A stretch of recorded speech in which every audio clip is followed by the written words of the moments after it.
great games yesterday. Some great games. This,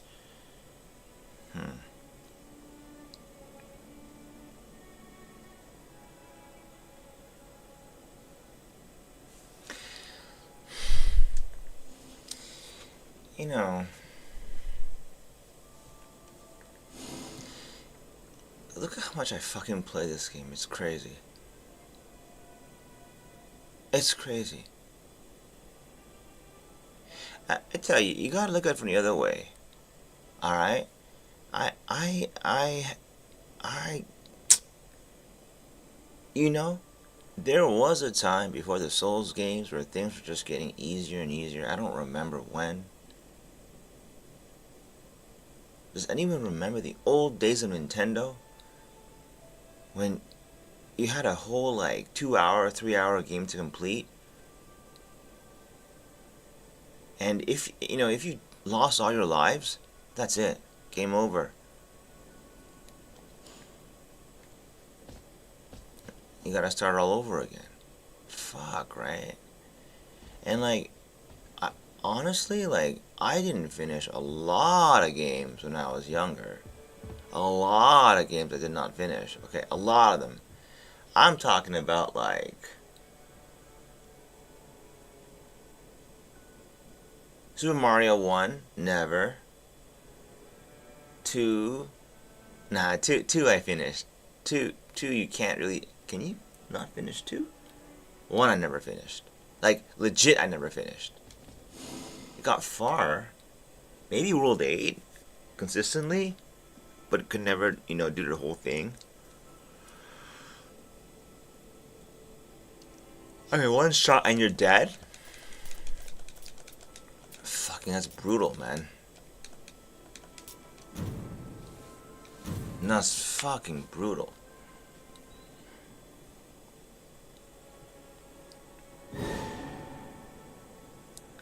And like, I never, ever thought, dear Nintendo, I'm fucking dying every goddamn, like, I never beat the game. Paid $40 for it, never beat the fucking game. Can you make it easier? Well, first of all, as a kid, you don't think you can write to the game developer and change shit. Like, it's just, the idea would be like completely like out of my mind. Like, you're a kid, right? If things are the way they are, it's your fault, not anyone else's.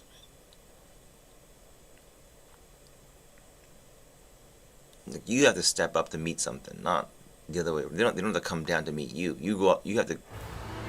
And then even though it seems like fucking impossible, you have to. If you can't, then just give up or move on to something else or reconsider. Do you need to have to do this?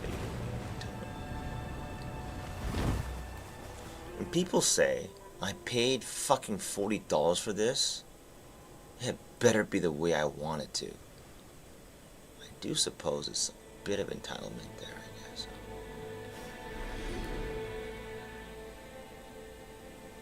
I mean, you paid $40 for the thing the way it is.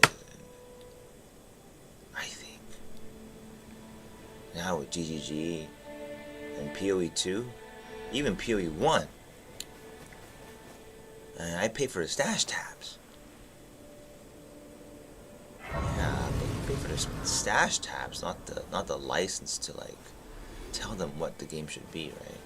It's different. It's different.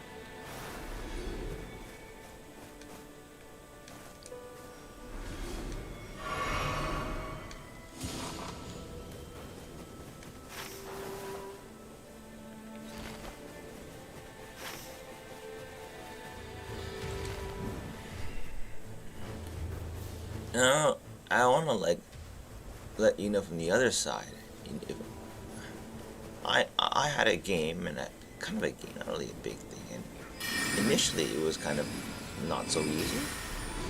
I had what I call a fail condition. You could fuck it. You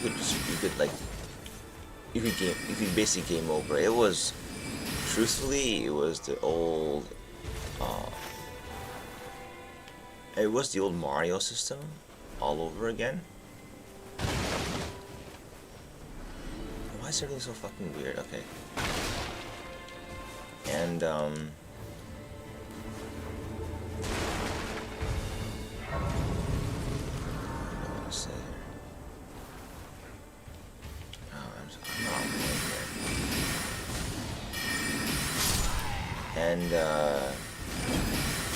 when the thing got popular, you know what I noticed is like I became more and more not obsessed, but I was like more and more about like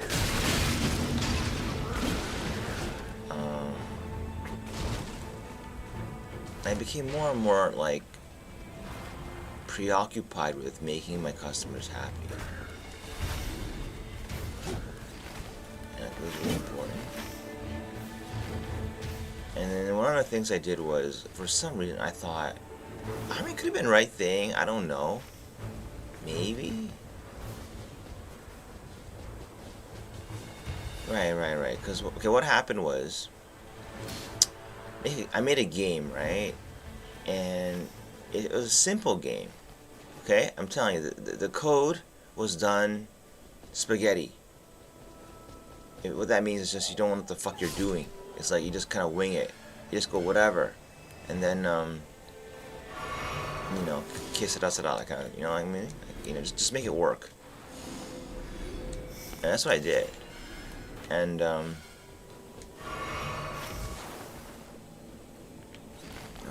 okay, I gotta move. I'm not even. Are they pissed? I don't know. They might be pissed. They don't care about what I do though. My game is so fucked up. I can't play though. It's like, why is it reloading everything? It looks like it's reloading everything like it's a new game with new textures. Stuttering is insufferable. Is it shaders? But every time?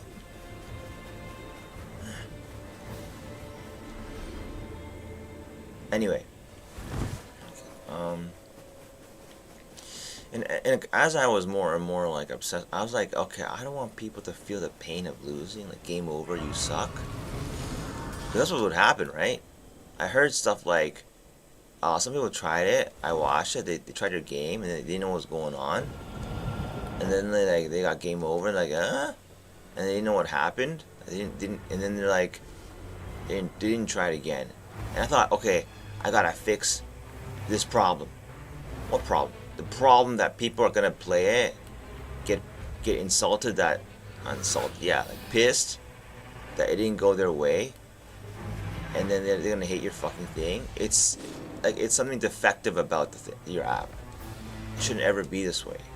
And at the time there was like a pretty cool, and maybe for language learning, maybe you need this a little bit. But I mean like.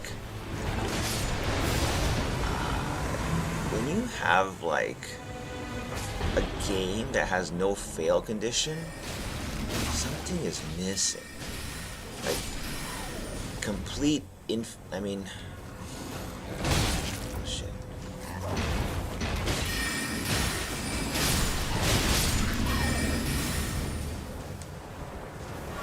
It's weird because when you program the fail condition in, it's almost like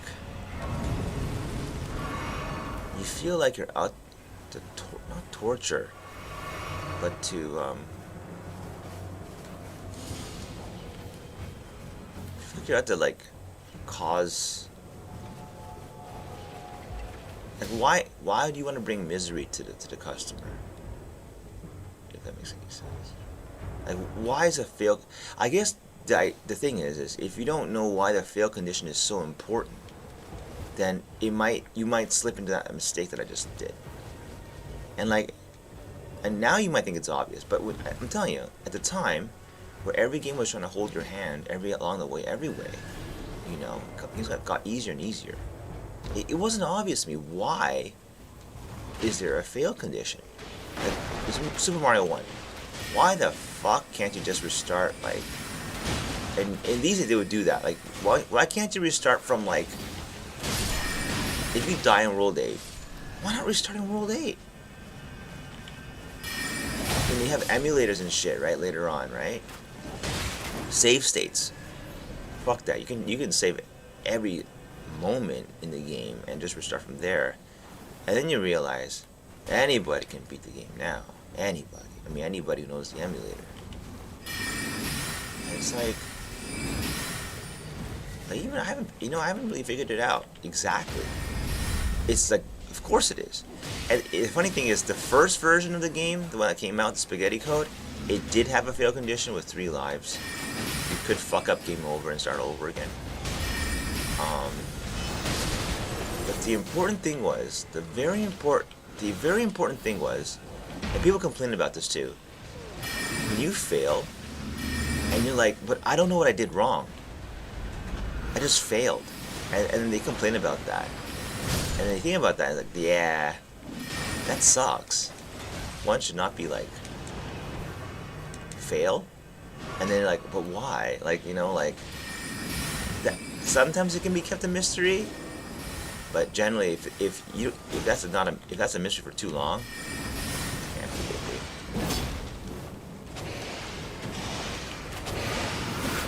Sorry, I'm talking right now. I mean, look, in this game too. I mean, like, alright.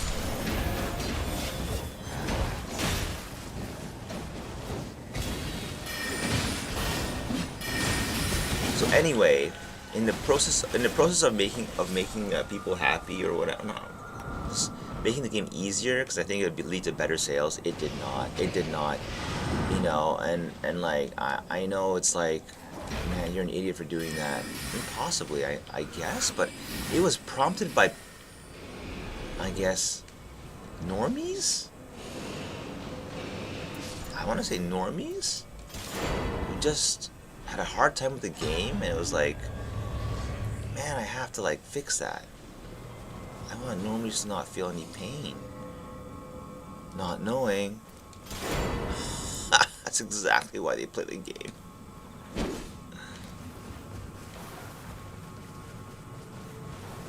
You want them to feel pain.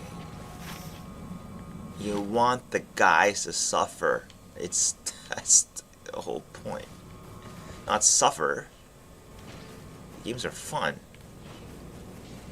Wouldn't call are the deaths suffering? Look, I listen to myself play the game. I say things like, fuck, this goddamn fucking game. Alright? Stupid fucking shit. Like, you hear all these, like, kind of imagine you are making the game, and someone said, do you want your players, the people who spend money on your game, to go, you fucking shit, like, they call out your name, Miyazaki, I fucking hate you. I mean, yes, you heard that shit, right? And the thing is, the game's not even made, directed by that guy anymore, apparently. I'm like, no, I want to be loved. I want to say, yo, you're fucking brilliant, dude. Bro, you're brilliant. Okay? But if you want that, if you listen to the forums, if you listen to them, would you not be really, really, really, really hard-pressed to not make your game easier? Because, yo, man, only 4% of people beat your whole game at this juncture. It's not wrong. Nothing wrong with them. There's nothing wrong with you. You sicko? You sadist? What the fuck are you doing with your game? Stop pissing your customers off. I think it takes great balls, great vision, yes, that stupid word people want to make fun of, to say, yeah, you don't get it. It's not about pleasing, like, just basically a simple premise. People want to get tortured, quote unquote, but tortured with conditions that they know how to fix it, and that's the game. I mean, I know it's like, do I sound like I'm woke or something? I feel woke a little bit. Like, you have to go. People want to suffer a little bit. I mean, maybe a lot. Maybe a lot more than you think. And then when people whine to you, you just stand your ground and say, no, I'm not changing my game. That's what I was saying. In Diablo 4, when Spiritborn released, the game became stupidly easy, As in, you walk into a boss room, smack him once he's dead. Not once, but yeah, like you smack him, and then you collect your loot. Hey, you do this on repeat. And it was like a very, well, what the fuck is this moment? You know? Isn't this what we wanted all along? Didn't we want all this loot? Oh, nah, you don't want the loot. You don't want the loot. You want to feel like you worked hard for something, isn't it? You don't want the loot. Loot is just, it's part of something of a whole. You don't take the loot out of the fucking, like, I'm going the wrong way, out of the fucking, like, equation and just isolate and say, okay, yeah, you want loot? Yeah, here's a fucking shit ton of loot. Happy? No. No, I'm not happy. Because you didn't earn it. And, like, I know it sounds like, I know it sounds like so obvious when I say it. So why the fuck did a big company like Blizzard do what they did? And to me, it remained a mystery why the Spiritborn, being completely overpowered, ridiculously making the game trivially easy, why the fuck is that the fail condition for the company? And the game. Because it is. I reviewed again and again because I don't know why I never went back to Diablo 4 again. After that moment, I never went back. They may have had bad seasons where the theme wasn't that great, but I still went back. These guys collect loot like this. What is this shit?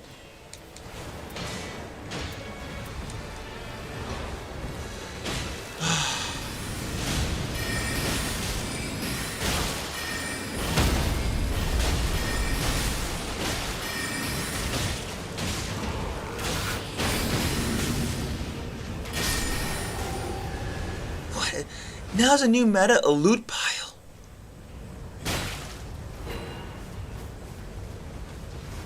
Oh, this is nice. Who's doing that? So fucking annoying. Who's doing that? And like, see, should that be fixed? I say that. Should that be fixed? Yo, FromSoft, remove that fucking random mob that fucking annoyed me. That fucking shot, that took pot shots at me. I don't know. Should that be fixed? Quote unquote. Like, I don't know now. Maybe no. Maybe no. Nah, it shouldn't be fixed. Leave it.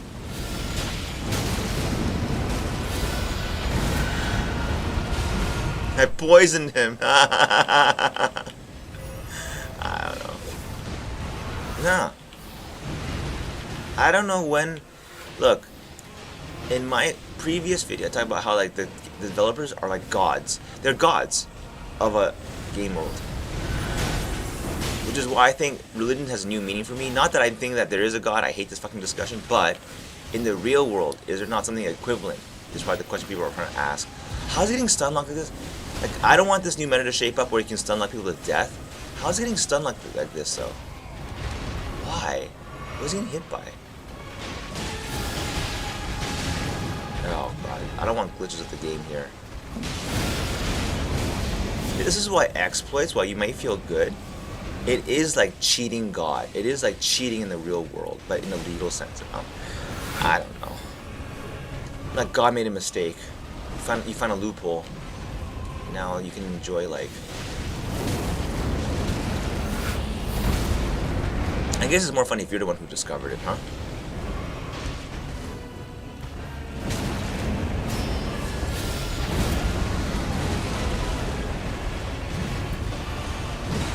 I don't know, it gives me a whole new meaning to like the life hacks thing.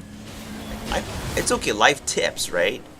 But hacks, like how to cut the line? I don't know. And you know what? I don't want to like get into like too much of a, but I'm pretty sure the guys who made the earlier Nintendo games, at least they were brought up with, or they saw, or they knew directly the horrors of World War II. Or maybe World War II shaped their parents, and the way their parents worked fucking hard to make things work shaped them. And by that, but what they experienced, they brought some of that struggle, quote unquote, into their video games without even thinking about it. Like, this feels right to them. This is how I grew up. This is the shit I'm dealing with in this game is what I dealt with that when I was growing up and stuff. You know, so. Like, okay, I'm gonna focus a little bit. And then people who made everything easy, fucking easy. How much of that is because of how they were, you know, when they grew up? How much of that are they bringing that with them into the game? And I just want to, like me, I just want to chill, not suffer, not try hard. I don't want to map. How much of that is just because of my upbringing? My parents, like, well, the education system certainly put the challenges in front of me. But getting to the education system was fucking easy, okay? That was silver spoon in my mouth.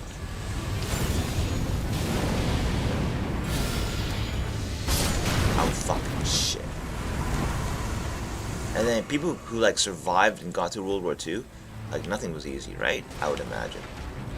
Like, everything was fucking hard and bitter and everything. You know? But they survived, they made it through somehow.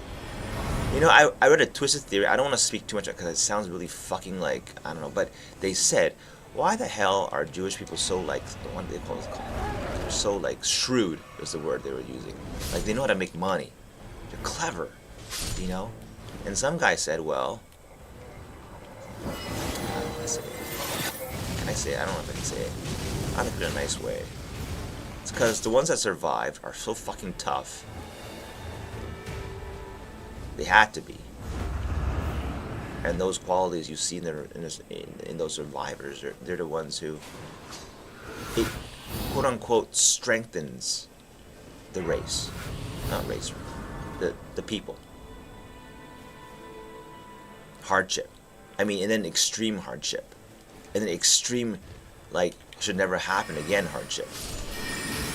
You know, like, it does, right? If you survive that, what does that say about you, right? What does that say about you? You know what I mean? Some of it's luck. Some of it you can't even... That's why some of it's, like, really unfair. Like, some of it you just can't do anything about, right? Which is why the suffering for no reason. Not no reason. You know what? All suffering sometimes in life probably occurs for no reason. It's just suffering, but then you can't figure out what to do with it. Or like, what you should... You know what I mean? And I think, like, this theme, which was in the movie No Country for Old Men, this movie, I fucking remember, I saw it in a theater, and I walked out of the fucking theater. I have never done that before. I've done that with that movie, and another one, which was so fucking bad, like on every level. This movie I thought must be good. Oh shit. But I was so like in a different world at that time, and I didn't enjoy it, and I walked out. This is just uncomfortable for whatever reason. I didn't like the way Sugar looked. I didn't like his fucking. But now you know what I think is the really funny thing. The movie is brilliant. I think is brilliant. I can't fight if I can't see the guy. Okay, that has to be fixed. I mean, that's I don't know what's causing that.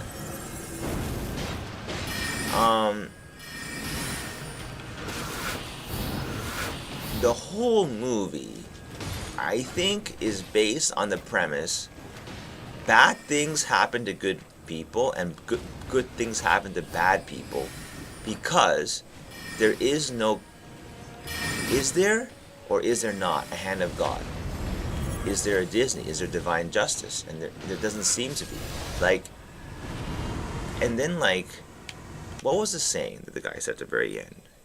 The whole thing was summed up very well at the end, where Tommy Lee Jones goes to some friend's house, some friend of his. Game's completely busted now. I can't even move my controller. Yo! Okay. And, the guy was just saying, like,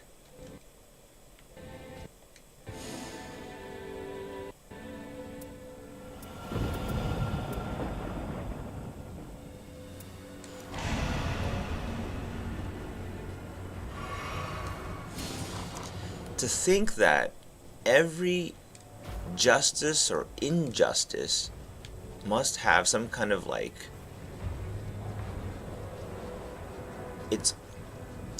there's gotta be a reason. There's gotta be a reason for that. I mean, what am I supposed to learn from it? Right? Now, the guy was saying though, like,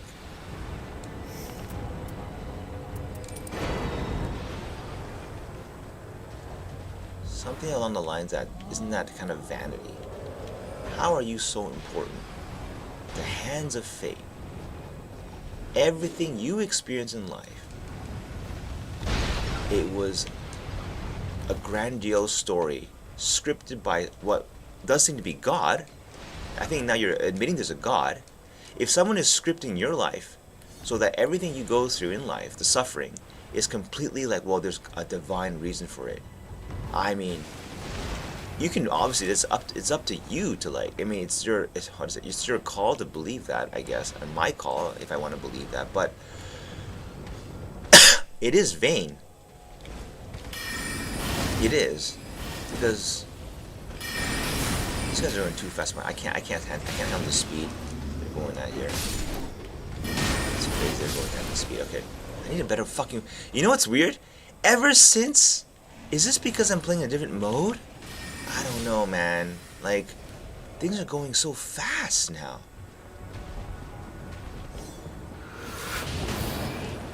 Okay.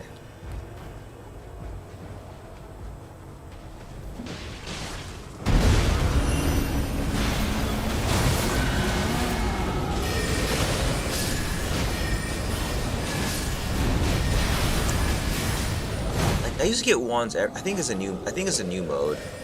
Not new. I think it's like after you beat the game once, it's like you get stuck in different groups now.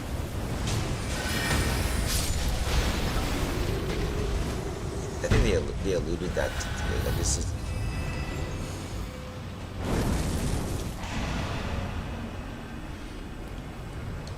Anyway, no.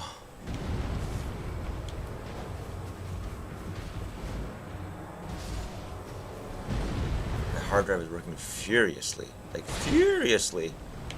Like, it's thinking so fucking hard. Like, oh man. Like just bought the game again kind of a thing. Oh, fuck, I can't. Come on, I can't. Okay, I have a hard time aiming that shit.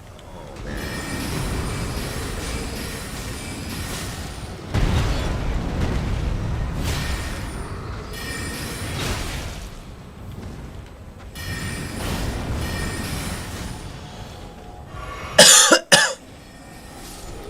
Me thinks there's a bug with the damage negation weapon. It works even if you're not at full HP. Just thinking. Maybe.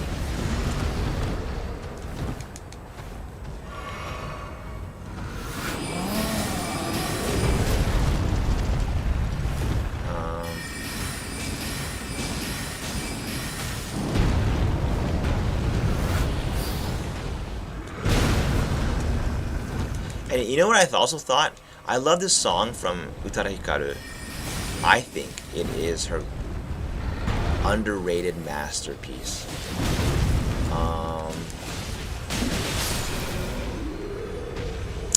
Gives me chills thinking about it. Seriously. Fucking hate this goddamn. I have no weapons. This game is making I think this mode makes weapons extremely rare. Like, they don't give you your class specific weapons anymore. It's crazy. And you have to share. You really have to share now, I think. Yeah.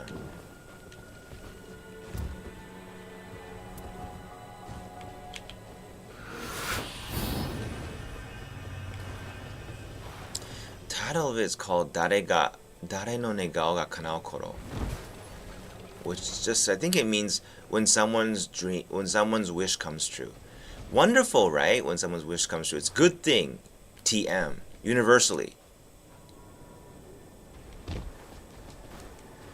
But then she said, like, in a song, like, when your wish comes true, and you're celebrating, your parents are saying, I love you so much and everything, did not that not directly imply that somewhere else someone's fucking lamenting that theirs didn't come true? And you're like, well, yeah, I mean, everyone, but sometimes they're at odds with each other.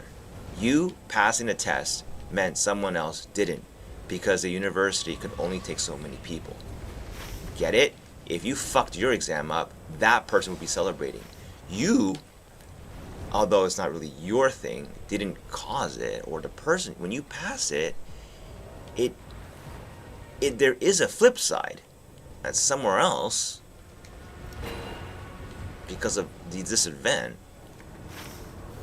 there's no responsibility, of course, in any of it. It's just the way it is, right? The way the system's structured is crying, lamenting, like, you know, and it's crazy to think that in such a sweet moment where everything, your dreams are coming true, when things are all fucking great, and your parents think they love you and everything, and it's not a selfish thing, you're not hurting anybody.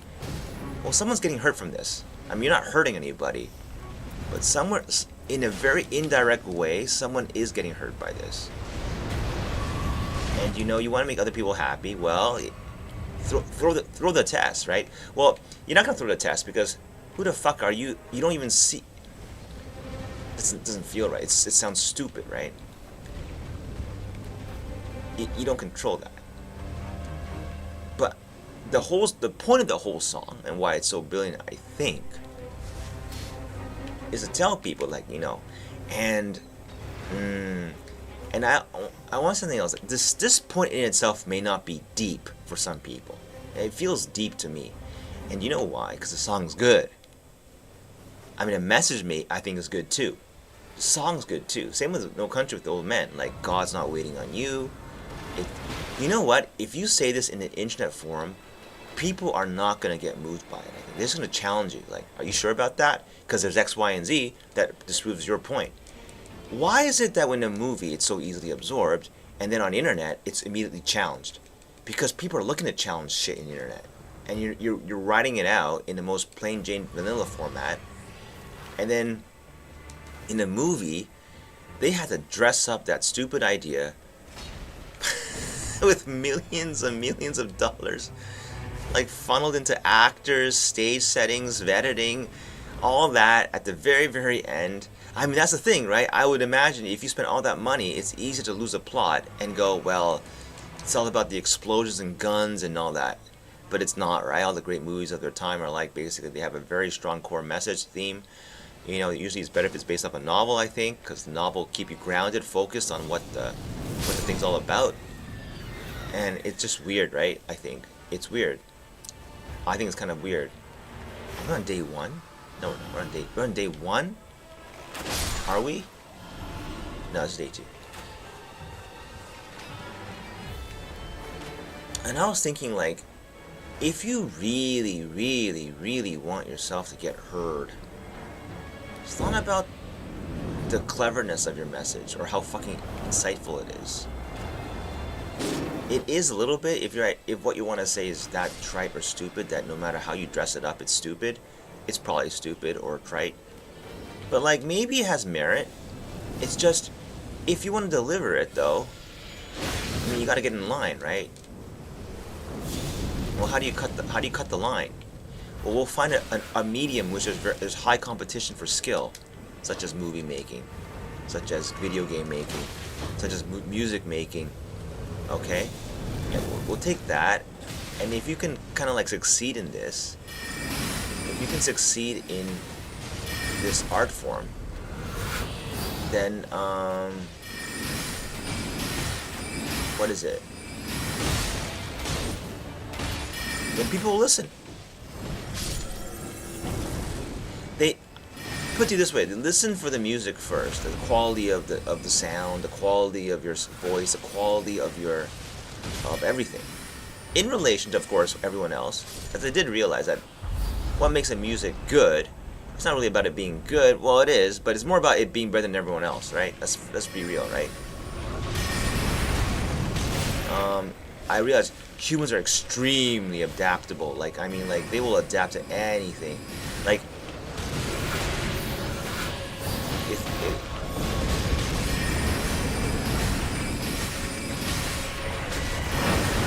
Ouch, I hate this boss. This boss is really fucking hard.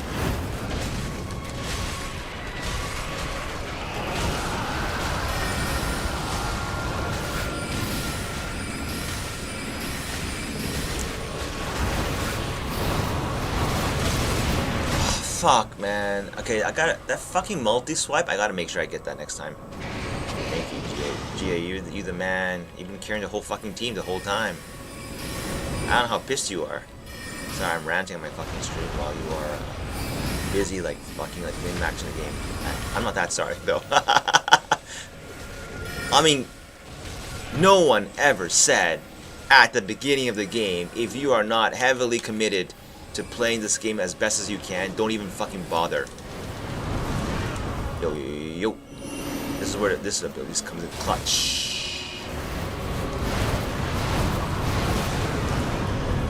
Kinda clutch. We'll see if it's clutch. If this leads to victory, that was clutch. If it leads to nothing, it was not clutch. Like, if we all wipe... Well, at least we had a chance, eh? Here we go. Yeah, it was clutch. It was clutch, man. Look, it was clutch. If I didn't move in and spam that and use that ability, yeah, we fucking wiped there, I think. I mean, we definitely would wipe. I can't kill him the fucking guy. Where the fuck is he going? Look at this guy. This guy's walking off into the fucking... What is he doing? What is he doing? What's so important up there? Huh?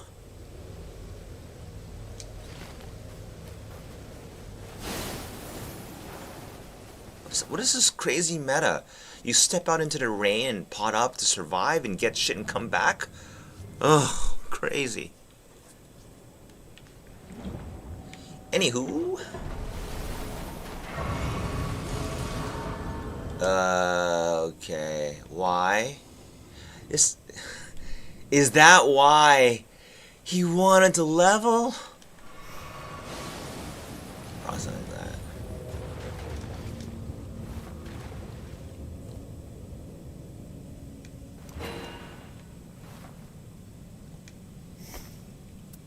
Yeah, how do we beat this? I got default fucking...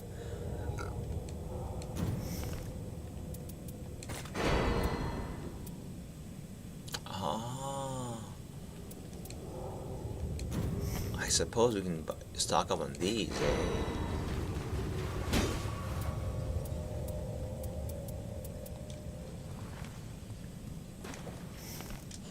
Oh, that's shitty. Wait. Wait. That's why he's saying splitting stones. I get it. Okay. Guys, wait. Sorry. Hold on. Just wait, please. Please fucking wait. You have to wait anyway. Alright. What was I gonna say? What was I gonna say? Right. Like... You know, everyone's got, I think, a really good game idea. Everyone's, like, I remember, right, like, when back in the day, when I made the iPhone app, made it big, and people would just come up to me like, dude, Terry, I got a fucking great idea. I got a great idea. And everyone is so convinced that the idea is the important part. Like, that's the part that really matters. And it's really not. And I'm going to tell you why now. Just like in music, where it has to have a message. You get your time to say what you want to say to people in this world, and people will listen to you and be moved. But you gotta make the song first. You gotta compete. If it's music, you gotta make a good fucking song. This means you learn piano. This means you learn sound programming. You learn multi-track. You know, you don't have to learn all of that. You can also, holy fuck, how are they damaging him like this? What is he doing? That's some serious damage. Even though I have aggro for whatever fucked up reason, his HP is dropping way too fast. This is the fucking last boss. These guys are fucking crazy. You gotta compete. And for app making, it's coding, right? Like, coding is fucking hard. No matter how you look at it, it's fucking hard. It's, and people keep telling me that coding is hard. You know what?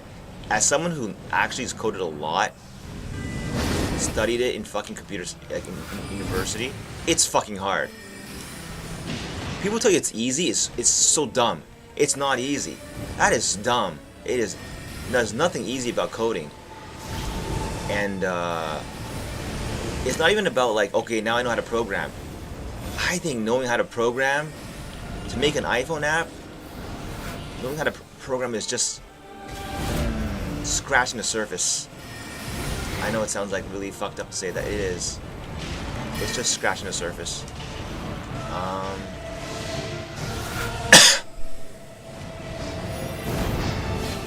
I would say that in the 1 year it took to make the app, because I had a transition from the platform I was used to in my university days, which I think was Borland C++. So all the shortcut keys, my screens being the way they are, the compile, test, debug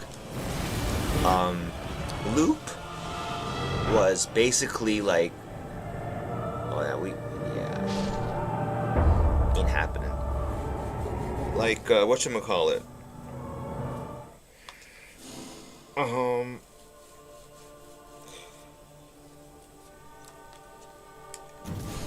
I mean, basically it was all Windows.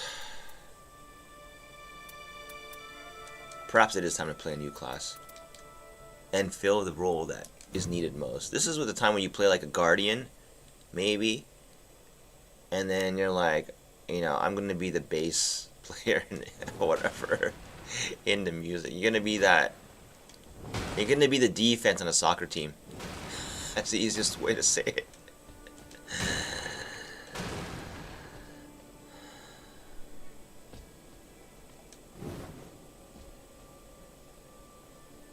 I'll try it. Because it is... There's only so many ways to do damage, huh? There's only so many ways to tank as well, but I mean... Just for funsies, let's see what happens. How do people do that spin immediately? What is it? Spin indefinitely thing. I've seen it. I have the... I have the relic that does that. That gives you that power. But I don't know how to like fucking like it doesn't stay the whirlwind, so to speak. So we'll put it to you this way. Simply, oh, he does this. He his role is this. I don't. This is pretty funny.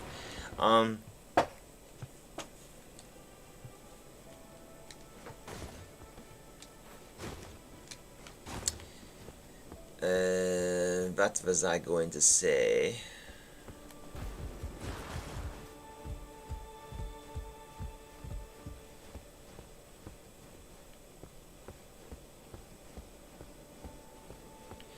Like, if you let's say, you know, okay, I'm gonna put it to you in the easiest fucking way possible. This is the way you think about it. What the fuck is that worth? What I mean by that is, do you think people are gonna pay money for your idea? You'd be saying, okay, look, I got a fucking great iPhone app idea, $300. People will laugh the fuck in your face. Okay, like, wait, you haven't heard it? It's like, we don't have to hear it. It already sounds like a joke. Now, it may not be, but no one wants to find out. However, the skill to make an iPhone app is certainly worth a lot of money, right? And the other one is like, you have to pay someone. If you're the guy who can make the iPhone app,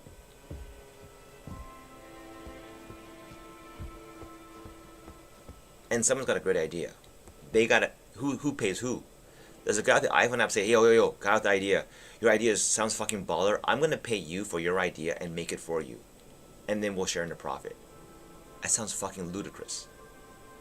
It's obviously the other way around, like in a million miles the other way around. The guy with the idea is going to pay the iPhone app maker not just the time, he's going to pay that plus fucking alpha. You know why I know this? Because there's a lot of offers like that are thrown your way for that, and I don't fucking take any of them. Any of them. Because it's miserable. The coding is miserable. And I have to sit through that misery for someone else's dream? And they get to keep all the profits? No, fuck no. Hell no. Hell no. It's not just about the money. I mean, it is about the money. The money is going to define, like, where's the pain point? Where's the actual hard part? Where's the actual thing that matters? And then, the thing is, though, it's not really about that. It's about getting passive income, isn't it? It's about living the dream. And, to get there, coding is the roadblock. To overcome coding, it took my parents. You can shortcut this today, I bet. But I mean, they wanted to do it this way. It wasn't even them. They didn't care if I went to coding. All they cared about is you go to university. Just you have to. And you have, you know, but you know they wanted me. They're. If I would say there's any mistake, they went as far as specifying the fucking take the goddamn top program in the university, please.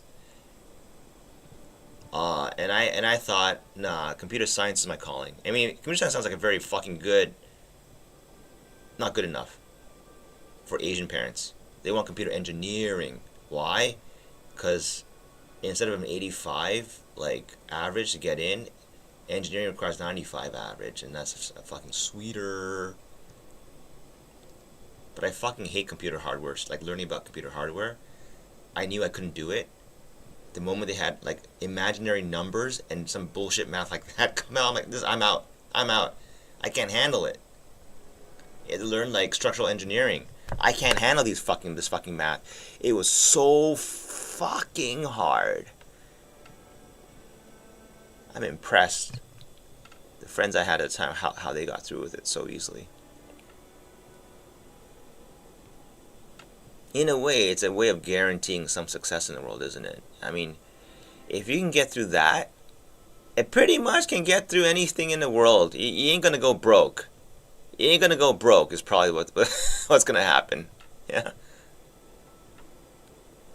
Because I think back to those times, I did not enjoy computer engineering. It's like a game that's way too fucking.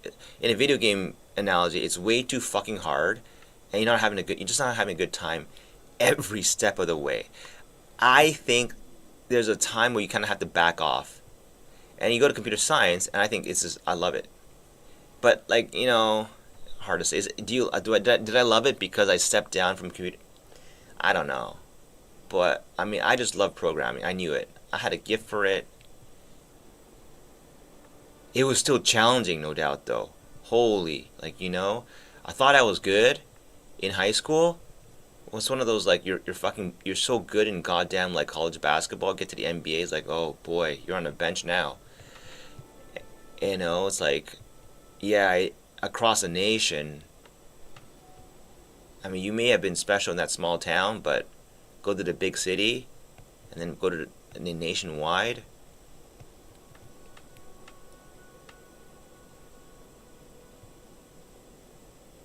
Fuck, I don't have the order.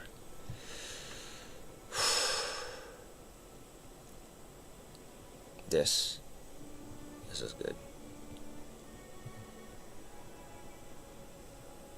So yeah, I just remember computer science was just my thing. I knew it.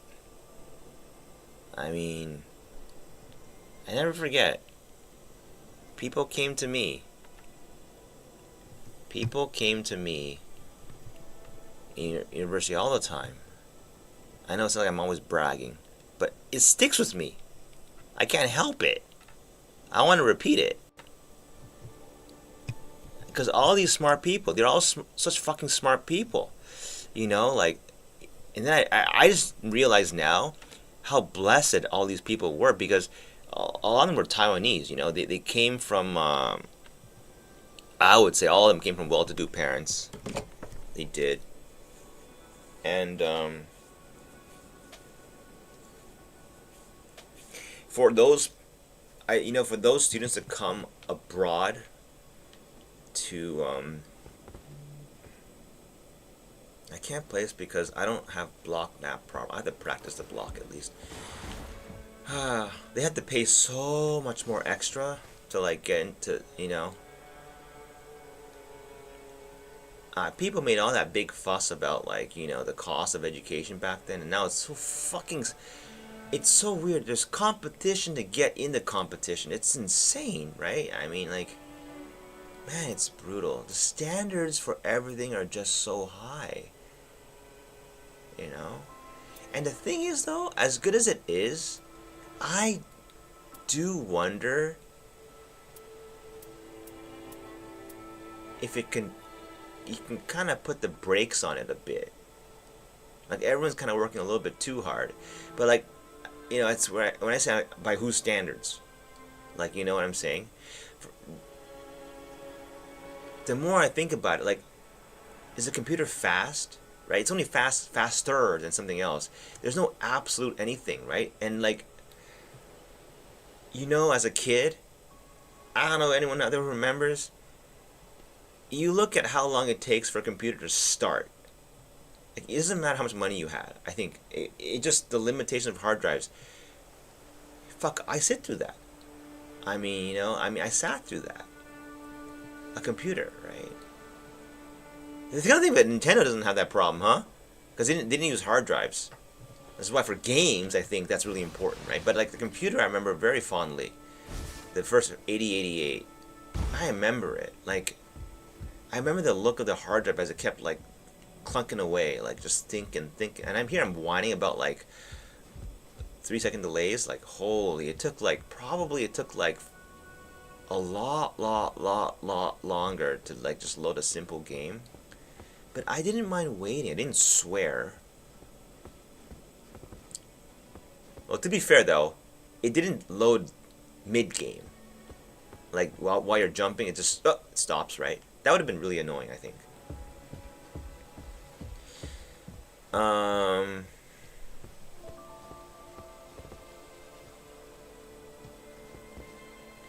I'm the same biological person, I'm not like imagining a different person from an alternate universe. That was me. So over time, I just get more and more impatient. Why? I think you get more impatient because things get faster. Overall, everything does. Not just the computers. Everything gets faster. So, or you get used to it, right? So I always thought like every time you get an upgrade for your computer, it's like, holy, it's so fast. Then 1 month later, like, hey, is it still fast? Yeah. Oh, right, it is. Yeah. Oh, yeah. But you don't feel it. You don't feel it anymore, right? Kind of all blends into the normal. So how much of our lives are we willing to sacrifice to keep this thing going again and again? You know what I mean? It's like at a certain age, not to sound like it's like that Zen master shit, but like I see HDR, I see like, and I'm a display fiend, man. I was like so fucking into like resolutions and like pixel perfect and all that shit. I'm serious, I was upset when Street Fighter, was it 3 on the PS3? It wasn't pixel perfect. They used fucking bilinear mapping or trilinear like scaling to drag out the odd resolution. Like, people don't notice, but CPS2, the hardware that Street Fighter 2 was running on, had the most fucked up resolution ever. It was so like not normal that you could never get a display where it maps perfectly on. Nowadays, because our resolution is so high, it wouldn't matter. Like, it would be pretty much the same. But like, okay, that's really technical shit. The point being is that I really cared about pixels, resolutions, and now not so much. And I guess the reason why is it never ends. It never ends. You know, today is this, tomorrow's that. And I think it's really fun as a young guy to get caught up in that, but when you get older, I think you get tired of it. You get tired of this game, you know? It was like VHS, and then you have like Laserdisc, it's like and it's DVD, and you know, like digital, like downloadable video, you know, then it's Blu-ray, and now you're seeing the pores, on the actor's skin. You see how bad Lawrence Fishburne's skin is when you watch The Matrix, and you're like, does this really matter though all that much? Aside from the fact that we can, and aside from the fact that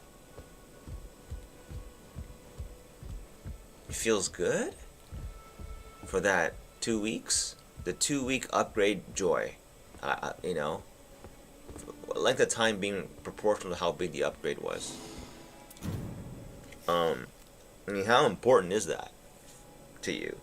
Because when you think about how much work went into that, bring that to you, I mean, on a mass scale, it's important, right? If, like, the whole fucking world can experience it then for 2 minutes, then it's probably valuable. But, like, how much work went into it? How many people may have committed suicide from overwork because of this? It's kind of weird, right? It's certainly not what you could say the world needs in this day and age anymore. Because, you're approaching a line where the artist of the game has all the tools they have to express a beautiful chair like this. Now, improvements in lighting and all that are certainly welcome. Improvements in load times now, I think, are welcome. But you put this into 8K, 4K, 16K.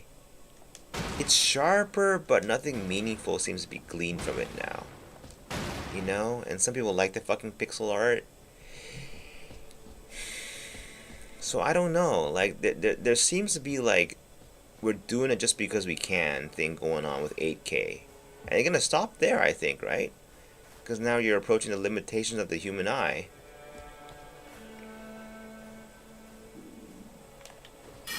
And, like, wasn't there a thing, like, you know, like 2K, 4K, 8K? Well, it all depends on how close you are to the screen.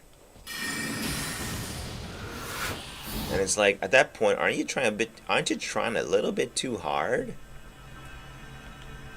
It's really because frame rates are like that, you know, like, I think the 2K of frame rates is basically 60 FPS. And of course, gamers are like, no, man, instantly I can tell 144 from 60. You know, when I was younger, me too. Kind of. Maybe now I can't. I'm very sensitive to motion. I think I was, at least. Because there were people out there who said, I can't tell the difference between 30 and 60. I'm like, are you fucking blind? It's not about blind. It's about, like, feeling the motion, I guess, right? And now it's harder and harder. It's kind of sad. Like, you know. I know 30 and 60 are really, that's fucking huge. It's huge. I remember, like, that's the reason why, like, Sega games in the arcade are so fucking awesome. There's 60 FPS. 60 FPS in a racing game is very important. In a racing game, it's you don't have 60, it's so horrible. It doesn't feel right. But in a game like this, 30 and 60, like 60 is great for those high action moments where, like, you're trying to dodge shit. But you don't really need the 60, I think, so much. Like 30 to 60 is okay. Below 30 is unacceptable. And to this day, I don't know why. Someone out there, if anyone's watching it, you give me a good reason why. And I don't want, like, technical reasons. I don't want Wikipedia reasons. They don't have a satisfactory answer.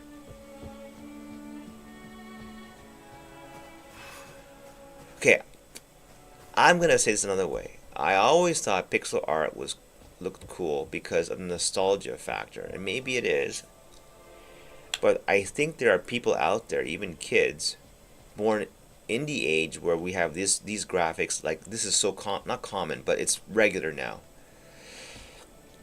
and they like pixel art. It's the same way, like, the feeling you get when you look at a sketch and it's better than the final product. I can't explain it. Sometimes, not always. Depends. Or like, you see the skeleton of something in the rough drafts, and it's more beautiful than the final product. This happens a lot. Has to.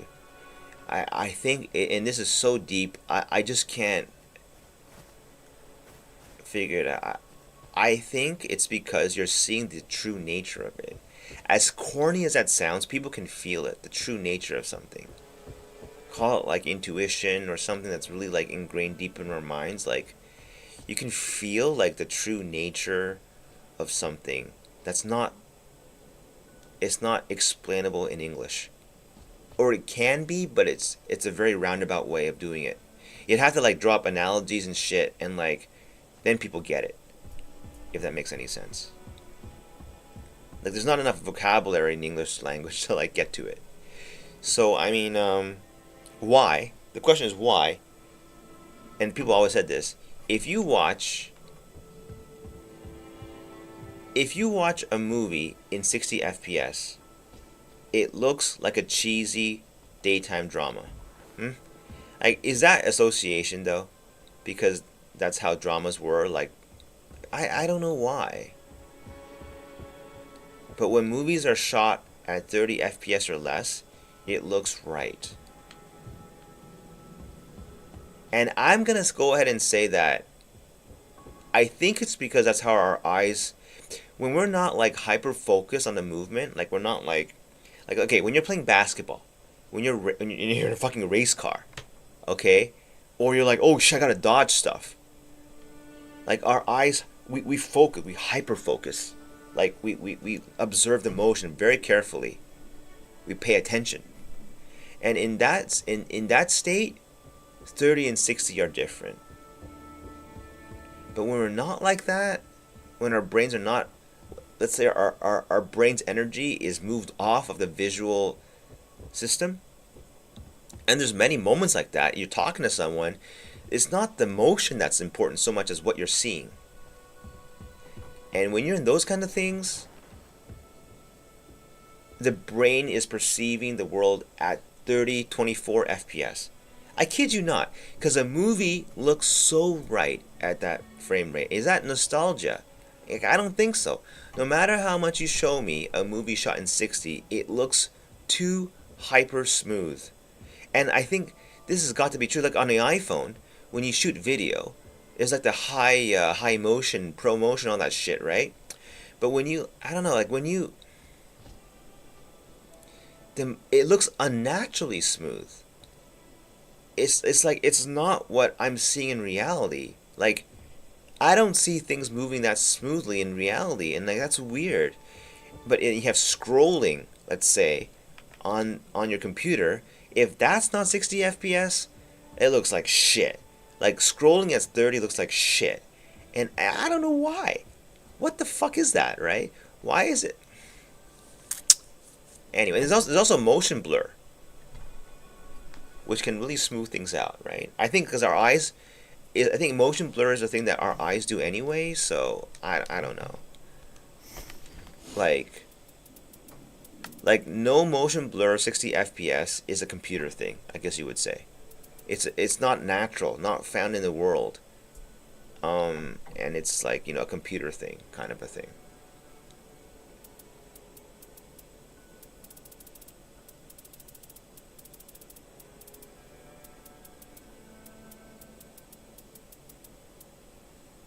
But I really liked 60 FPS growing up. I was like, every fucking game 60 FPS or nothing. And then we had like 80, 90, even back in those days we had 80, because CRTs, I don't think they were limited as hard to go high FPS, like high refresh rate. LCDs were hard lock at 60 for the longest time. But with even like in the 90s, yeah, maybe even the 80s, they were already, I think 90s, they were already like 80 hertz, 75 hertz, 72. Like 60 hertz was bad for your eyes, I remember, because of the flicker, because the persistence of the phosphors, I remember, of CRTs. Like, LCDs have a longer persistence. The people keep complaining, like, oh, the fucking motion, what's the motion problems? Well, but it also has a good upside, which is like, even at 60 hertz, you don't get eye strain from LCDs because, like, not in that way, because I don't know. You can look it up, I guess. In the old CRT days, because the motion was perfect, kind of like when a pixel lights up, it lights up and fades away quick, so it has to be constantly refreshed. But that means like static images, it would lead to flicker, and that was bad for your eyes. And then like because most of the stuff done on computers was like static, Excel spreadsheets, you know, and not games, not motion. So of course the necessity for LCDs is pretty understandable. You know, one that has more focus on sharpness, lightweight, and more about like basically just what is it? The persistence of the LCDs was an upside. And then because it became so commonplace, we use it for gaming. Now, like, yeah, okay, right. You know, I don't know. People out there don't get a chance to see CRTs, huh? Cause like CRTs are different. They're not just like they look different. There's a look to a CRT. There's a look to like the interlaced video that everyone used back in TV days. NTSC they called it. The NTSC standard for like TV and video. There's a look to it. And I forgot. I remember, but you know, it's immediately recognizable. And it's an interesting look, to be sure. It's an interesting look, man. And I gotta say, since that is the original way that I won't say this on stream. This is supposed to be a fucking like gaming stream, but I can't. I'm so lost in thought in the morning. And the more I get, the more I thought like all great original thoughts to be put into action are, I think, is in the morning usually. It's mysterious what the brain sorts out in its sleep. The brain is working really hard, I think, in your sleep. I think it's figuring shit out for you.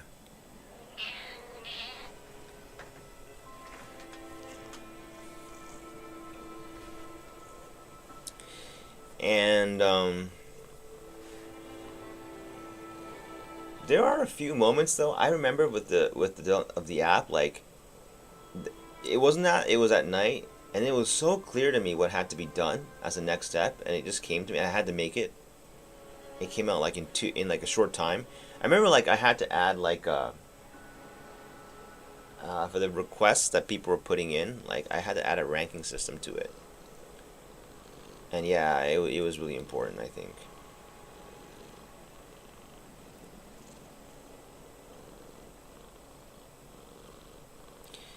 When you think about how everything in this world now, you know, has a popularity ranking, you know, the thing has ranking, then the reviews of it has ranking, okay?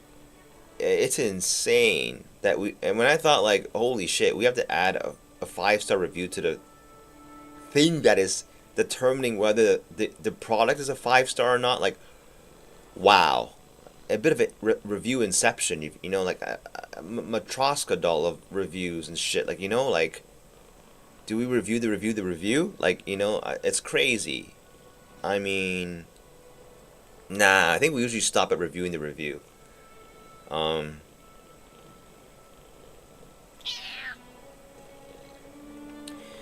why is that? Because so when you're building something, sometimes I think it's surprising at how including a certain element of it into your product, it can sometimes, you think, make a significant difference, but you never thought it would, and others you think would have made a bigger difference, but nobody cared.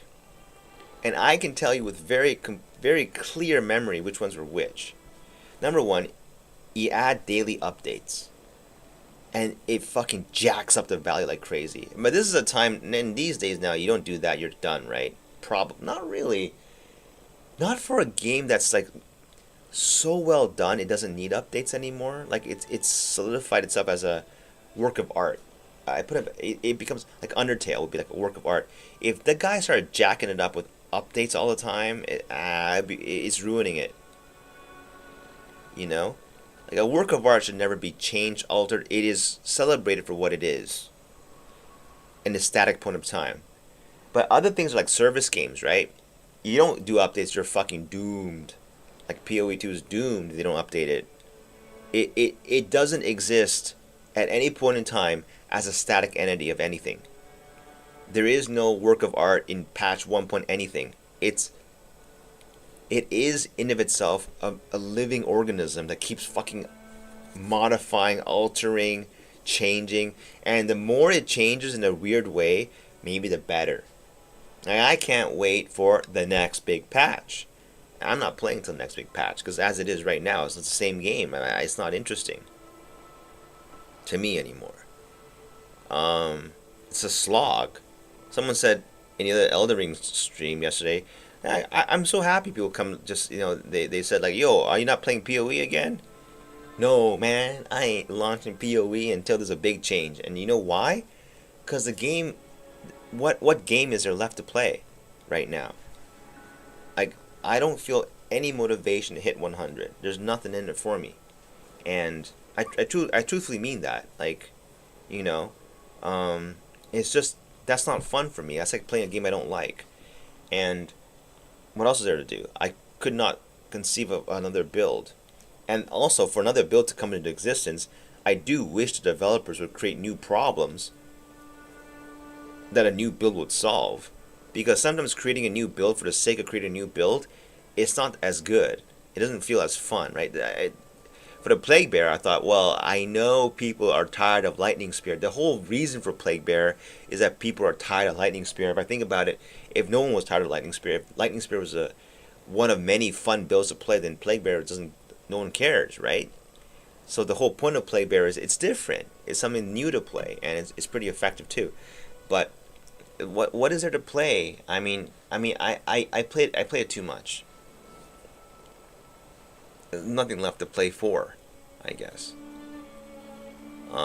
It's kind of run its course for the current patch, which is fine, because I can't wait for the next one.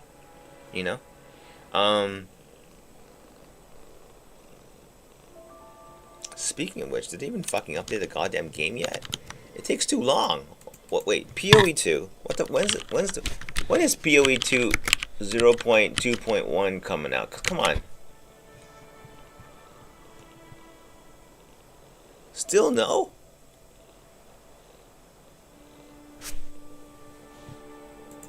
It's, call me crazy. They're delaying it because of this game. People say like there's no hey, I am PoE 2 and Elden Ring are in direct competition in my mind for which game to play. It truly is. They're both one in the. This is actually a thing to explore. What is the fucking similarity? People will come in endlessly and argue, yo man, here's my fucking brilliant reason why they're not the same game. Of course not the same game. That's not the point. Is not that. The point is, why is there like the thing it's capturing is something similar? It's striving?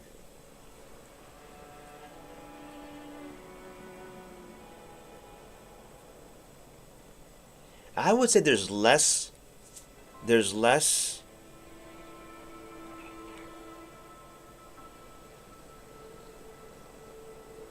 I don't know. For one thing, it's like it's all medieval shit. It's all like kind of.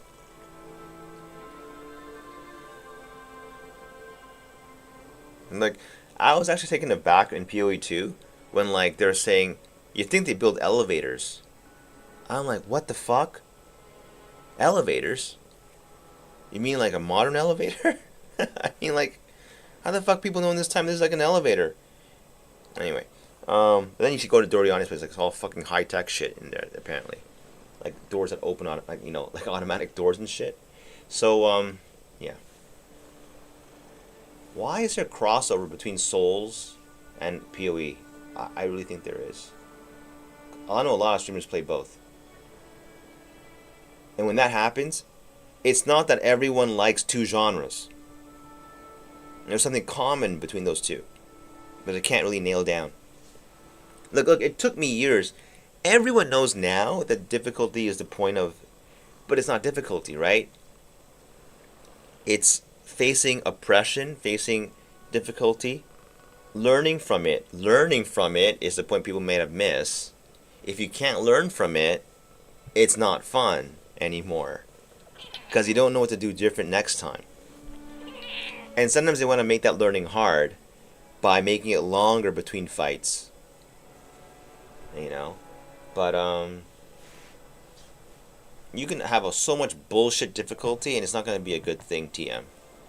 It's hard to craft, I think, difficulty that's meaningful. It is. It is. Sounds corny, but it is. It has to be, because I couldn't do it. You make an app, right? It's very easy to make it harder.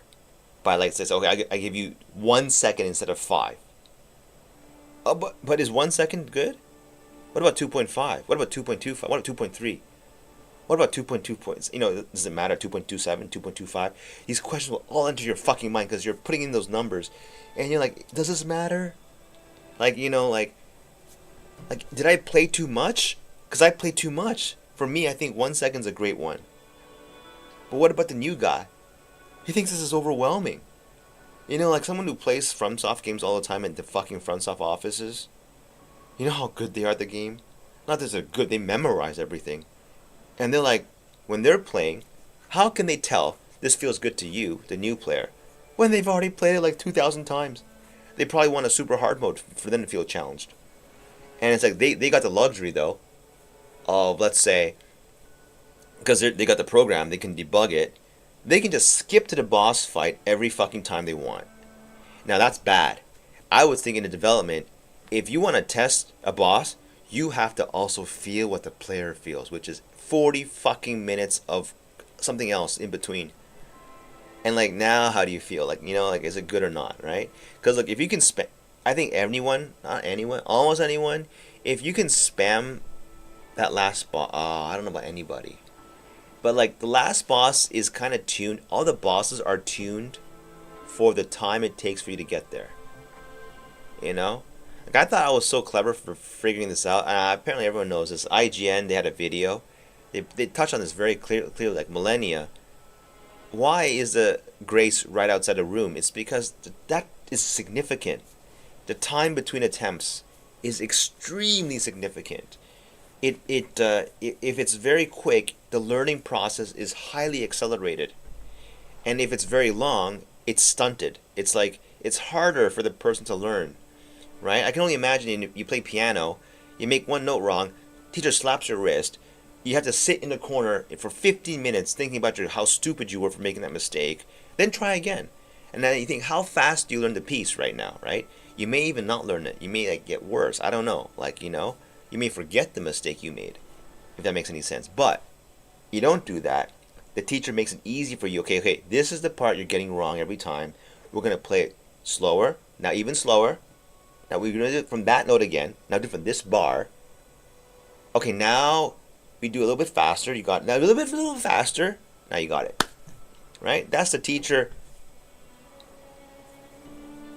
That's the teacher moving the grace closer and closer. And then when you get to that point, you're like using emulators.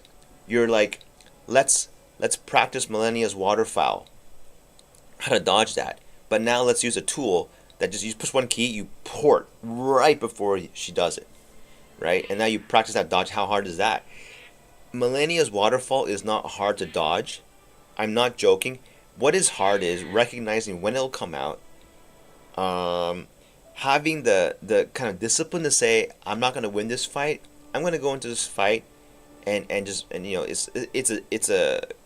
it's over already. I'm just here, like, when the waterfall comes out, I'm going to pay full attention to dodging it. And I'll do it like 10 times for the next 10 fights. So next time when it does come out, I don't have to think. I can dodge it. That is the hard part. Like, do you want to do that or not? Because I don't think anybody can dodge that shit first try. No way. You don't know what's going on. It's like, you're like, what? And then you're dead, right? But because the portal, the grace is so close, I mean, if you really wanted to, if you really wanted to, it's not that hard to like go back in and see, can I really dodge this? You know what I mean? I guess in summed it up, it would be like the difficulty of something is very much tied to the frequency at which you can experience it. If that makes any sense. So things that you cannot experience frequently are going to be a lot harder because you haven't seen enough of it. And when I think like, should we complain about the 40-minute delay between an expedition and a boss? Hell no. That is part of the grand design. You know, a lot of these bosses, I bitch about the ice breath thing from the boss yesterday, but I do think that if I played him back to back again and again, or even worse, I say worse now, I have an emulator or a debug version that lets me snap right back to the point where he does a broth. Now you can try. Oh fuck! Okay, again. Ah fuck! Again. Oh wait, I got it this time. And then I got it this time. Like, you know how easy it becomes at that point? It's like humans have a great capacity for learning. It would be trivial, and then next time that frost breath attack happens, I'm not swearing. I'm not panic rolling. I'm talking my thoughts on stream, maybe sipping a coffee, and I'm dodging without thinking with one hand. Like, you know what I mean? But for that to happen, you need like a lot of practice, quote unquote, on that move. And the difficulty of getting the practice, I suppose, is a difficulty. Kind of. Like, how quick can you learn? We know you can learn. So can everyone else. But how quick can you learn? Is kind of the issue here. So like, the game tests your willingness to learn. It does. The game is testing not your dodge skills. I think that way too. Is like, yo, do you have that ability when a boss is slamming something in your face to time that perfect dodge? It's not really about that, because if you see it coming, it's so different. You know what I mean? Like, it's testing your willingness to learn. And then other times it's testing the speed at which you learn. You know? Like, and how you learn. Like, you think, like, I say shit like, for instance, a key part of this game is when you get to the boss room, instead of panic rolling, yelling at your teammates, like, just it's thrown. The thing's over. You're gonna lose. But maybe you look carefully at what the boss is doing. And I shit you not, a huge key to learning like a boss, maybe, okay, is to stream it, watch it, record it, watch it, and pay close attention to how other people were doing it that you may not have noticed, or how you failed to do it, and what you could do differently next time. And it may or may not help, I don't know. But certainly it's a great way to accelerate the learning process, I would think. You know? Because people who never stream don't know this. When you watch a stream and you're playing a game, you don't notice the same things. I kid you not. Like, I think I only noticed 30 to 20% of what I'm seeing later on the recorded stream. Okay? And you think, oh, well, that's because you're a fucking dumbass. I don't think so. Why do you think NBA has tapes? Like Kobe Bryant was known for, like, he doesn't want to party after the game.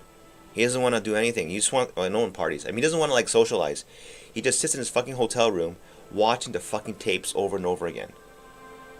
Because he probably, when he's in the game, and of course, this is also because, well, you know, on the court, you're seeing it, the view from the court. You're not seeing it from the, from the TV camera. Well, he wants to see it from the TV camera's point of view. What was going on? Or maybe he's fucking into his own fucking shit. He's like rewinding his own fucking moves all the time. I'd do that. But I don't think he's doing that because he's so serious about winning. He wants to know what the fuck went wrong here. And how can we improve on this? It's probably his own one and only thought, I think. You know? Like, there's no way. Like it's an issue of when you're playing a game because you're the participant in the game, you're the one in the game, of course your brain's going to be like 50, 60, 70% occupied with what you're doing. The controls and all that. The pressure of losing. The pressure of not wanting to do it again. The pressure of looking like a shithead, like a dumbass, if you're, whatever, or feeling like one. And then when you're watching, all that's gone, right? There's no pressure on you. Your brain is 100% observer mode, and you're telling me there's no difference? Bullshit. I mean, try it, right? If you don't believe me, just try it, right? Try recording yourself, and I swear, like, I'd be really surprised you say, I saw nothing different. When I played, I saw everything exactly the same as when I saw it, when I observed. I could not see that to be true, and if it is, wow. I don't know what to say. I'm like blown away. Hell yeah, I'm blown away. There ain't no way. Like, there's like, when I watched, I mean, look, if that's true,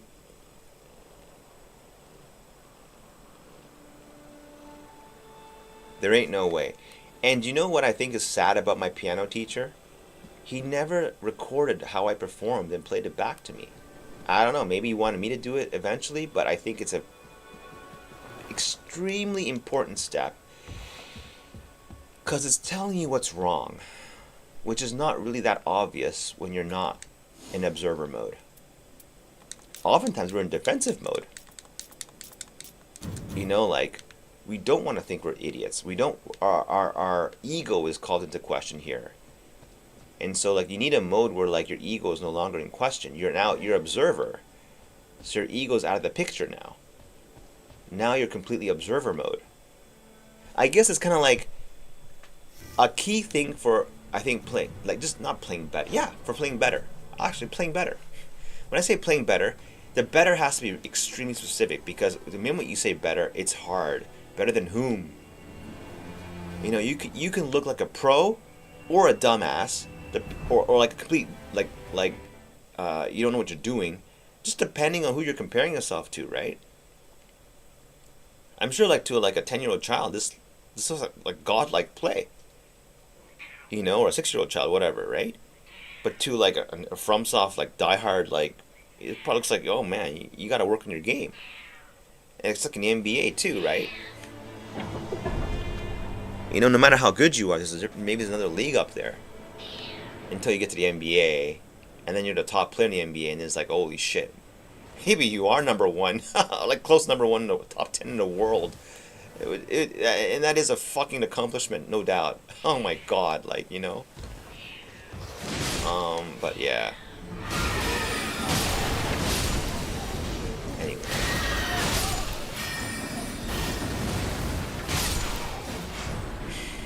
The thing is, though, how much should you complain about your teammates being bozos? I mean, that's what you're gonna get if you if you say start expedition with random people. But I tell you what, though, because you don't have agency over this very much, yeah, the game is doing it for you, right? You have to trust the game, the MMR system, or whatever the fuck you want to call it. I don't know what they call it. Okay, you have to trust it. If you don't trust it and question it, what a miserable experience that is. I don't know, how could... And then where do you draw the line between maybe that was your fault, or maybe it was the other people's fault? I mean, you'll never know, right? Oh, shit. Where do you ever draw the line there? Being paired up with randos is part of the game. If that means you have to lose certain matches, if that means it was almost impossible for you to win, so be it.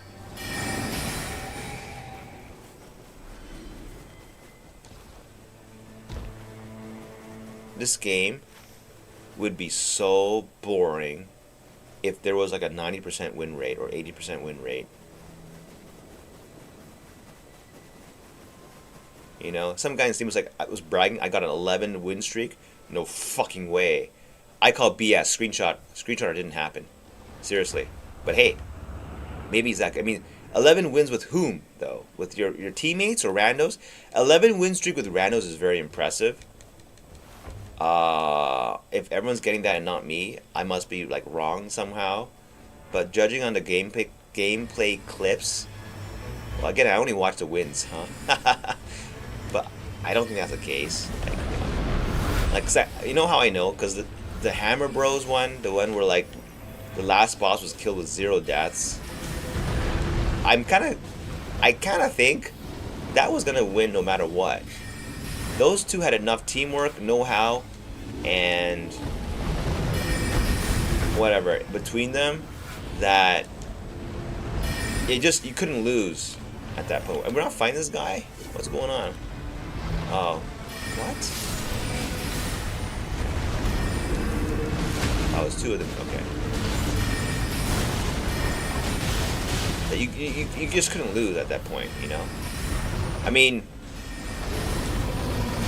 they would just like not revive you at one point, and then that's that, right?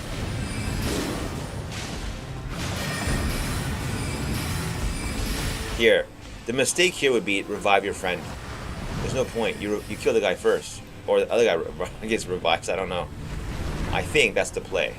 Like I know that if I want to win, and like the boss is like inches away from death, and then they don't kill the boss and they come for me instead, I'm gonna be like so fucking pissed. And look, the game is for sure altering your loot depending on how good it thinks you are. I swear to God, it is. I cannot see it that way. Like, I'm getting no loot anymore sometimes, I feel. Like, and I think what it's testing you is, can you share loot? You know how to share loot? Because, you know, in a time where I didn't know that you could use any kind of offhand with the staff, I was getting so many staves, so many. I had my pick. I had overlaps, and now that I think I can play with any staff you give me. Just give me a staff with a good spell, and there are a lot of good spells. The game is giving me no staves whatsoever, 0. Like, I have on fucking stream. That's why I stream too, eh? I can back up what I say with the recording. I got like I think it was like almost 0 good staves. Every time I open that fucking weapon thing, it's a goddamn what is it? It's just other weapons for other people. Like this. You want this? I don't want that. Okay, I say that and now I get staves. Like, what? Why in the last game? It's not RNG. It's not just RNG. I guarantee you. If it was RNG, and again I have video evidence, I record all my fucking streams. Almost all, honestly. The one thing I have that's special, I don't not record anything. I record everything. I never play off stream. So all my fucking embarrassing losses, I don't give a shit about my record. It looks like it's about a 7% win record. Who cares? I mean, I guess I would eventually, or if a girl would like determine whether or not they want to be with me or not, but I guess I'd start caring a lot. But since that's not the case, I don't think I really care. Like, I think if I'm not having fun, then it sucks. Because I'm having fun, it doesn't suck, right? If I'm not having fun, I'm not gonna play the game. It's easy. It's like, you know, it's one thing that no one can take away from you. Is you know if you're having fun or not, right? No one tells you that, right? I think. Thank you for the staff. I do think at some point the game is going to test you. Do you know how to share equipment with your teammates? Do you? Because there's some games where I feel like I'm being tested. Why are you dumping me all these items that are good for other people? Oh. Are you like underhandedly telling me like, you know, that clip from South Park where like Kanye with the Kanye West episode is so fucking hilarious. Kanye is so convinced he's a genius, and then like there's a fish sticks joke, and he doesn't get it. He gets fucking angry as fuck about the whole thing. It's like, and then he's like bashing the comedian down, and he's like, fish sticks, please just get it. You know, like, please just get it. He's all, I don't know, man. Either you've seen it or you haven't. It's fucking hilarious. It's like that, man. It's like games like trying to tell you, and it's working. Like people's behaviors are being modeled by the AI matchmaking, and not only the AI matchmaking, the AI RNG. The RNG, you know what RNG really is? It's God. You're like, what the fuck you talk about? No, I don't think so. I mean, it could be RNG, but as a game developer, don't you see the RNG as a way to manipulate players? Think of it this way. Is the loot from this truly random? Truly. Yeah, this one probably is. But the one from the boss drops, is it truly random? Or is it a way for the developer to egg you on to doing something? I kid you not. If it was RNG, I would have more duplicate spells. It really feels like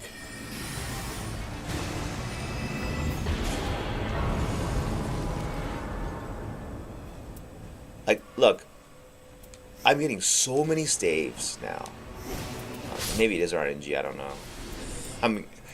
This is how they fucking play with my mind, you know? Like, I have no fucking clue. Wait, what's Founding Window Start? What is this? Sometimes it's the fucking, Wait, guys, I gotta try this shit. Oh, it's okay. Why am I apologizing? Part of the game. What the? Whew. Okay. Those spells, precious.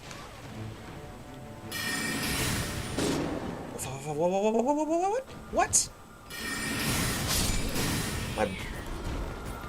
What? Where's your buddy?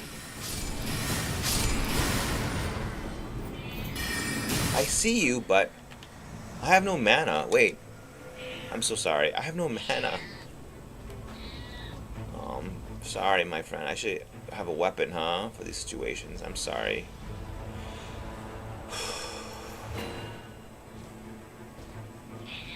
What, God? You have food. What is it? You want something else? What is it you want? I thought you guys don't need love and attention. It's humans, right? For fuck's sakes. So I don't want to have dogs.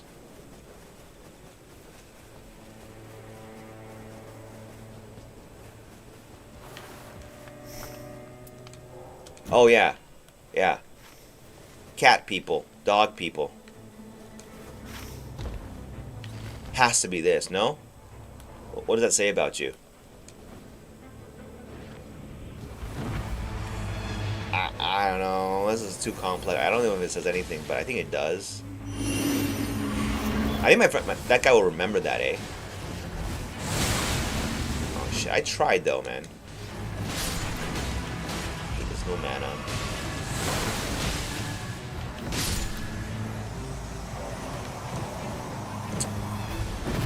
Yeah. Going is a thing in this game, too. Holy. Oh well. It doesn't matter. I just wait that.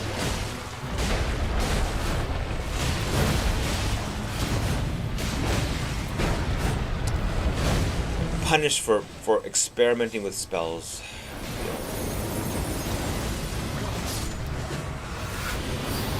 Oh, snagged one. But back to the theme about RNG being basically, this is where you can kind of like nudge the player in certain ways. This is where, as a developer, that and server side shit is where you can like kind of like have the hand of something.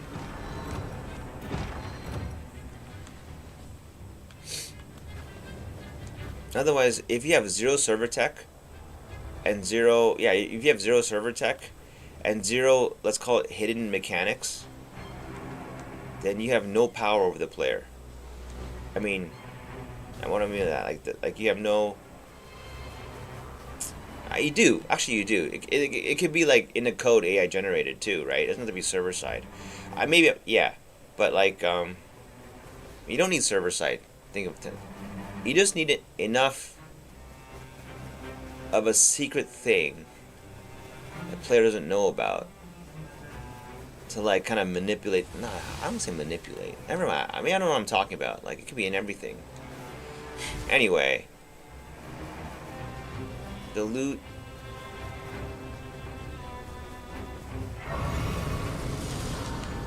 I have a hard time believing that the loot you get from those bosses is completely RNG. And I know the matchmaking is not RNG. I know. I was curious. Why the hell can't I start a game for like 1 hour with my buddy? And if I do randos, it's instant. I think the game matchmaking is struggling hard to matchmake people.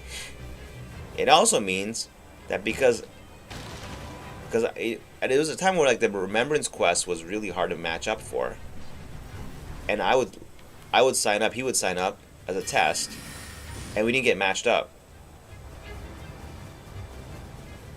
So that means the game was saying, the algorithm was saying, nah, you want a good experience? Maybe don't match them up together. You know, like, just crazy, right? Makes sense though, because maybe neither of us had the skills to win.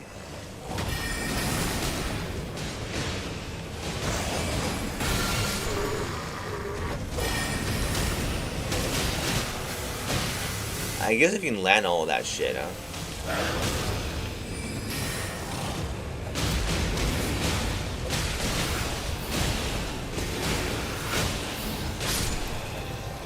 Okay, if it's a big boss, small boss, big boss, big enough.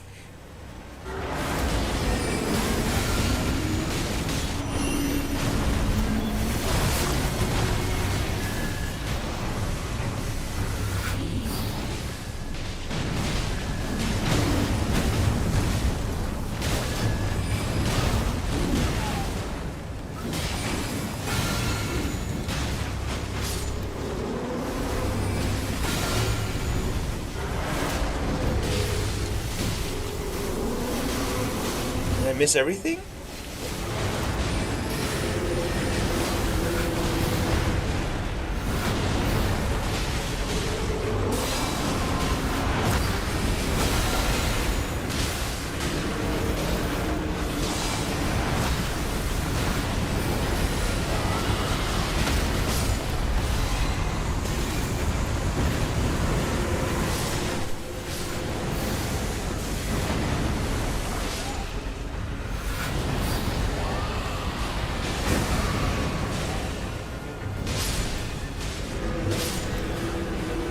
Where is the fucker? There he is. Boy, he's small.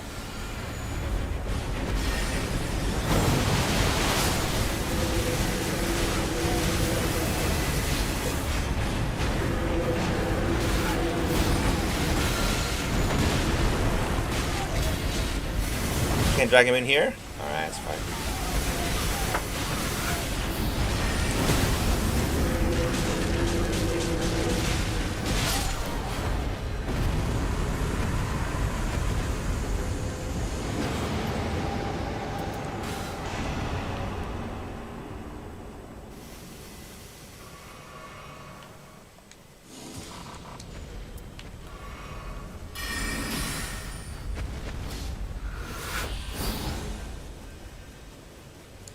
Look at these people. I get paired up with people who like they walk through the fucking rain because these seconds matter to them.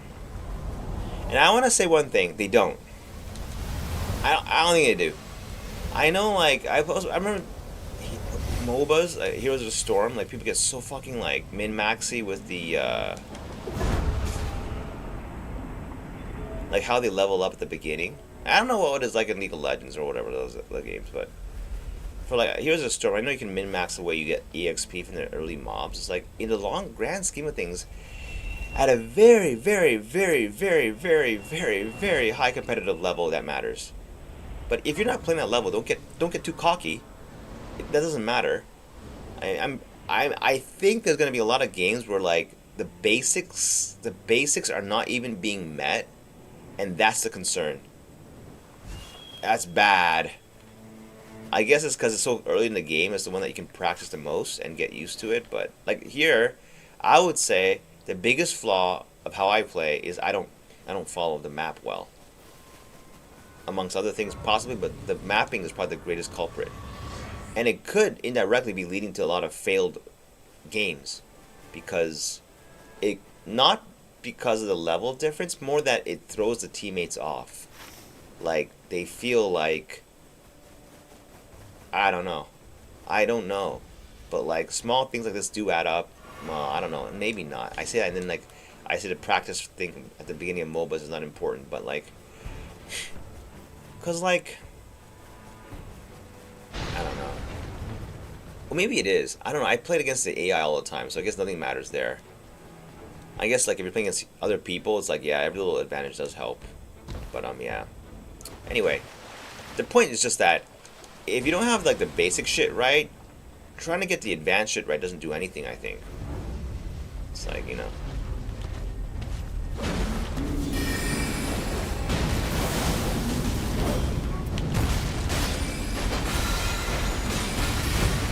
So I go PoE brain here. I'm like, if the spell has a long delay or high FP cost, there's got to be a catch to it, right?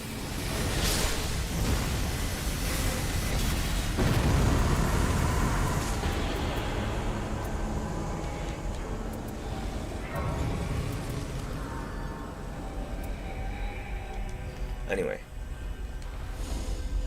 Oh, what? Oof.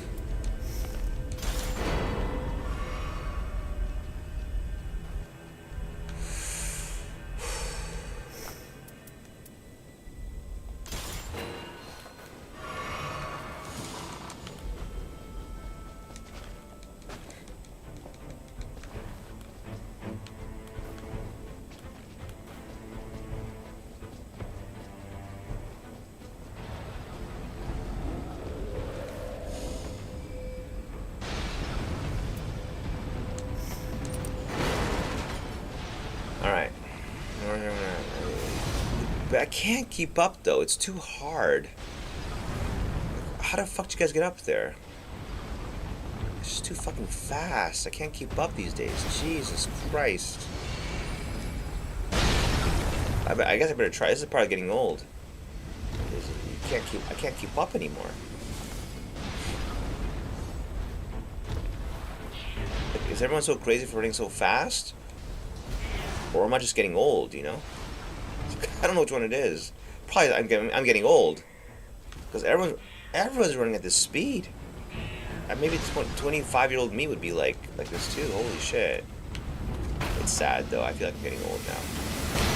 Okay. Yo.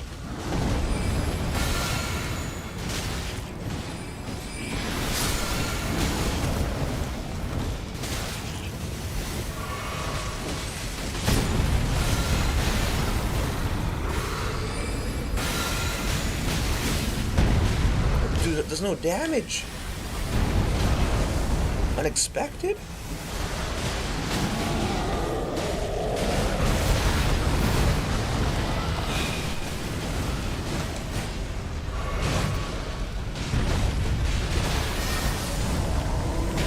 Oh, come the fuck on.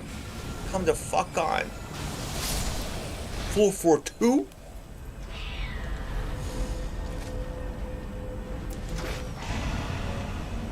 Whoa.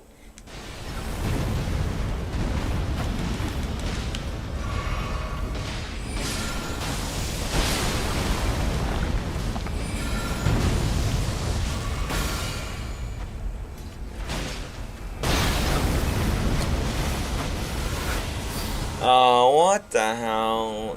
Okay, I gotta know the meta. Why is this zone so important to everybody that it's worth this? Like, why is it so important? I don't get it. What is so fantastic about this zone? It's worth losing levels. What do you get from all this? To just say, I still don't know. I mean, please, it's disturbing me. Please don't do that. Please. I don't know what you want. I know, but what do you want? I don't know. I don't speak cat.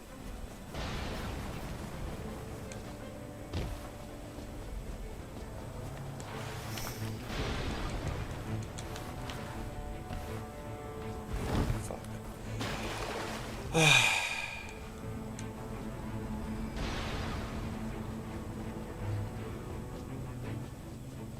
Were you not fed? Pretty sure you're fed. Come on. What's so good up here? Oh man. Where are those guides? Look, why is it always fucking these days secret, top secret, Elden Ring level 1 playthrough? Like, where's the useful shit? Mapping guide. What do you call it? Mapping? I don't know. I'm gonna look it up later.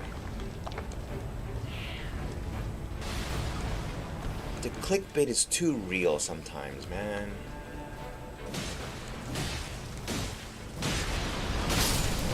Okay.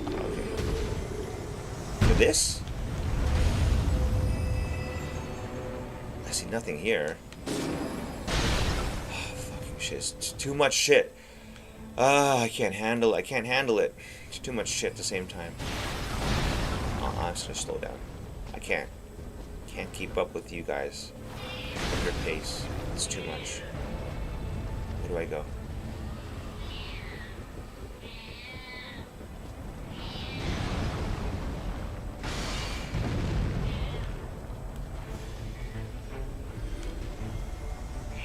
It's because you know why I keep falling. Cause I swear I'm gonna blame the fucking loading and my cat. It is distracting what she's doing.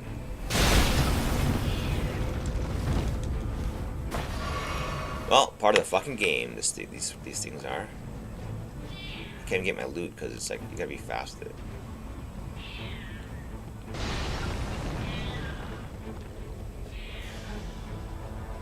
Honey, I know you have food. I fed you. I fed you already, I know. What the hell could you possibly want now? Not just food, huh?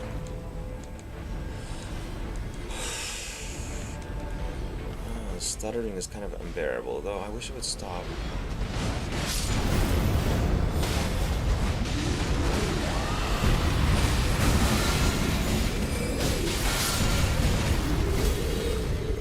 Late.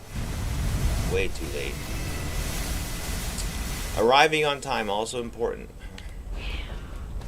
And then, okay, so all 3 kills, that's not the big deal, right? That's the big deal? For the runes?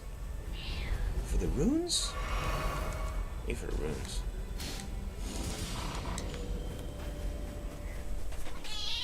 Shh, cut it.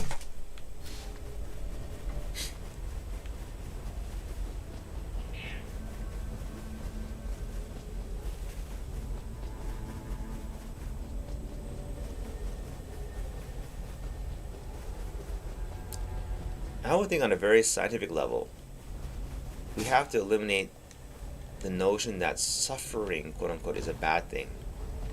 It is in excess, for sure. But in moderation, it is great. A lot of the PoE stuff is really great, eh? The lore, where it goes like, Chevron said, pain sharpens the mind, a curious thing, I'm like, yeah, it's cool lore for a game, but is that real life? Maybe it is, maybe it is. It does sharpen the mind, no doubt.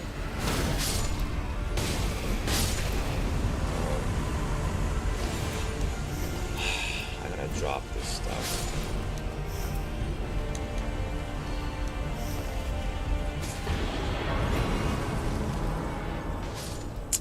I gotta change my buttons. I'm not reloading on the mana. Okay.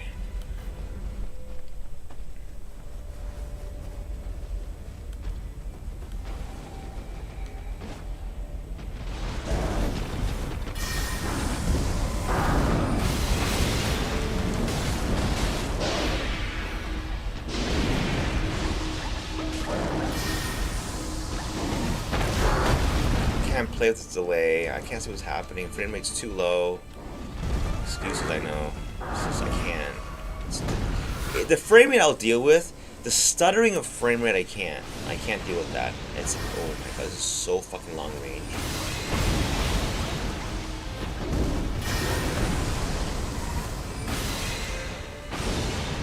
That's a lot of damage. Holy.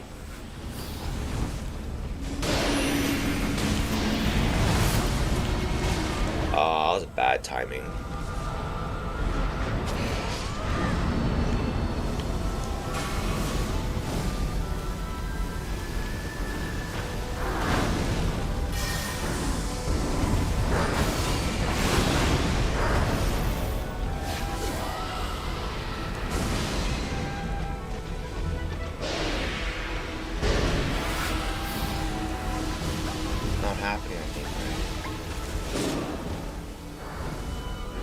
Oh, I can't, man. I gotta remap my buttons.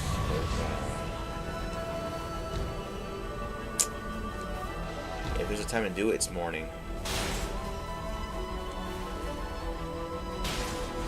Not happening, dudes, right? Gotta get out of here.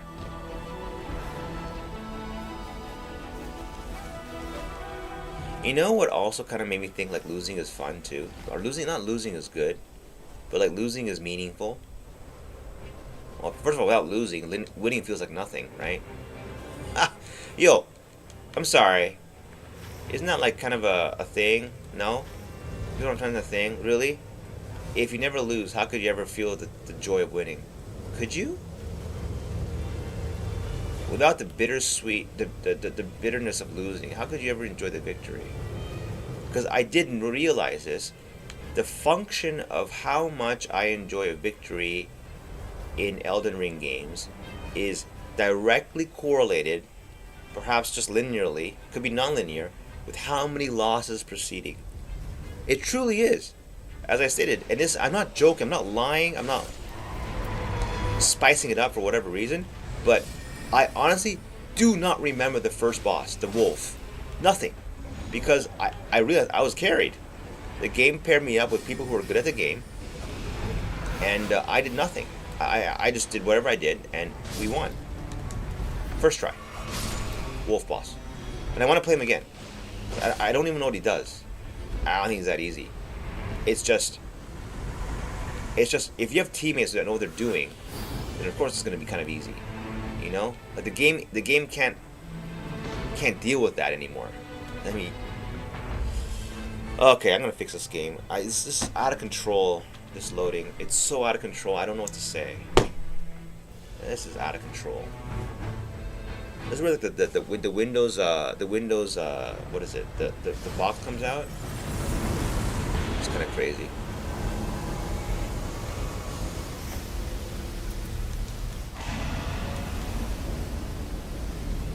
This will get me killed here, actually. Because when it freezes like that, I think the game doesn't stop ticking. Game, I'm not cheating. Can I be on like Santa's list? Because if I was, then like people would just abuse that. I mean, like, I'm not a cheater. Remove EAC from my game, like, you know. Of course, you know who always says they're not cheaters? Cheaters.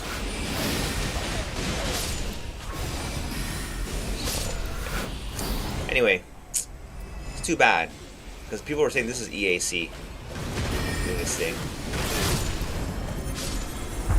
Guys log the fucking thing. They log when it stutters. They like cross-reference a time with the Windows event viewer. Crazy, man. It's an EAC generated event.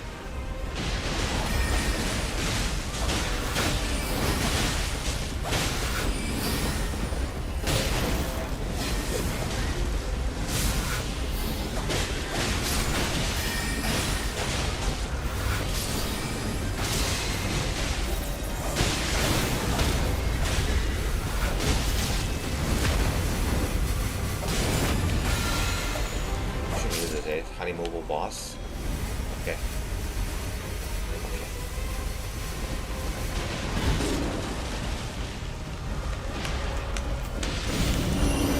I will say it's very hard to target aim your friends. I don't know if there's a trick to this. I don't know it. Like I press really hard there. It will swap between the two enemies, but not your buddies.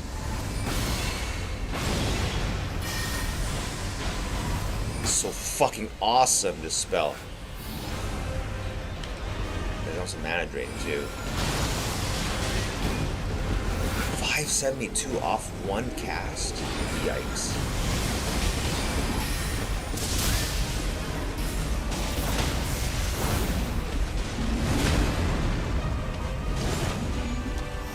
I had enough. I can't play like that.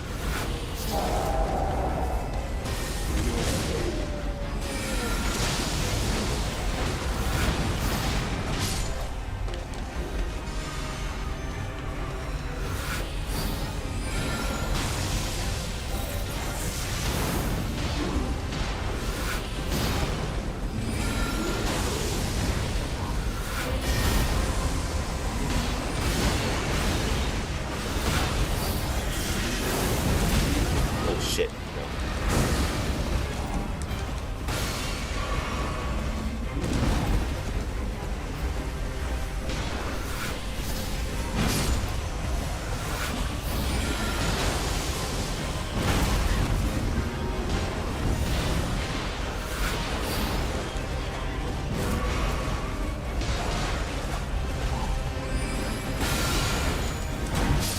Got him. In the rain. In the rain again. In the rain, please. Ah, fuck. God, in the rain.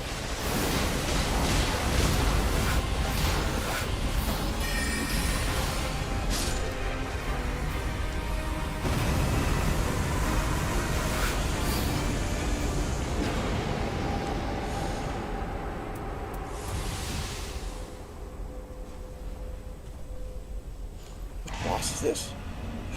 The wolf! Speak of the devil. I didn't know. I said I wanted to fight this guy. Now I get a chance to. Okay. Okay, I'm fully focused now. Which means I need a break. You guys are rushing so fast. My mind can't breathe. So it's what if I feel like my mind is suffocating when people are running that fast through the map. Event after event after event with no break in between. It's too much.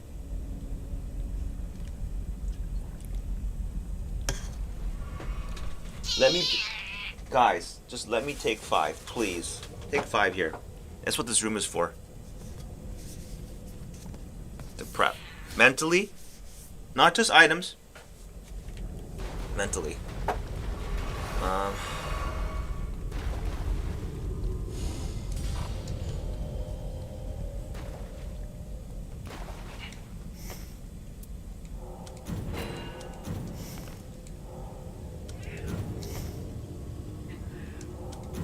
Oh, I dumped something?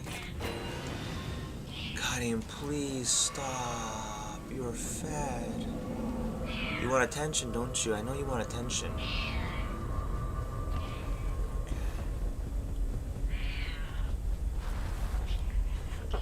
Now, I guess the thing...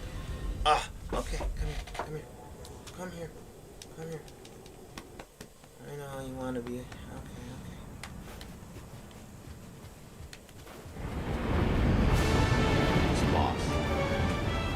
Small. Agile.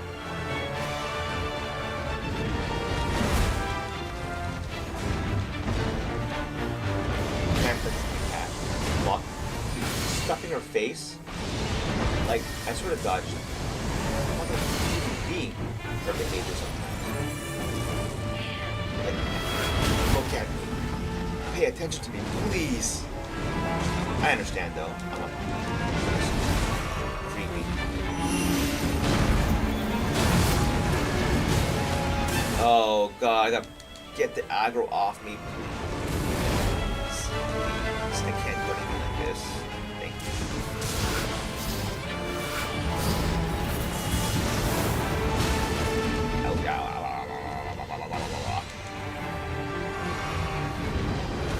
Come on! You attack everybody but me? I mean, me but no one else? Get the fuck out of my face. Get off. Okay, I'm just sitting and do nothing. That's the right play. You got aggro like that, just sit and do nothing.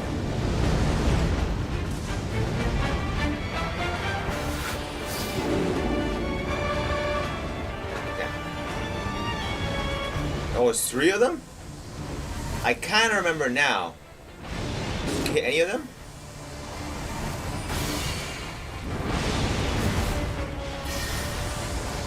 I don't revive people. I draw aggro. Okay, now I need to revive. I don't know. It's okay. You know, it is not of the generosity of your teammates that they revive you. It's because they think they need you to win.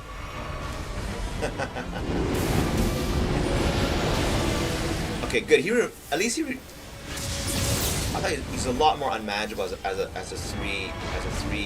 is it? This is better than this. I think Loretta's is a bit too much.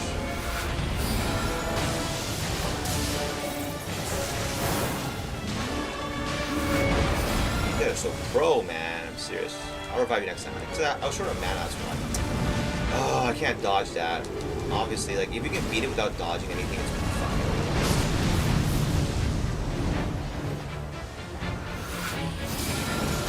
I can hear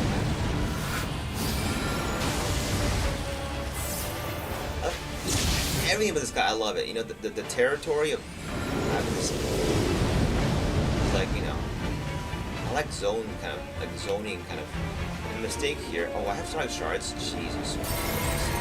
Should have done this. Or a blast hurrah. Oh, I get this stick. It's super fucking long range. Oh! Where the fuck did he come from? Oh, it's a 3. Oh, it's a 3 wolf boss. Oh, this is crazy. You can do this. Don't die because on my behalf, on my accord or whatever. Be responsible. It would be.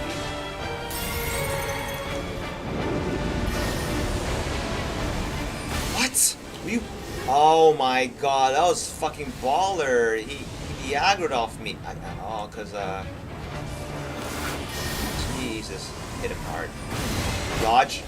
Got it this time. Finally, I learned. I finally learned how to dodge it. Nice finish.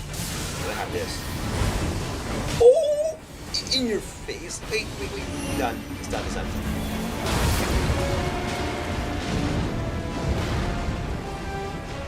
You hit it one more time, right? It's not bad.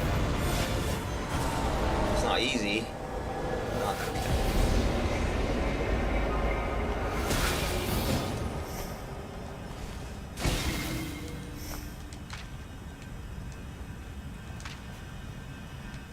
DPS is the most fun class to play. Most fun, least responsibilities.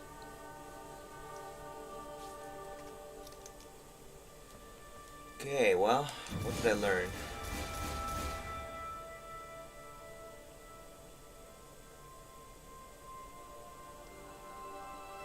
That's good. Vigor +3 is good.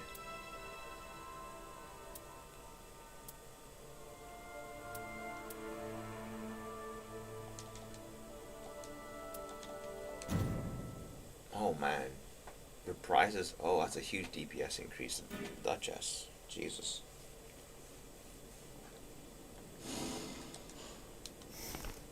Oh, it's raining.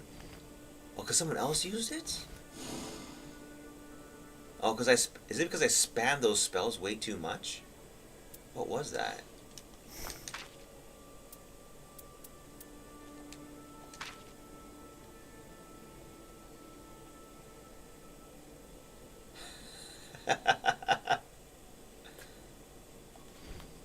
I don't like that one. I don't like. Only like this one. This is the best one. Sorcerer's Selling. I wish they had like a deeper knot in thought, like a permanent. Like it doesn't come out of it.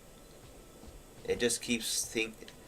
She just just keeps thinking and thinking and thinking, and doesn't stop.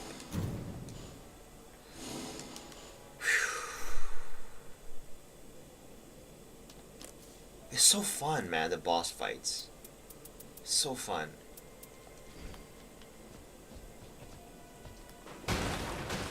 except for the dragon one, because but I reflected on that one because it's the last one in the list, right, of these bosses, I believe. Yeah, Fisher, the fog. So there, without understanding the design, I think they wanted to make the learning speed extremely slow. Like, it's hard to figure out, which you know. But then the problem is that it kind of prompts game guides to get at it. Is that part of it now? They make these games like they want to make the game guides are a part of it. I don't know.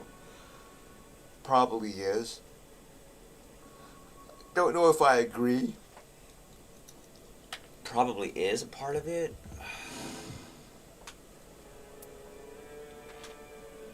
It was fun though. Now I know Loretta's mastery is super long range, like across the whole map. So the advantage there is if you don't steal aggro, you could be like, imagine you never took aggro away, like, you're safe from everything, except for the dragon's frost breath, which I said yesterday. Multiple football fields of AoE. Never seen that. It's so crazy.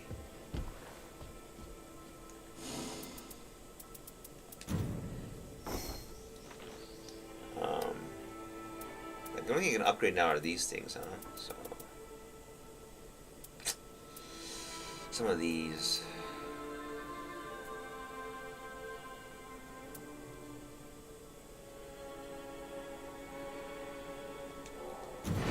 Perhaps this is a very must-have, the rune acquisition. I don't know.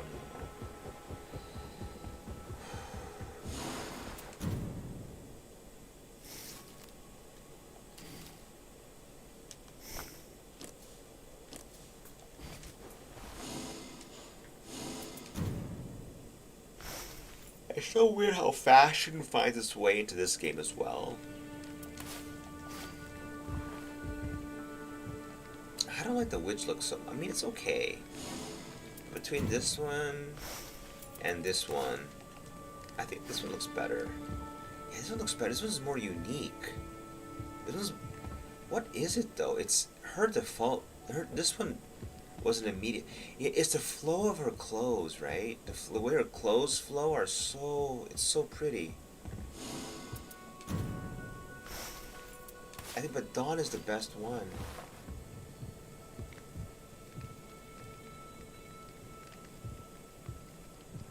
This stuff is amazing.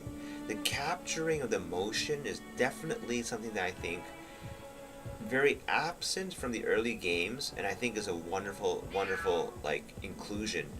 Like the way they motion capture things, because there's a lot of beauty in motion as well. You know, everywhere. The way the arms move and gesture, and technology could not allow this in the past. All right. What the hell could you possibly want? Now I'm kind of curious. What is it? What?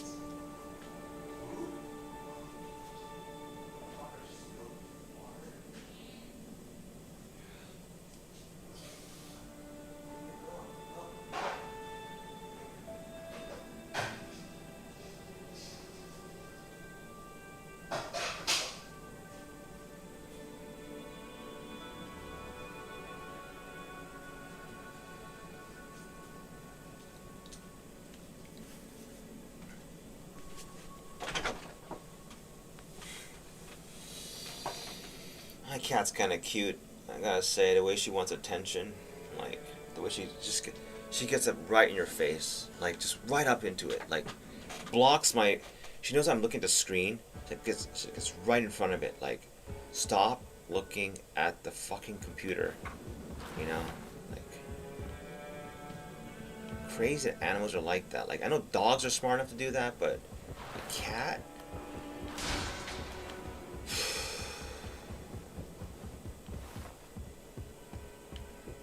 This is still the best costume. Just I love the way she looks. But this just means I cleared one expedition. And the other ones mean something else, right? You know, clothes mean something. They do. They express something, even though you may not know it. A lot of times it's vanity.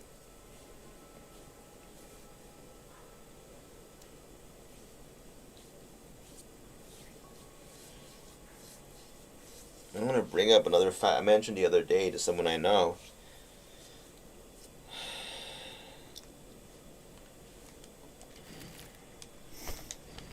Anyone from PoEs here? Look, next time you check out Fobgun's stream, Fobgun, you guys all know Fobgun. He's so famous, right?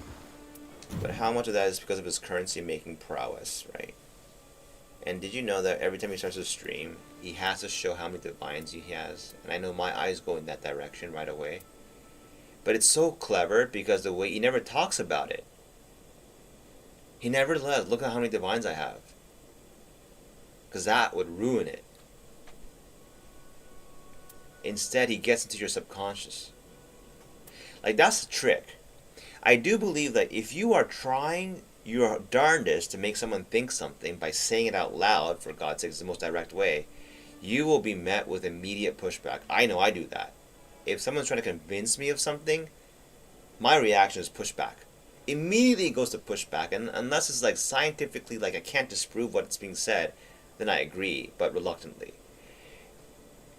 But when someone does it to me in a subconscious way, it appeals to my base senses, and I can't detect it. The real trick is they can't detect it. When Fobgun is showing his currency tab on almost every PoE stream, he is really saying, look at my divine count, what about yours? Shut up, listen to me. It is saying that without saying it, and then he has a buttery smooth gentle voice, and it's a recipe for success. Think of it this way: his buttery gentle, I'm just, well, he's not like that, it's too feminine, but I mean, like, I think he's a lot smarter than I thought he was at the beginning. He's very clever. I mean, very clever. Like, how many people do this kind of thing? This is what directors do, movie directors. They suggest something in the scene through framing, through how they when one character stands taller than the other, dominance, the camera looking up, because I think that's basically like if someone had dominance over you, they'd put you on the floor and you look up to them as if they're like their masters. They could crush you at any time by stepping on your head. Look at Geonor, the kind of like the iconic cover art for Path of Exile. It's like he's oppression. He's like powerful. He's standing over you. Upward angle, looking up. It works well that way. And same thing. That kind of video, he's subliminally doing something. It's just hard to see it right away. I mean, once you see it, you can't unsee it. But it took me about maybe, I don't know, 20, 30 vids before I became consciously aware of it. Hey guys. And then you see the currency, right, tab. No?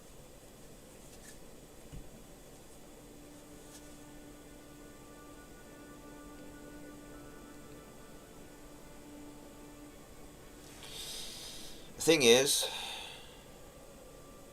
the real quick ways to make currency, you probably will never know.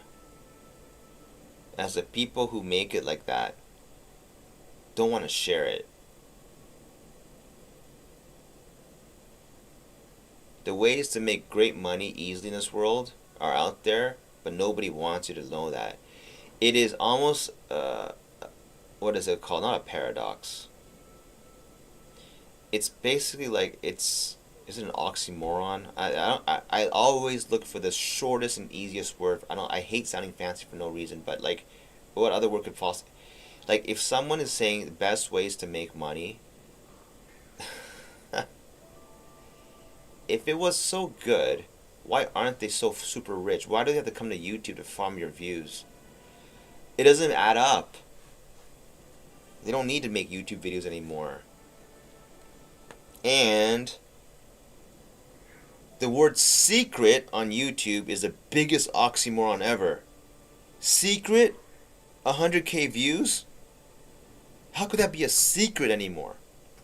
I mean, like, it doesn't make any sense. But think about it, though, because the AI is suggesting to me, make videos with the title secret in it. I'm like, what? What secret? I have no secrets to share. And, oh, it's not about that. Make it look like a secret, and people will come. Oh my god, I can't do that. I don't have any secrets to do. I have no secrets anyway. But, like, can't. And I tell you, some of the best secrets look, best wine in the world, probably the best vineyards in the world, are saving that for themselves, their family, their kids, and the billionaires. Wouldn't you do the same thing? Why the fuck would you produce wine that tastes so fucking rare and expensive and good and give it out to random people like out in the world? There's no fucking way. You'd want to sell a good wine to compete with others, certainly. But, like, if you got something special there, like, I don't know, man. It's just the way it is, right? You go in the store buying wine, and they make claims otherwise is where it gets fucked up. Like, when the packaging is subliminally appealing to your, like, senses of this is exquisite, elegant, refined, and then thinking that, how do you know? And I guess, and the other meta thing is, does it matter if you thought it tasted pretty good and you felt exquisite, elegant, refined, then was it not? It's weird to think that way.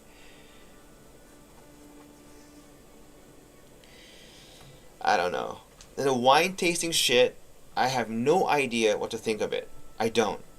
I now think that my mind, because I don't know anything about it, is probably the main problem. The other one is it's so clouded with media shit that I have no fucking clue what to think. Is it stupid? Is it smart? Now, I mean, I was in it's stupid camp for the longest time because why? Enough people who seemed like smart people made fun of it for so many years. But, but then you realize when you read on Wikipedia, okay, that they were milking feminists for years through advertising when the products have nothing to do with feminism. It's just because it makes money.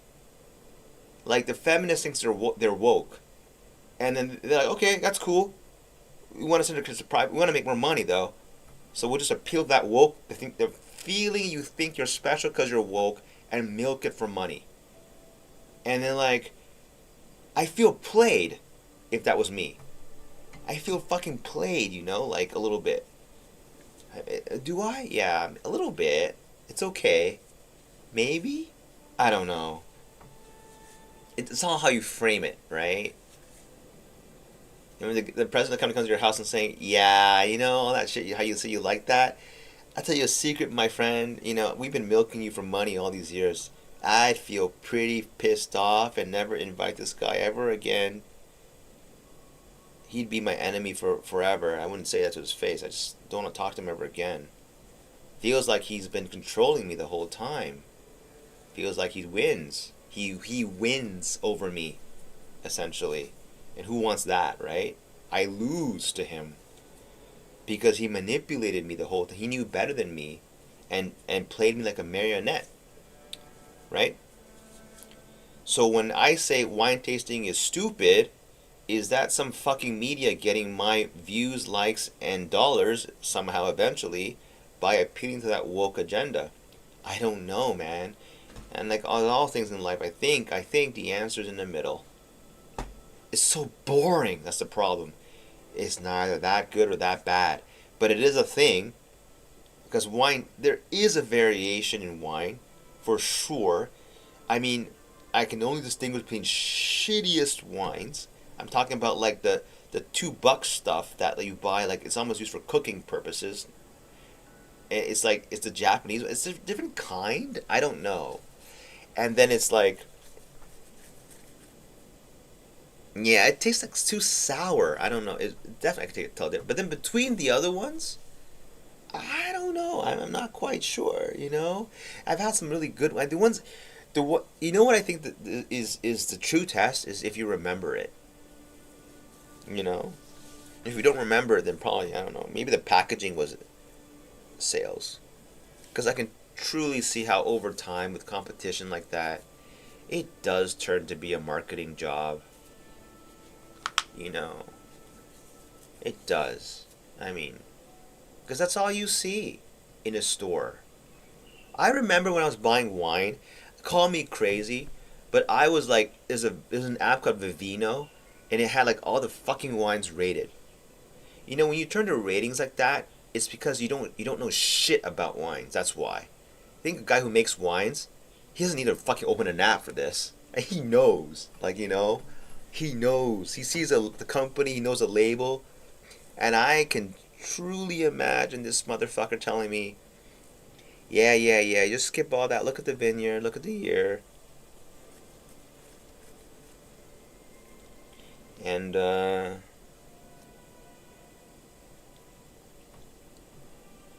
mean, think of it this way. It was a revelation to me that the year of the wine, it doesn't age.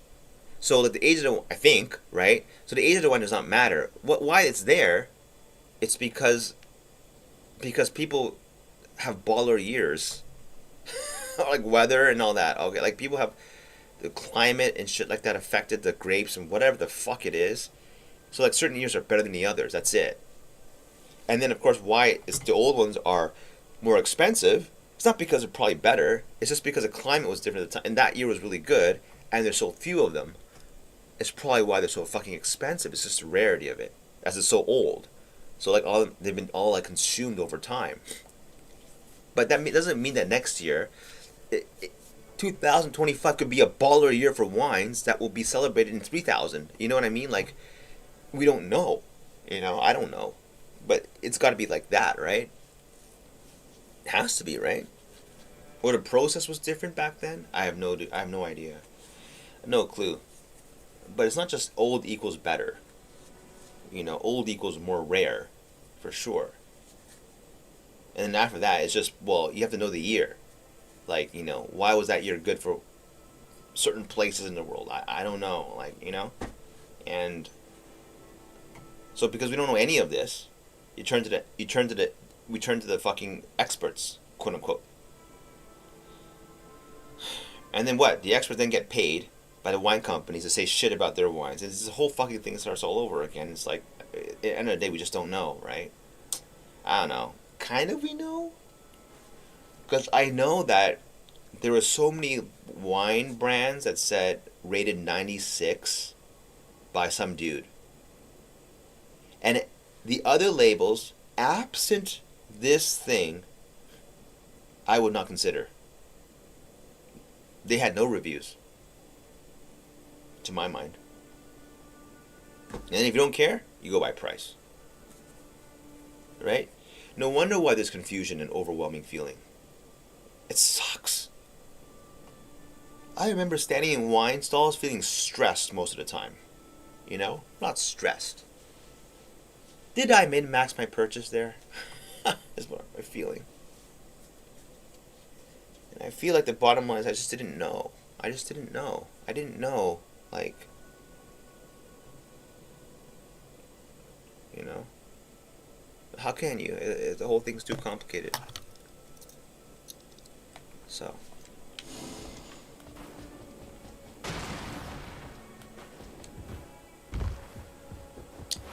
I think it's easier to taste test beer than it is to taste test wine. I don't know why that is. Weird.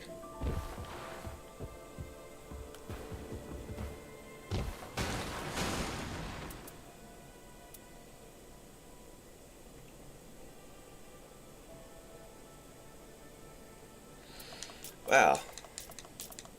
Maybe he says 11 in a row is the fucking wolf. I can see that happening. I mean, like, if I wanted to get an 11 win streak, I just spammed the wolf again and again. For sure. That was not too bad. I think. I think when he turns into 3, just to be more careful, I think, that's all.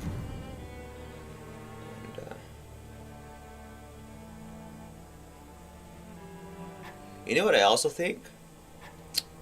I think if you get good enough at the game will label you as a carry person. And it will pair you with people who are a lot worse than you are. It's just my fucking like... I believe I was tested once. I was thrown into a game, and it was on stream yesterday, where nobody knew where to go. And I'm like, oh shit, if I don't pin something, no one's going anywhere. And then it watched me, the game, and said, nah, you're pretty bad at this shit. You're not ready. Observe more, please. One day. Okay. I mean, I'm not gonna like... I'll get it eventually, I think. It takes me a lot longer than the average person, apparently, to like just pick it up. Because I hate that. I think nobody likes that, right? Figuring out where to go. That's why tour guides get paid. They don't do it for free. It's a pain in the ass, probably. That's why. You know, it's a pain in the ass to figure out where to min-max travel time and meaningful destinations. It's a pain in the ass. And that's exactly what this is. When I follow these people, it is a tour guide. And it's comfy. And I don't mind. But I could totally see if at a younger age, I'd want to figure that out for myself. It is a tour guide. Steve is a tour leader.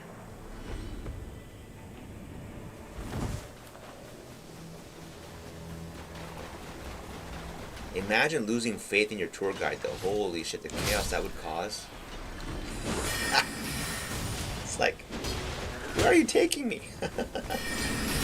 Holy shit, that would be bad, huh?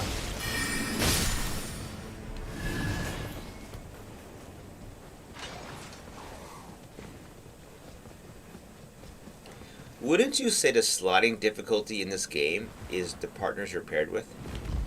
Your teammates? Wouldn't you, as a game developer, say the better you get at it, quote unquote, the more will pair you with people that are at a lower level? And the worse you get, the more pair with a higher level? So it's always going to be a challenge? Never too easy, never too hard? Am I overthinking this? No. This way.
Here, I need to eat.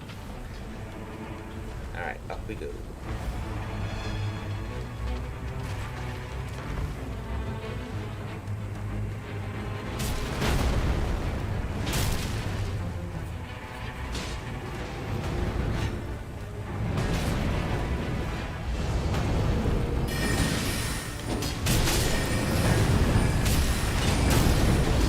Another interesting thing I was always wondering about is, like, let's say I did music. Everyone loves music, right? So I did it for a living for a while. And the question is, does it alter the way you perceive music? Does it make it not fun anymore? And I gotta say, yeah, it does. It all depends. on how serious it got. And maybe on how good you are. Maybe. What I mean by that is, the better you are intrinsically at it, like as a talent, the less likely it is to become bad. And the worse you are at it like, as a God-given talent, the more likely it is. I think that's going to be the case. Just simply because if you have a talent for it, it will come effortlessly to you, and people will appreciate you for it, and say like, you got a talent for this, and who the fuck doesn't want to hear that? I want to hear that. I think everyone wants to know that. People don't even know. Well, do I have a talent for X? Well, nobody knows that until you try it, right? Kind of. Maybe you have a feel for it, but then like all the internet stuff that kind of like alludes to figuring that shit out gets views. I think there's a deep desire rooted within us to know, well, what is... Didn't Mark Twain say this? Two most important times of the world: when you were born, and when you figure out why you're here. And that, it's kind of like, okay, is that God? No, I don't think so. It just means like, you know, for some God unknown reason, you're just good at one thing in particular, and people have pointed that out.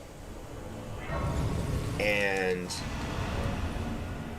it's like, when you figure that out, I think it's a very twisted person who doesn't think at that point, well, I want to do this and maybe make money out of it, or if not even that, just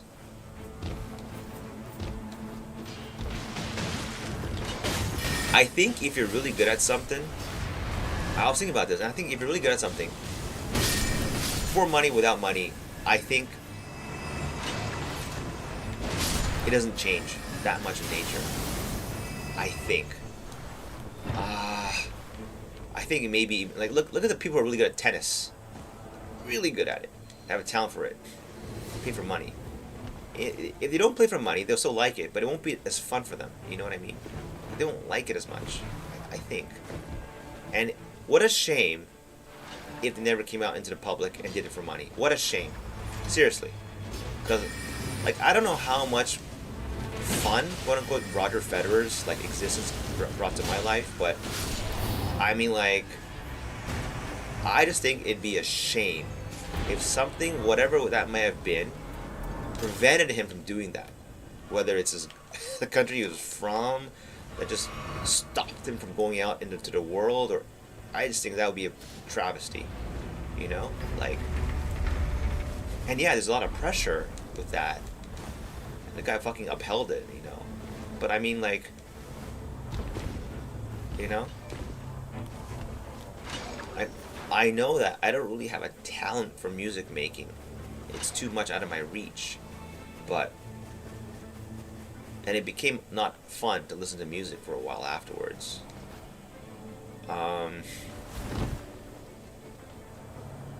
like programming, I don't mind.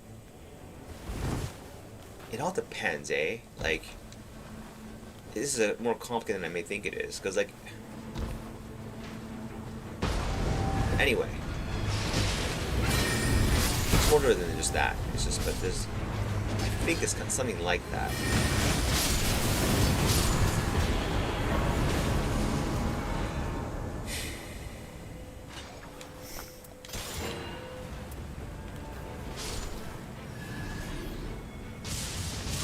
So cool.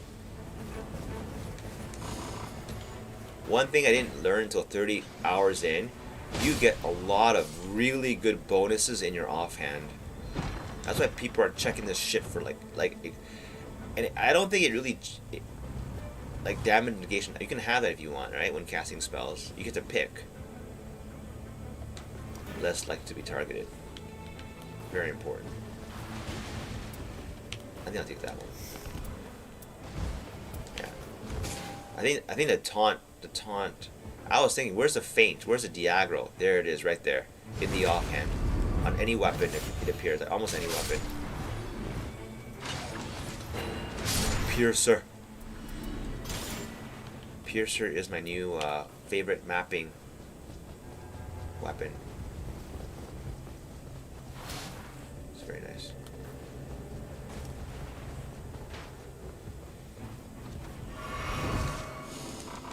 Boss is this? Again, the wolf? Huh.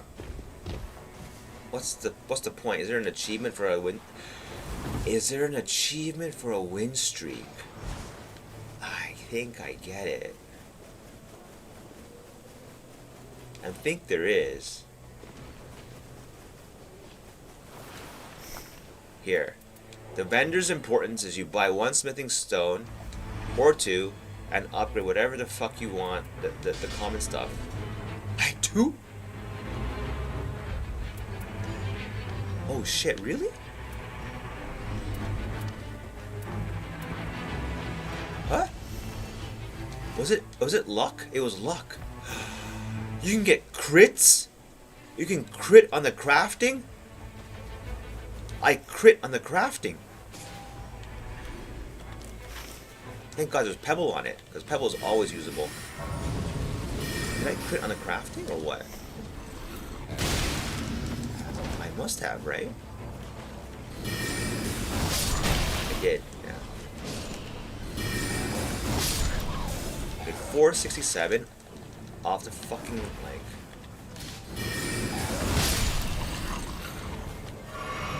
Piercers are really fun. Oh, present? I'll take it. He's telling me buff me next time, please. What the fuck?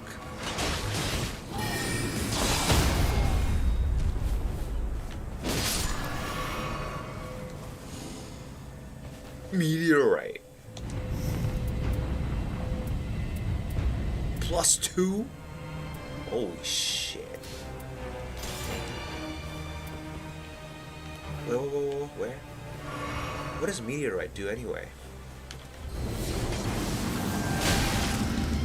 Well, I won't find out if he keeps hitting me, but whatever.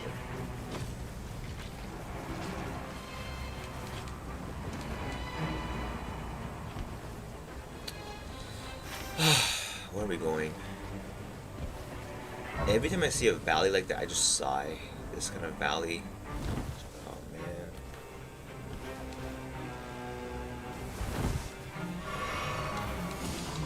Okay. Up we go.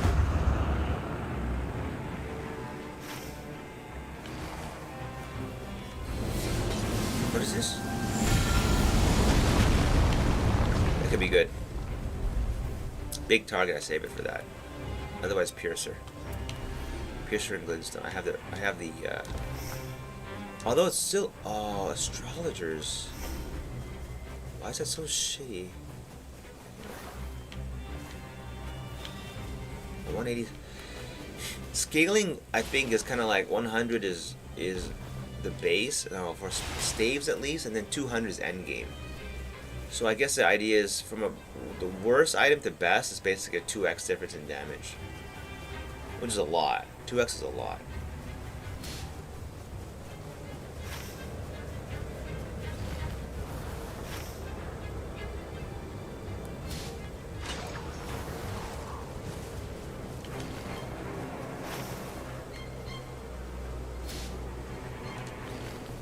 Hey? Sorry? Oh.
do I do? Test. Test. Shit. Just misses everything.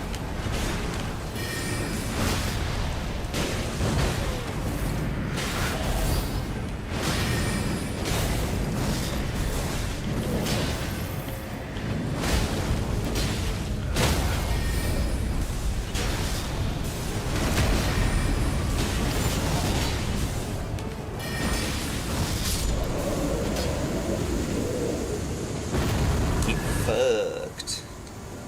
It's fun, man.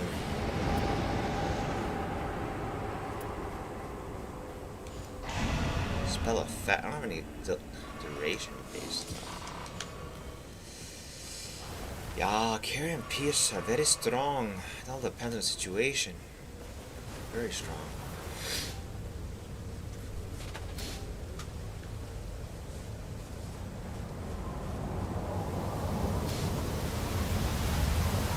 Okay. Never a goal. I understand.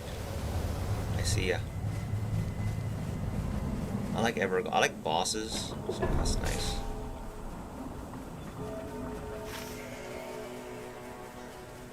We are going after Evergoal first, right? No? What is going on here?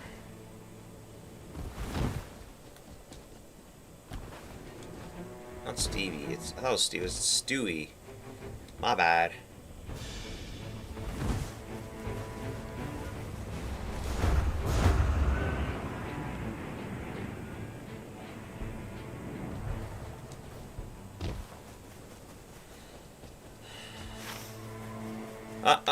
Whoops. My bad again.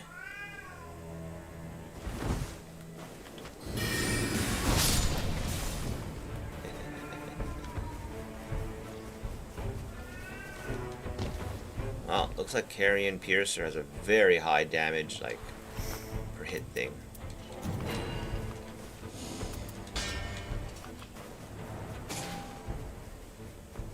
Ah. Are they already?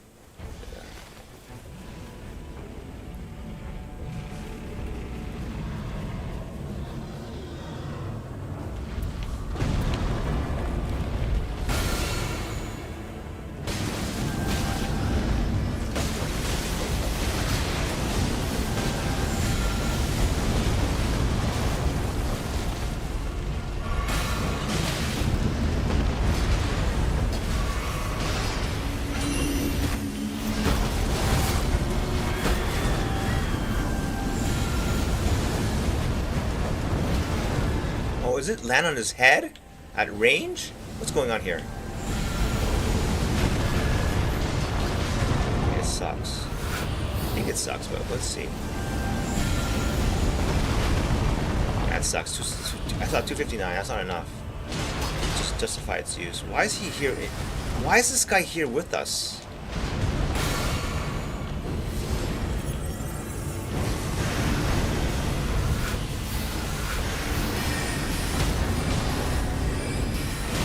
Is this a soldier? Is there another boss in a room? Oh, I don't know what's going on.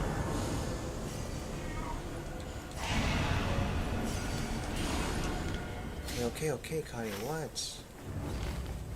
Oh, it's a boss. Should we kill this guy too? No? He's not even worth killing? Oh, because he's too shitty? Okay.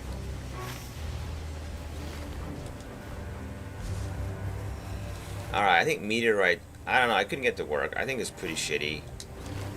I don't know, how does the targeting work? It's just randomly like three blocks?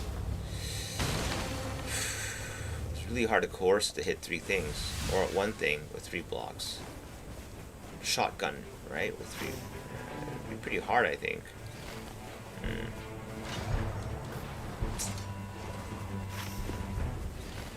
No, it is too bad.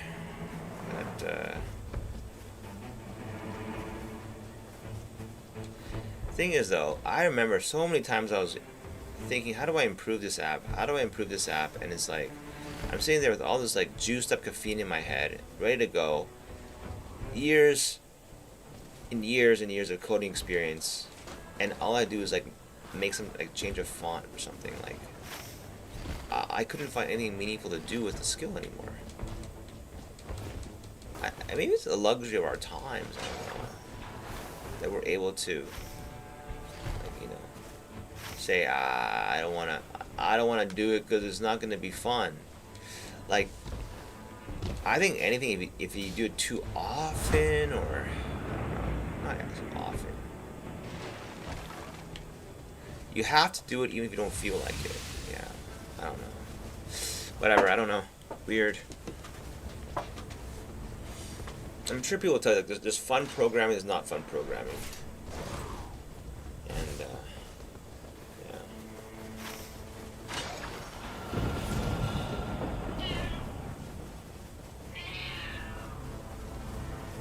I think programming would be more fun with less friction.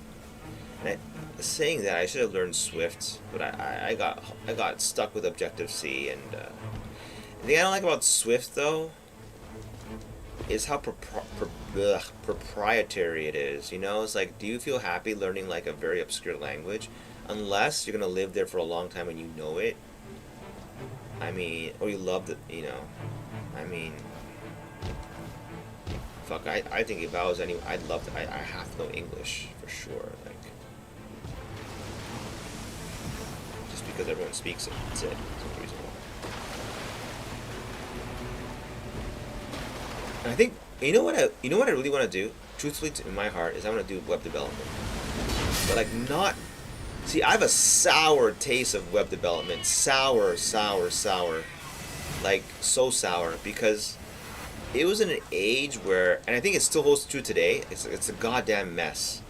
And I looked it up. It's a goddamn mess still today. I mean, they try to clean it up, I think, right? But for me, like, it really is a huge difference if the thing you're developing for has really nice tools. Like, you know, Xcode is really nice.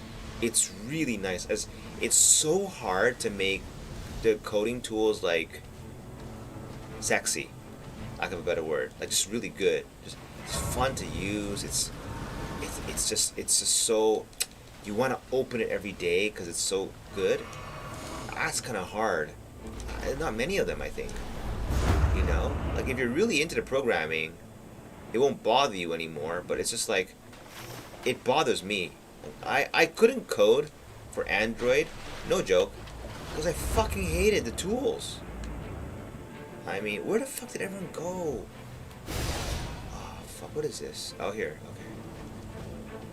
It was called, what was it called? It's now called Android Studio. I think it was called Eclipse. It was basically a Java development environment reworked for Android. Reworked. I mean, that's shitty. Reworked. Yo, that's baller, man. We just did there. Okay. But at the time, Xcode was like natively coded. It was fast. It had a really good simulator. Like, you didn't need a device per se. Like, you know, they had a simulator built into the damn thing, and you could just run the simulator and then kind of know like how it would behave on a real device. And it ran super fast. Like, when I say super fast, I mean compared to the Android version, which was so unbearably slow. Where are you? How'd you get up there? Why is this guy here with me? You do know we're having trouble, right? Oh, thank you.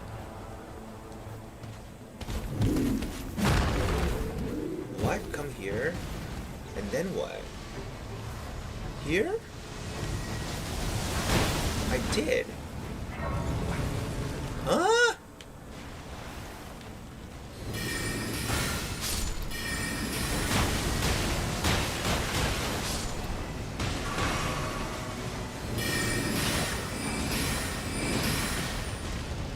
You know what would be better? If you just came down and showed us the way. Honestly, that's what a tour guide would do.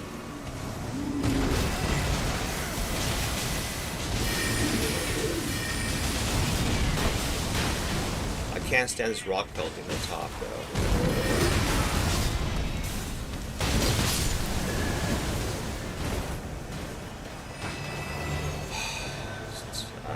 sleepy. And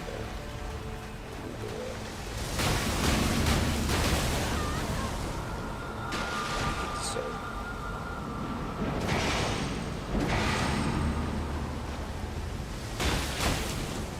you stop. Okay, that has got to be the most annoying mechanic they put in. Like this, the random bombardment from. Oh, he killed him anyway. what a fucking baller! He just killed the whole fucking boss on his own. Damn.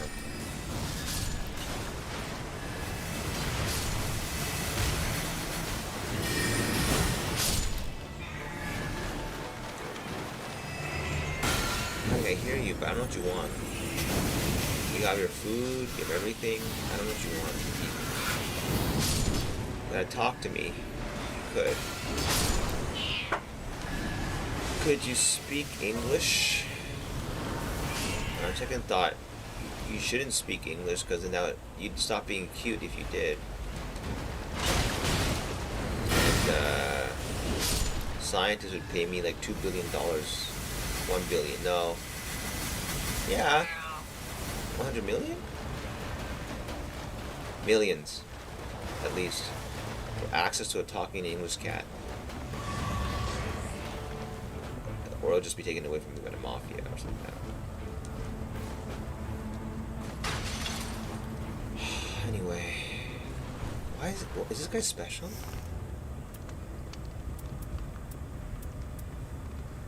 Oh fuck. This very good.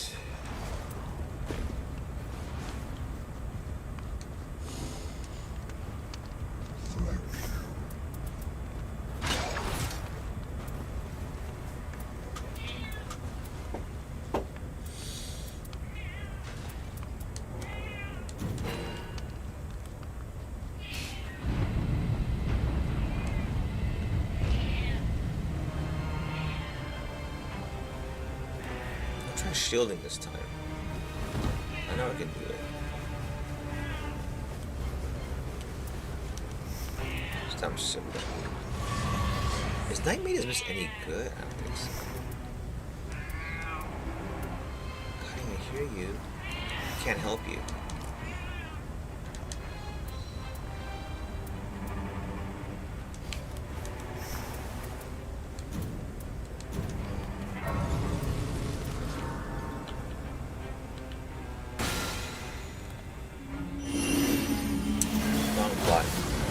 Fuck me, man.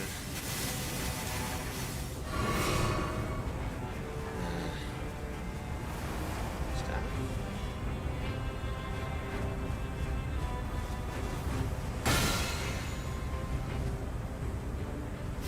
The Wielders. Oh, is that something that yeah. You know, that's how I.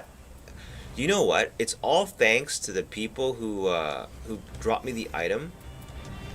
Is that a relic? I'm invincible now. I got 60% DR off the first hit. That's incredible. Like for a caster that can't scale HP, that is the best GG item there. You know, like I don't know, it's good for anybody.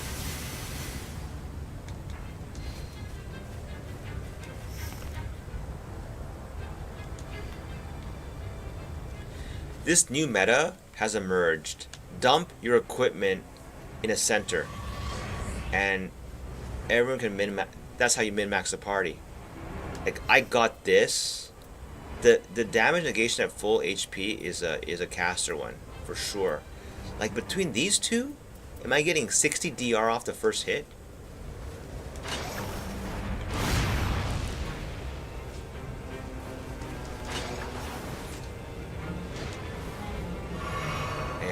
Could be.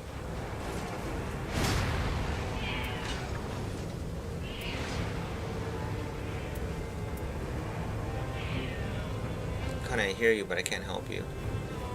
I don't know what you want. If I don't know what you want, I don't know what to do for you.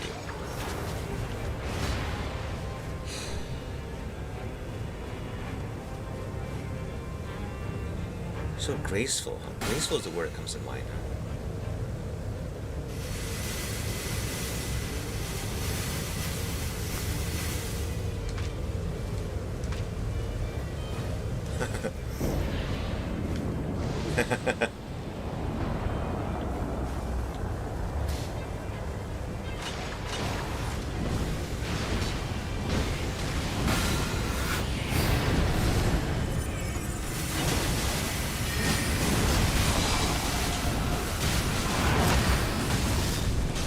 Missed.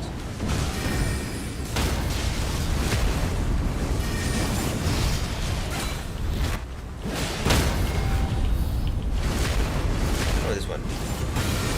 Slow moving.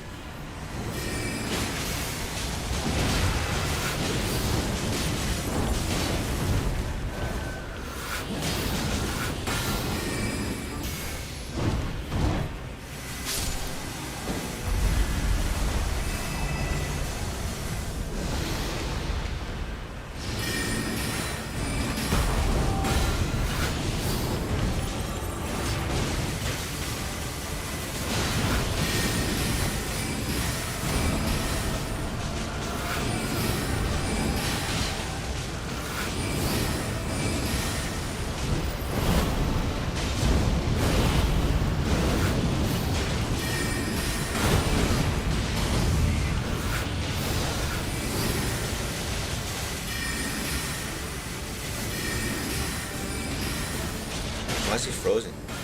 How do they do this? They glitch him out or something?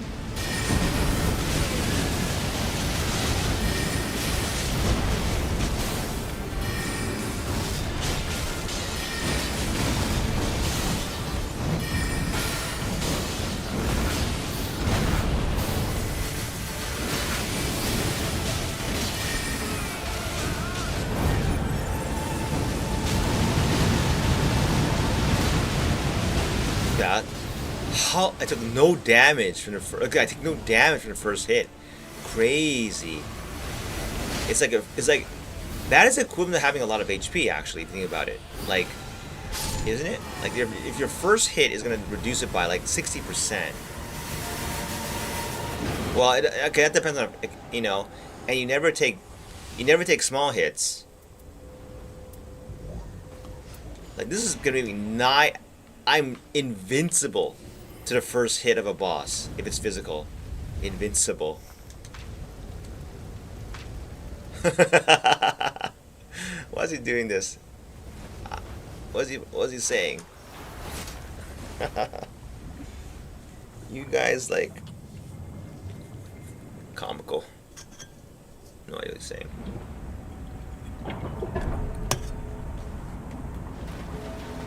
What is it? Are you guys like going for some record, or I don't know what's going on here. I don't know what the meta is.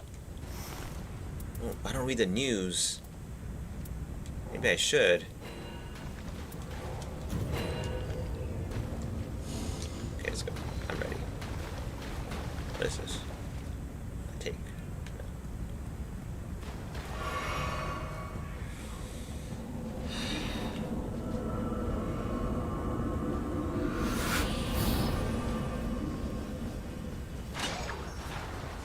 This is the wolf, right? Thank God. Oh, that's pretty fucking cool. I didn't know you could do this.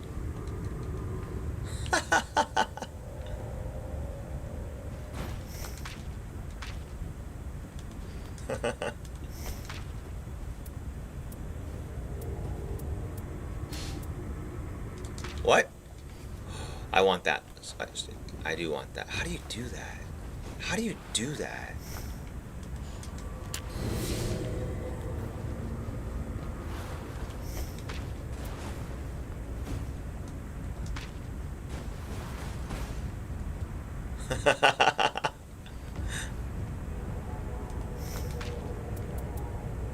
Well, are you wait? Are you where I fuck up? There's no fucking up here. It's the wolf, right? Okay, let's go. Let's go. Let's go. What the fuck are you guys doing? Let's go. I know you guys are good. You play like shared gear meta. It's like you guys. I don't know what the fuck. What the hell is this? This is like.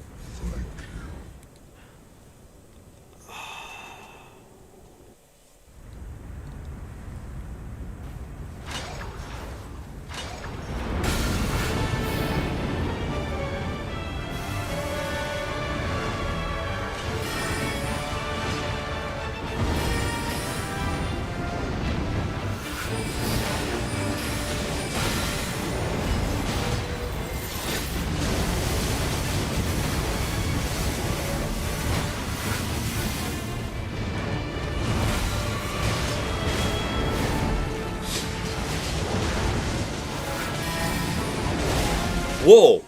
That shift is a bit disorienting, no joke.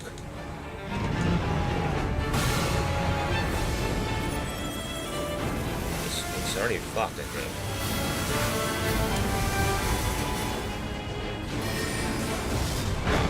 What? 3 wolves? Yeah. Target the same one. There's a chance to target the same one. Because otherwise you would draw aggro, I think, right? Who are we targeting? Oh, I see. He's going after everybody. I see. It's a test.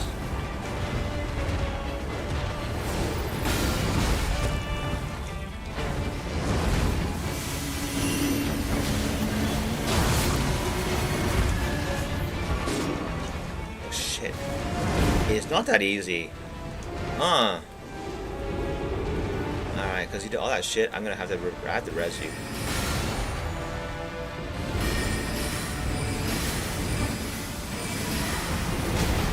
Ugh. Ew, I am not using that much aggro. You gone? Okay.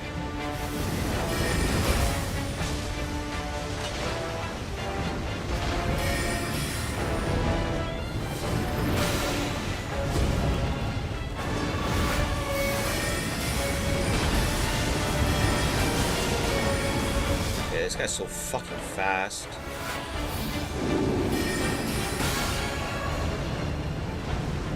What is that? Missed. Oh, you got the fucking heal? I'm standing next to this one.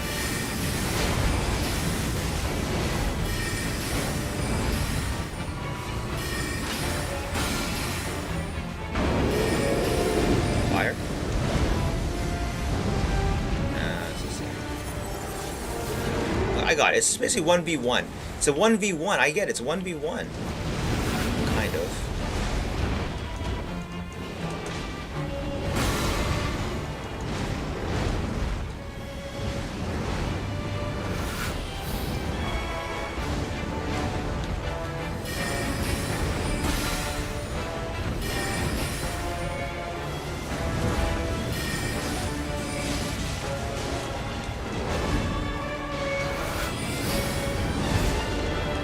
Ole. Not Ole. Last one. Okay, what? Get the fuck out of my face. Get. You're dead, you're got it. Offense time. For the kill. What? Okay, he's gone? Now it's easy mode. Yeah. Not that easy. Now, don't res. Mistake is to res here. He's dead anyway. Everyone knows this, right? He's dead.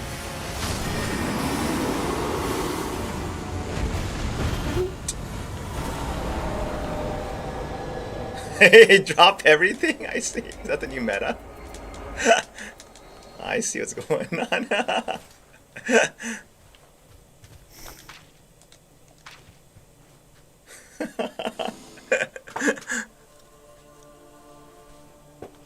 Why they do that? I don't know. That's funny. Yeah, Wolf is not that bad. He's a reasonable boss. He's a reasonable boss.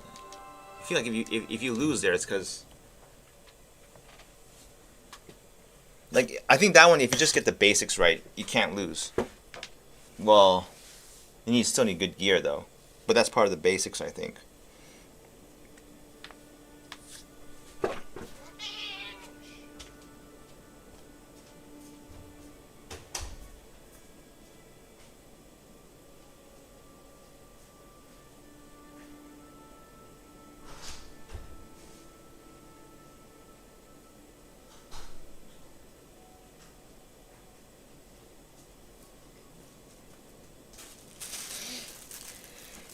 Are people gunning for a win streak? I feel they're gunning for the win streak. I'm pretty sure they're gunning for a win streak, because why would you spam Wolf so often?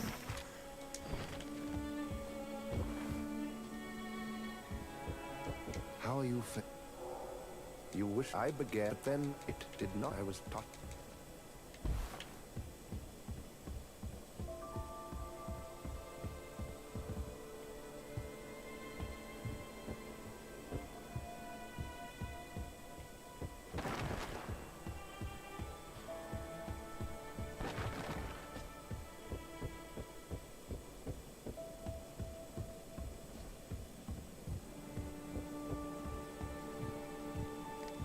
Oh, it's so beautiful.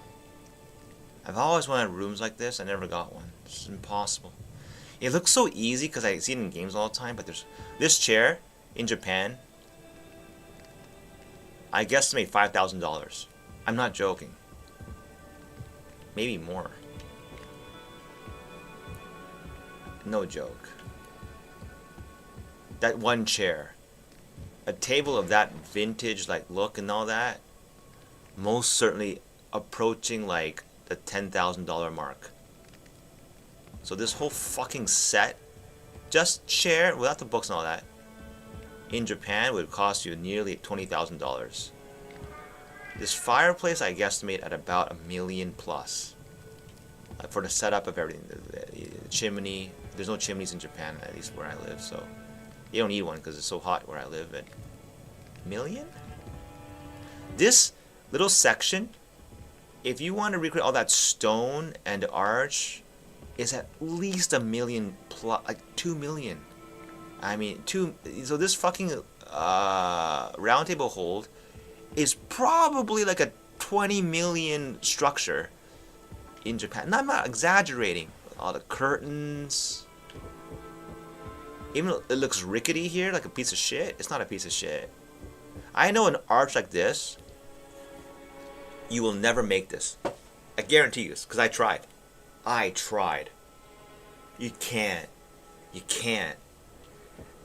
You can't. It's just, there's like these, look at that. There's like these edges, like molding or whatever. There's like recesses and juts and all that. Like give it a elegant human look. They don't get it. You know? And of course, stone masonry is a lost art. No one does that anymore. Because why would you? It's all concrete now.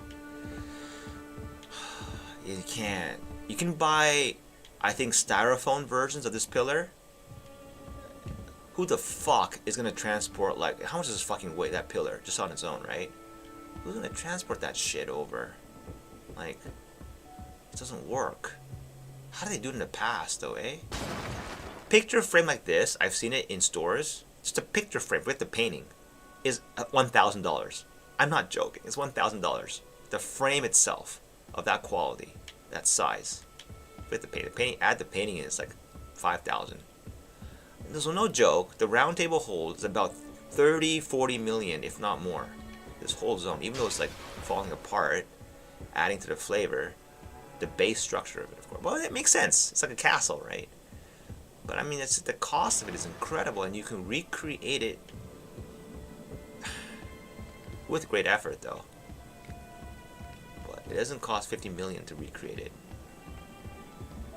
And what's more, you can share the feel of it, kind of, but not really, with tons of people, because it's digital.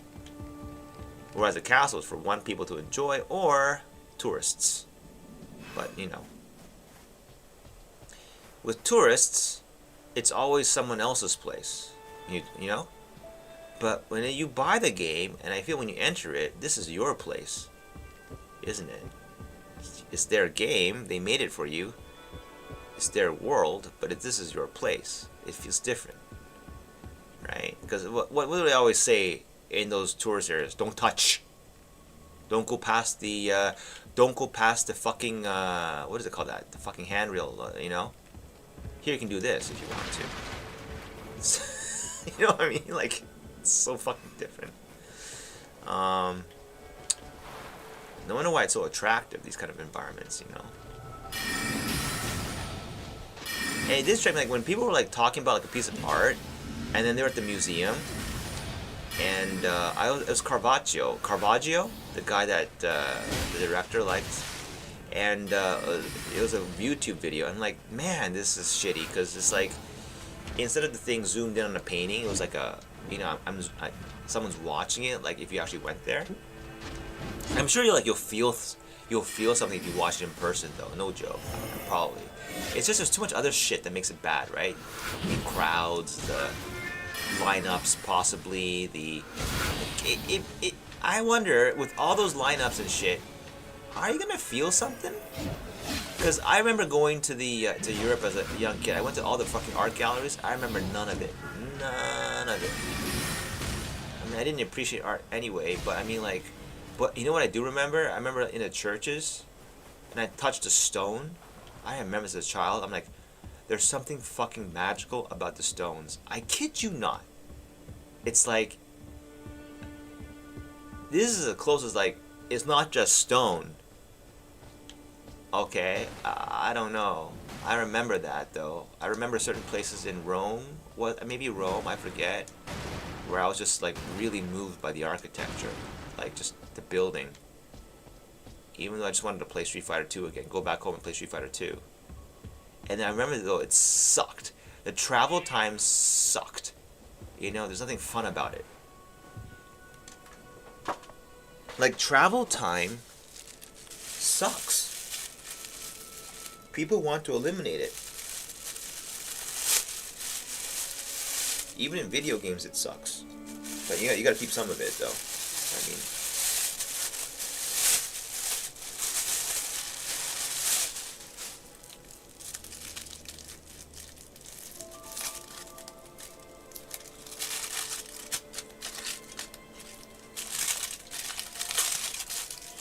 I think the guy wanted to keep a streak or something. Those guys are like heavy players. Heavy. When did a meta shift to dumping your equipment? This happened overnight, apparently.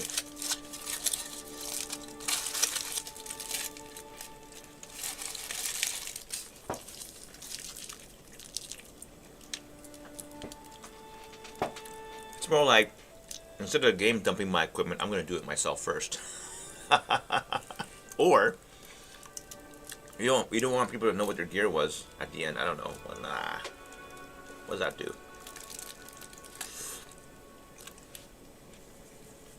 No, these guys are good though. I think.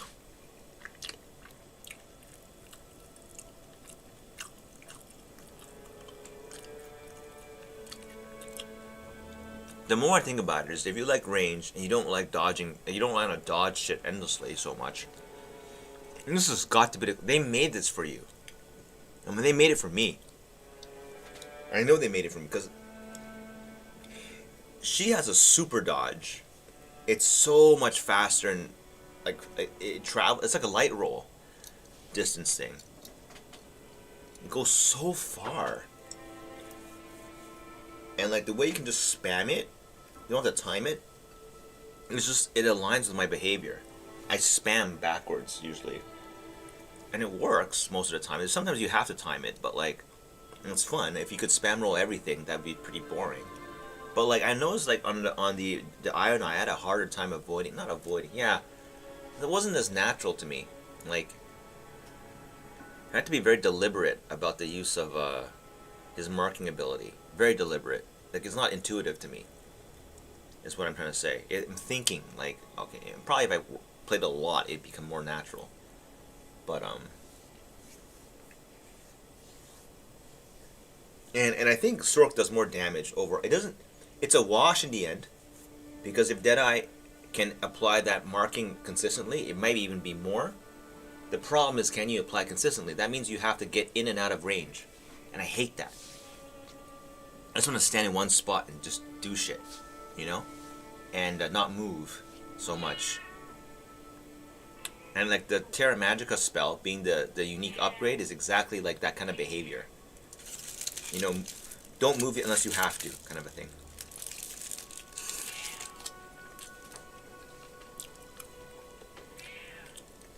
Like reduce movement to a minimum, and you're rewarded for it. It's really fun. Whereas like the Iron Eye is obviously like forcing you to move. They see you as in perpetual movement, kind of a feeling.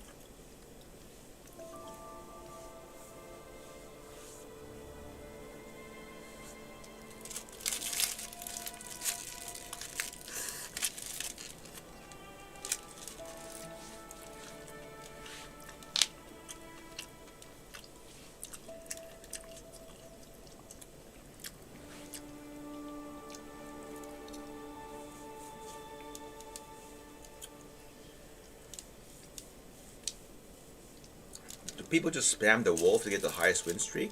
I can see that happening.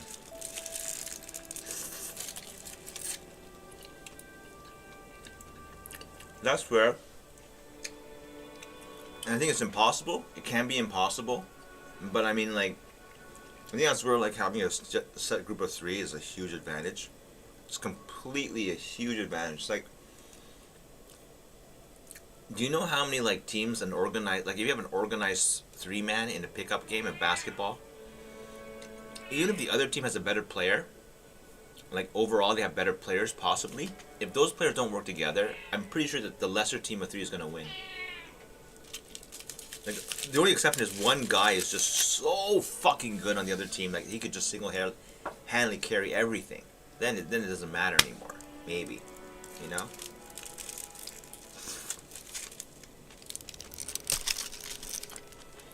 And I remember this. I remember my uncle, at the age of 50, was still going to the fucking courts. The guy had gray hairs already, but he was skinny as hell, because he always, like, did exercise. And he played with a regular group of pickup, and this fucking old man group would demolish. It was kind of demolishing, like, younger people who were way more athletic, but the younger guys had no teamwork, and the older guys were, like, calling plays, sneaky shit, like, you know, not dirty, but, like, very clever tactics. And fuck, it was effective. Bank shot after bank shot, like, all these, like, effective tactics that just work, and they win games. And it's like, that's impressive, I thought. That's fucking impressive. And all my individual, like, wanted to shoot, like, the fucking Kobe hero shots and all that, like, there's nothing. Brick after brick after brick. Well, these guys, like, as unglamorous as their play was, got all the points in. I was very impressed.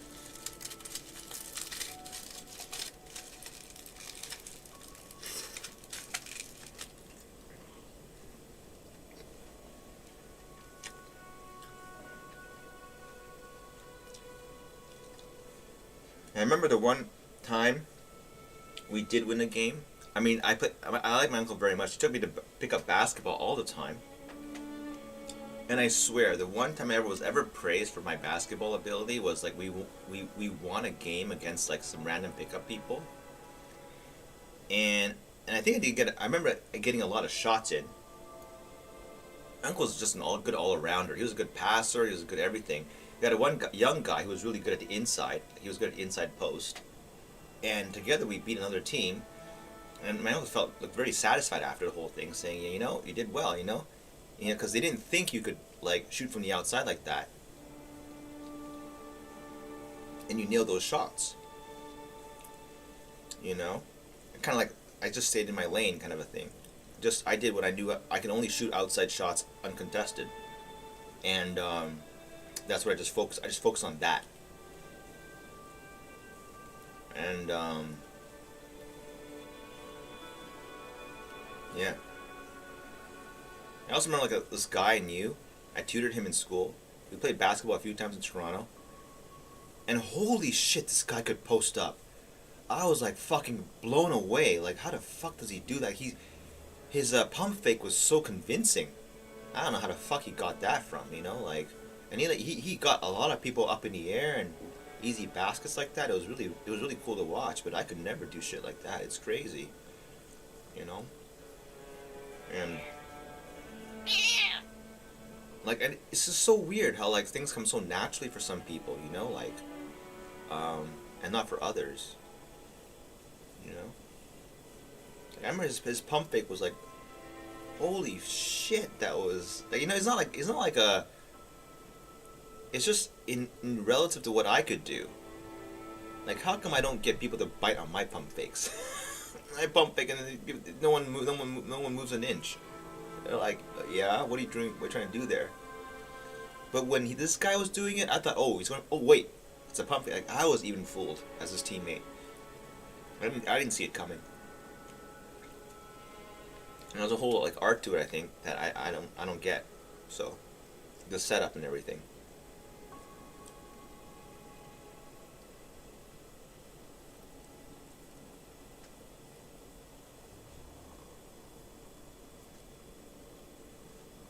And like, I think basketball is good. I think learning sports is so good because I think what it does, it takes a bit of the fantasy out when you actually play games. And like, I remember like, you had to play in a team though, or like in a bit of a competition though, because competition, I think real competition kind of grounds you. Like, say, okay, well, I thought this was hot, but it's not that hot. And I mean, it's a desire, I think, for everyone to compete in some level, right? It doesn't have to be like, not everything has to be NBA, right? Like, obviously, there's meaning and point to compete. Like, I wouldn't, like, as parents, like, oh, if you can't go to the NBA, don't even bother playing basketball. That's dumb. That's gotta be dumb. I mean, any sport is good. I think now I know the value of the sport. I mean, it's hard to put your kids through that, not knowing why, though. It's important to know why, because if you don't know why and do something, and something unexpected comes along, you might call it just quit then, or whatever, without knowing why you put them there in the first place. I think understanding exactly why they should be there to learn sports is really important, and I don't know, like, if you could really understand it just by reading a Google page. Like, if you experienced it, feel it, it's a lot easier to apply it to other people. Is that kind of what I'm saying? Like, if you just read a document on why it's important, the knowledge you get is there, but it's not felt. Is the feeling. And feeling the knowledge is really important. When I say feel, I just mean like you get an intuitive sense of what it is. And like, there's something to be said about the gap between like explicit knowledge from a page and the experience you get from feeling it yourself. And they go hand in hand for sure. But you can't really have one, like too much of one without the other. If you're going to err on one side, I would say it'd be like you should err on the more experience and less of the knowledge part, because the knowledge part can be too much. What they say, like, if you read too many golf tips, you don't even know how to swing anymore. Too many things cluttering the mind. You know, not that the tips are invalid. It's just you're paying attention to in your conscious mind. You're paying attention to so many other things, and you're forgetting the basics. You know, and it's kind of what yeah. But if you don't teach them anything, and their swing becomes really like it'll take them years to figure out the proper way to hold a club. So like it's so interesting in that way, like how much of the conscious knowledge you put in, and I think the conscious knowledge, the thing that you pick up like through the internet, has limited value. A teacher will go a long fucking way, for sure, because they're there with you physically in the present, guiding you through the mistakes you're making. They adjust the lesson to what you're doing personally, whereas a tip on the internet is for everybody. It may or may not apply to you. Now you decide if you think it applies to you or not, but are you really the best judge of it? Is that really the problem of your game? Or is that what you want to work on because it's fun for you, if that makes any sense? Whereas if you really wanted to win, a coach would tell you, well, no, that part, fine, you can do that on your own for fun, but if you want to win, probably this is the thing you need to work on most. And you know, I think I certainly wouldn't have been receptive to that unless I respected the coach, admired him, whatever, in a great fashion, or had to listen to him, or whatever reason. It's hard. Like for me, I have a stubbornness that's really hard to kick. And sometimes, like being told that, I go reverse, right? I go like contrarian. I just do the opposite. And I know Kobe did this, right? Once, some guy told him like you should not do, and then he just goes on the newspaper tomorrow and just like he doubles his mistake, so to speak, and just because to prove a point, you know, don't tell me this shit again, or I'm gonna repeat this in twice as much, something like that. So. And so like for sports, like I think there's a competitive thing, because this one I always remember. Like in my driveway, I always shot hoops alone, and then and one comes out with a crossover. The crossover is the sexy thing that sells. Jordan was like the shoes and all that, dunk like Mike, but then was it Allen Iverson? The counterculture, like against the establishment thing. The street is against the NBA. Not against. Yeah, they have to do that. They sold the image of the street versus the NBA. Here are all the people the NBA wouldn't take. but look at how the amazing shit they can do. So it has a very strong appeal to young people, I think. And they went on selling the crossover, you know, the Allen Iverson crossover, or, you know, like, and then I practiced that shit in the driveway endlessly, right? And then I tried it in a one-on-one with a friend who was really good at basketball, and he was just kind of like, he wasn't laughing, but I think he wanted to laugh. He's like, you know, Terry, the thing is, the crossover year is kind of slow, and also, it only works if they're afraid you would just blow by them on one side really quick. And that stuck with me. I was like, oh, yeah, it kind of makes sense. I didn't want to admit it. Because I thought it looked cool. But, that's right. And honestly speaking, to this day, in all those years of random pickup basketball, I was never crossed over once. No one ever did it to me. What always happened was the guy's too fucking fast. Like, he's just too fast. Like, I didn't get to the crossover level. You have to have speed on both sides. Like, both people are very athletic. They're very fast. And when you're guarding him, you have to be committed. Like, you want to stop this guy. And then you are afraid he's going to just whish by, like, just drive by you so quick. And then as you try to anticipate too heavily, then he switches directions, right? So it only works, example of how it only works if the basics are mastered. If the basic thing of the guy can just go by you really fast is mastered, then the crossover works. But without the speed, the crossover is meaningless. It's just a fancy thing to sell shit to you, which is really crazy if you think about it, right? Like, you know, and if you want to defend against it or not look stupid, the easiest thing is, I don't give a shit if he blows by me. Then it'll never work on you. That's how you defend against it, I would say. You just don't care. If he drives by on the right, someone else has got me covered. Then you'll never get fooled by the crossover ever again, because your goal is to stay like in front of him or whatever, or just something like that.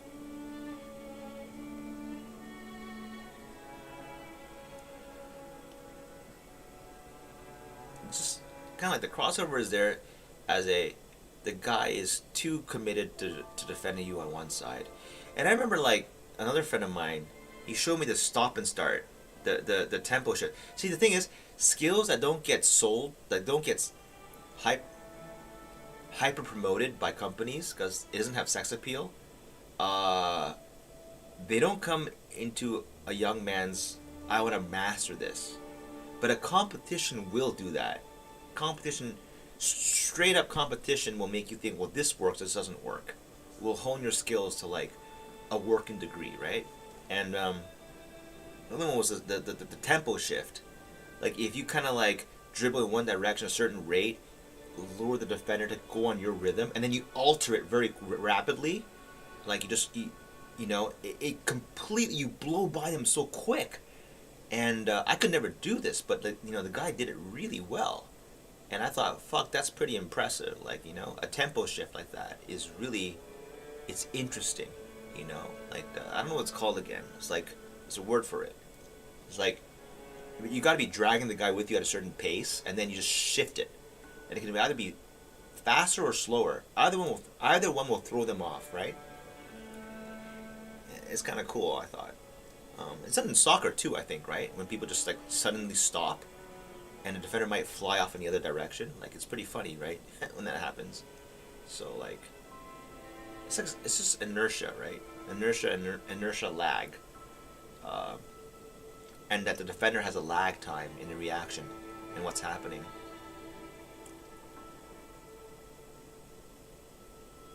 It's kind of like, it's weird, right? Because I imagine, like, you feel like you're dragging something with you. Like, you're actually pulling an object with you. And you're like, how do you shake that object off of you? Kind of a feel, right? It's kind of interesting.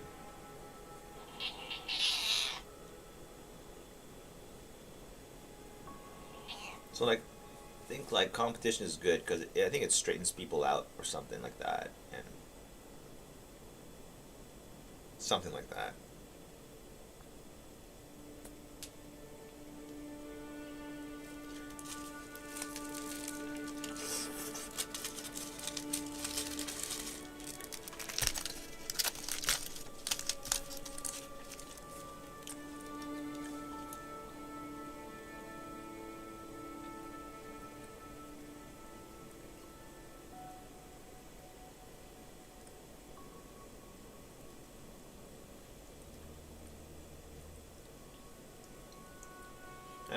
Another story I thought was really fucking amazing was like,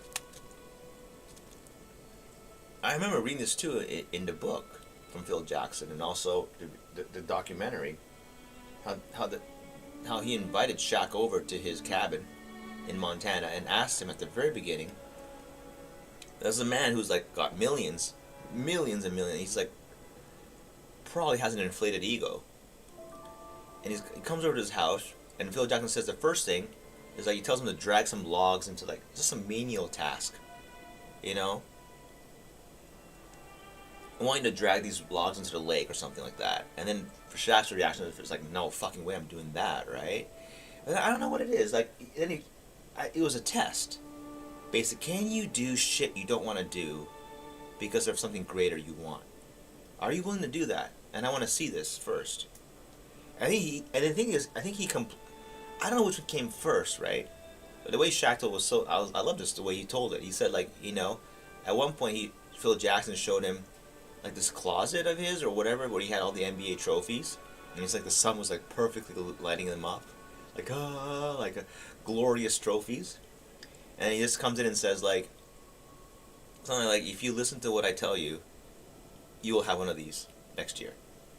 And like I was like, wow. I mean, you know, and it got, because Shaq has a military had a bit of a military kind of upbringing or something like that, where his father was in the military. He knows what the value of following orders is. You know, putting your own ego aside, just following the orders of someone who knows, the general, who knows what's happening. And he did that, right?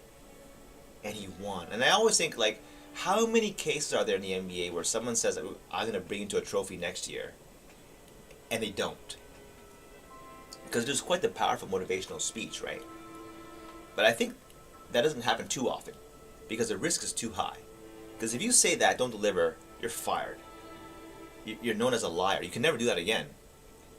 You'll be known as a guy who says that and doesn't deliver, right? Whereas if you don't say that and deliver, ooh, you know? And if you don't say that and don't deliver, well, that was expected anyway, you know? Like, you know? But if you say, I'm going to give you a trophy, you don't do it, well, you know, you better have a really good reason why it didn't happen.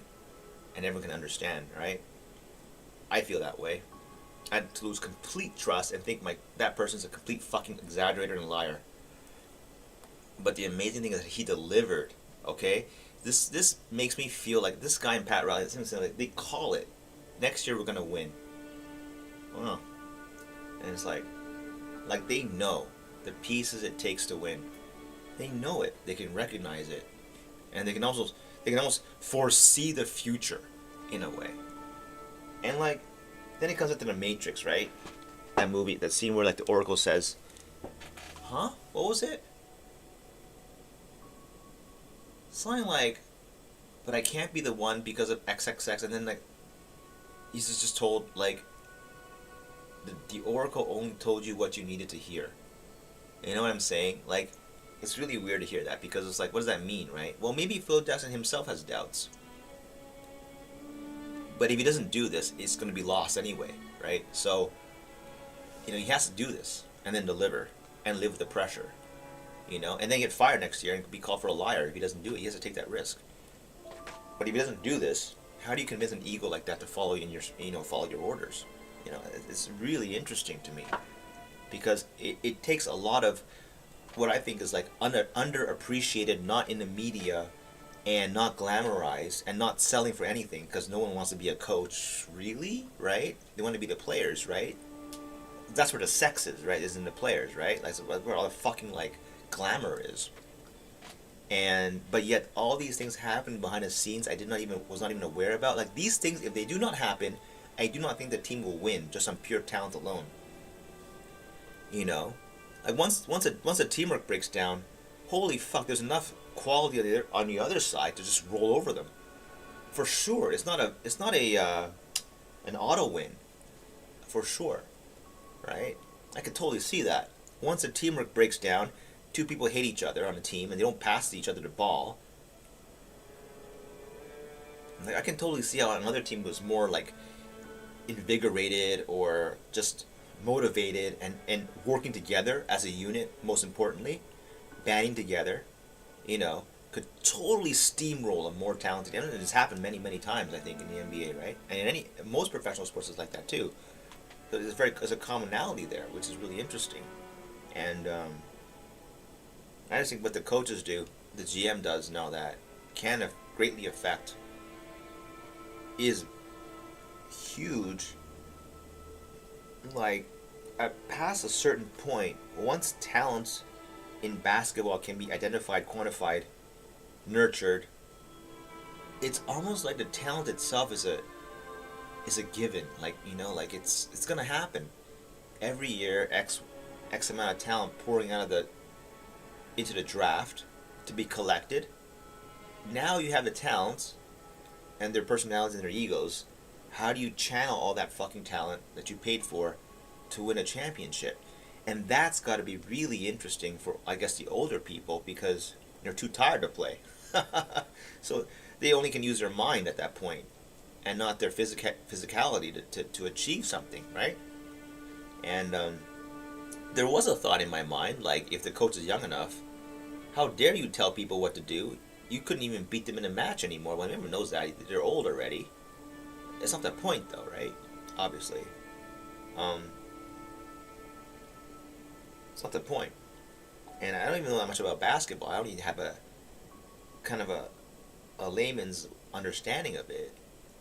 But like, to truly appreciate the sport itself, I think requires at least some knowledge of this shit happening. And then I just realized when I was growing up, I had far less knowledge of this. Like, all of my friends were always into like the draft, the NBA draft, and draft simulators. But I never wanted any of that part of any of that. And I think what that just meant was, I don't like managing shit. I just don't. I can't stand it. It's like, I'll do it, like, if necessary, but no further. I certainly wouldn't play a game that would appeal to that sense. And it's interesting that when someone says they like those kind of games, I think it really indicates something about their character. Like it's something deep inside them. They want to be that person. Like, I don't want to be that person. I do not ever want to be a coach. Ever be like, I'd want to be like the assistant coach, for example. You have to call the shots without the responsibility. I love it. Analyze, but you're not responsible for being in the forefront and calling the shots. I love that. It'd be fun. Like what that guy Jerry West did.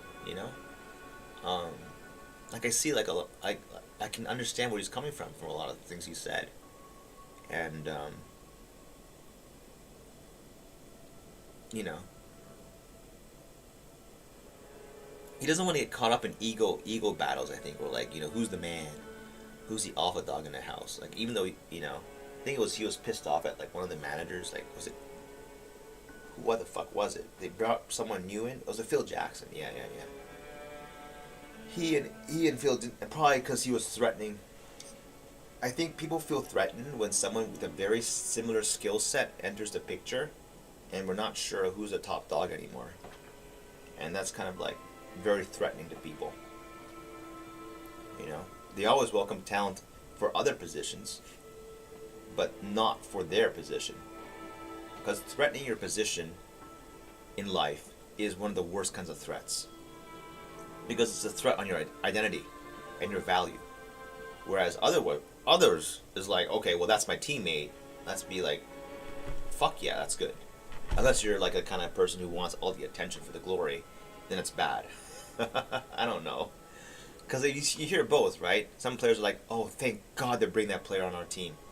And there's like, others feel like, oh shit, I'm not going to be top dog anymore, like on this team. And that thing only happens because they're identifying themselves as, I'm the top dog on this team. That's their thing. And when someone's challenging that, it gets ugly. Yeah. So it's all about like threatening someone's identity and value. That is one of the worst threats ever, I think. Like, you'll get a very violent reaction, and I think people are not aware of it, and just kind of say, they're in denial. They'll say shit like, "No, man, I love the guy. I work well with him." And they don't. They hate each other, okay? They want to see each other like fucking like get ripped apart or something. They'd celebrate if the other guy's life broke down. Honestly.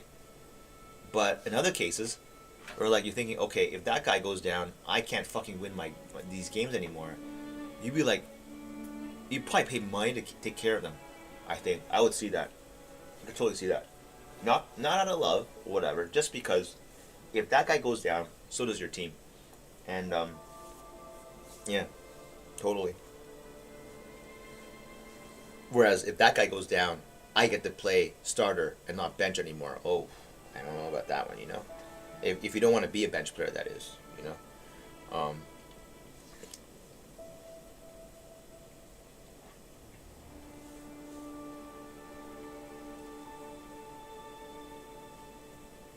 It's fascinating, isn't it? Sports, like competition, just brings out something in everybody, doesn't it? The people watching, the people in the game, and it's like, at some point, it's like, well, what the fuck, man? Like, there's other problems in the world, like world hunger and shit. Why are you guys playing basketball? But it's not about that, is it? It's not about that. It's like, I don't know what it is. It's like the competition, like that organized competition, is like, it's so fun to watch, and I never could figure out exactly why. It's like a primal desire, like a basic. You just don't question it. It's always been there. Will always be there forever and now and again. If that's the case, one should always bring an element of that into games, into movies. Always, don't make it too explicit. Implicitly have it in there, and that will drive sales. That will drive numbers. That will drive people love your product because it contains an essence of who they are in what you've delivered. And always, products like that will always do well. Always, right? That's why scoreboards, competition. Like, I was debating, do I put a scoreboard in my app? Oh, nah. Who wants to feel bad about their English?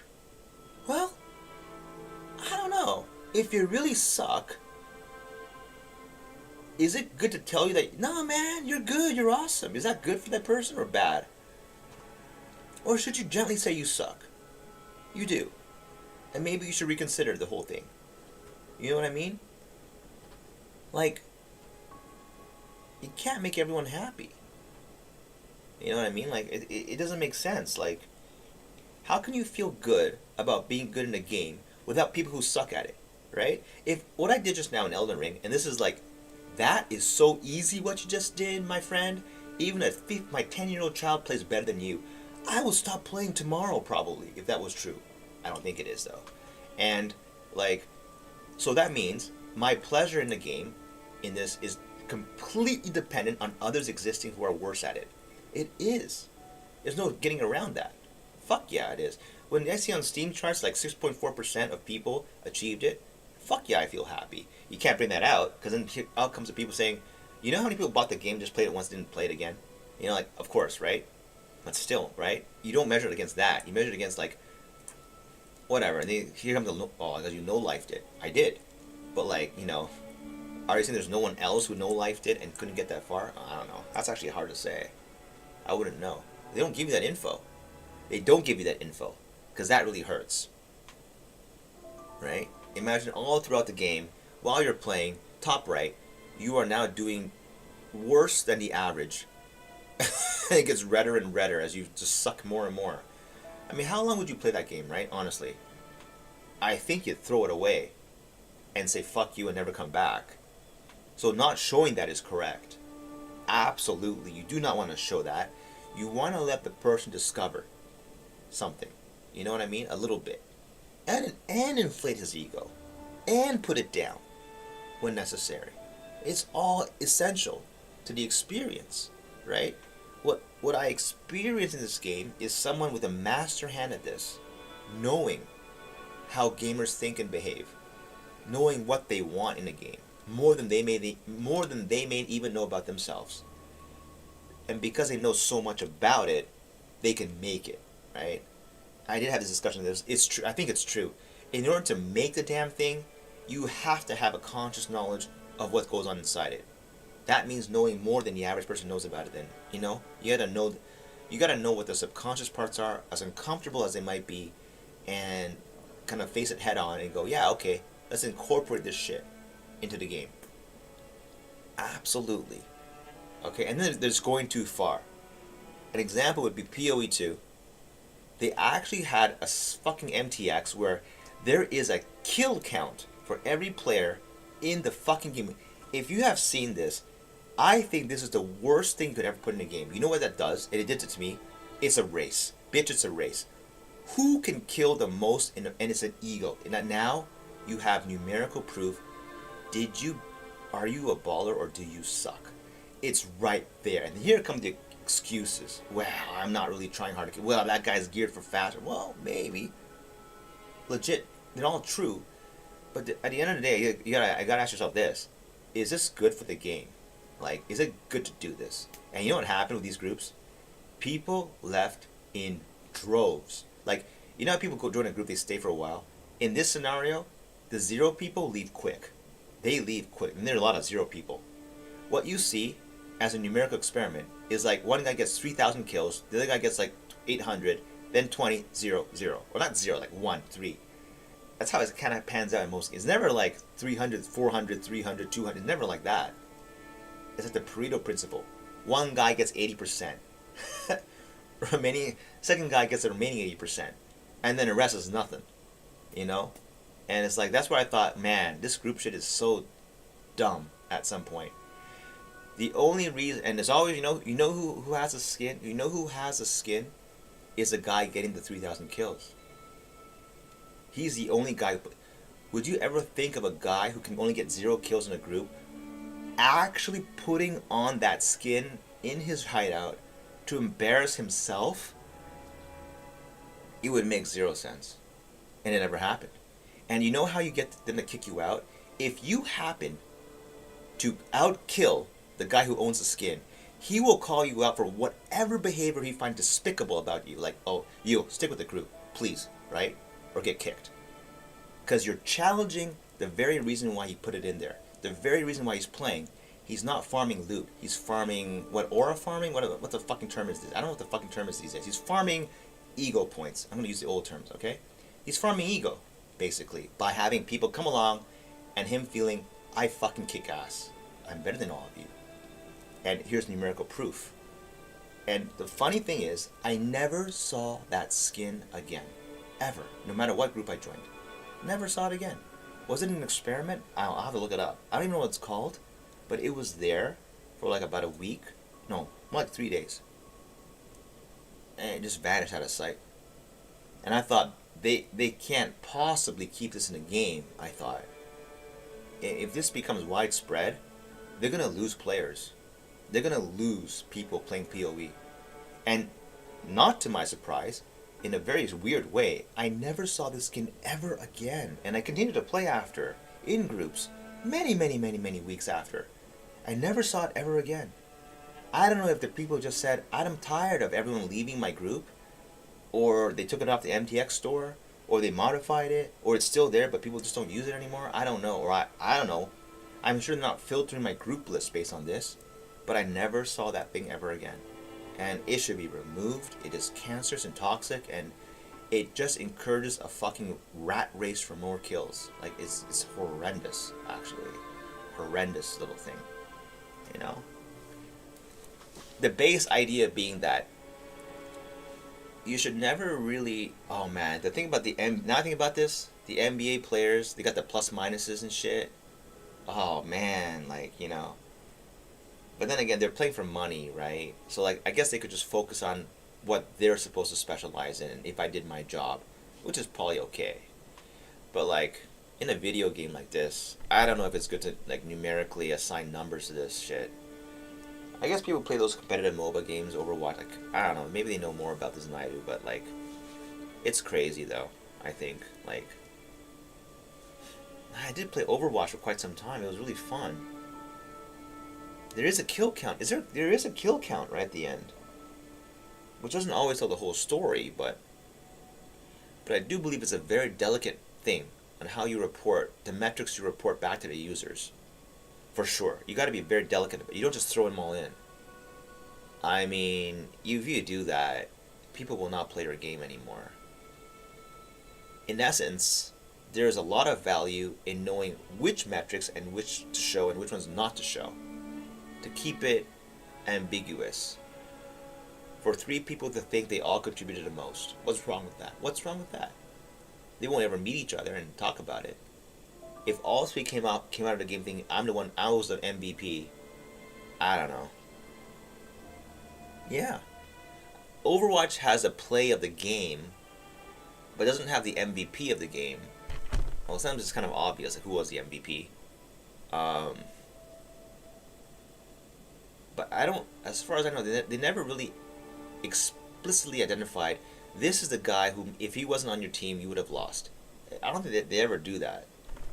This is the play that happened that turned things around, maybe, but like, not the person, which I think is a huge difference. A huge difference. They should. I think if they ever do it now, I have no idea how they do now, but like, if they ever identify that, you know what would be the worst thing? This was a fucking like loser on your team that dragged everyone down. Holy shit! Do you know what I feel like? You play a fucking. I tried my best, and then stamp of loser. You suck so hard. You drag your team down. They would have been better without you. Like, you know how it must feel. I don't know if you ever come back tomorrow. I would just leave the game forever. Your feelings would be very hurt. Obviously, I would not think, shit, I want to improve. Hell no. I just won't play the game again. You know what I mean? Like. And that would certainly ruin my day. For sure. So things like that. Even you know what the thing is? The scary thing is the AI knows. The AI can analyze it and they know who was the worst fucking player. And who's to say that's not because you had a bad day or you're just DC'd or your kid took over the game? No one knows that, right? But like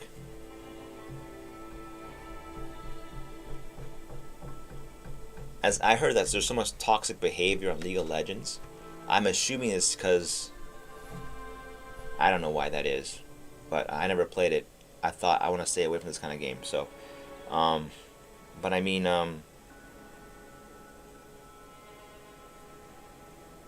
it's gonna be part of it, though, isn't it? It is good to minimize toxic, isn't it? Isn't it? I mean, if you're not gonna play it that seriously, I think it is. Like, I don't think PoE 2 is a very competitive game at heart. It's just, it's semi-competitive, not fully competitive. I don't know. Like a game like Valorant, I remember seeing it like, oh my god, that looks very competitive. Like, holy competitive. Like, I can't ever get into a game like that. It's too much. It's too, yeah, it's too much. Honestly, I think I just don't like the idea of committing 40 minutes in a PvP match. Potentially 40 minutes. Like that's kind of shitty to me. Even in Heroes of the Storm, I never wanted to play against human opponents. It's just too much.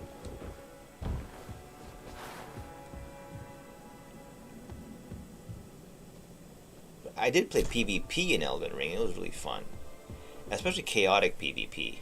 It was done very well, I think, and the arena too. But like, if they had like extremely structured and competitive kind of PvP, I would never participate in that. Like, it's a game, right? For me, so I think if you drag it into that kind of competitive level, unless you're so good at it that it's easy for you to win, I don't know, I think it might stop being fun a little bit. Yeah.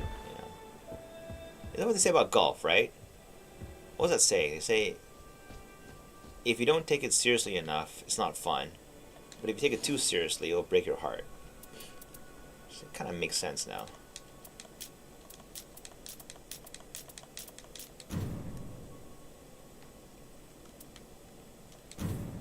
Like, for sure, I think it is a great idea to expose people, kids and young people to sports. Oh, it is. Some organized sports. But there has to be some pressure to win. There has to be. Without some pressure to win, like, I can see where the pushback is on the participation trophies, for sure. It's good to know what it feels like to lose. And what it feels like to come back and win. And I think the guy who made this game knows exactly what that's like.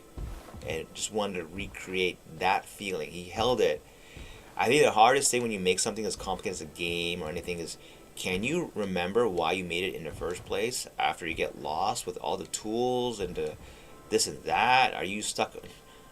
You know what I think? People have a strong obsession with the tools.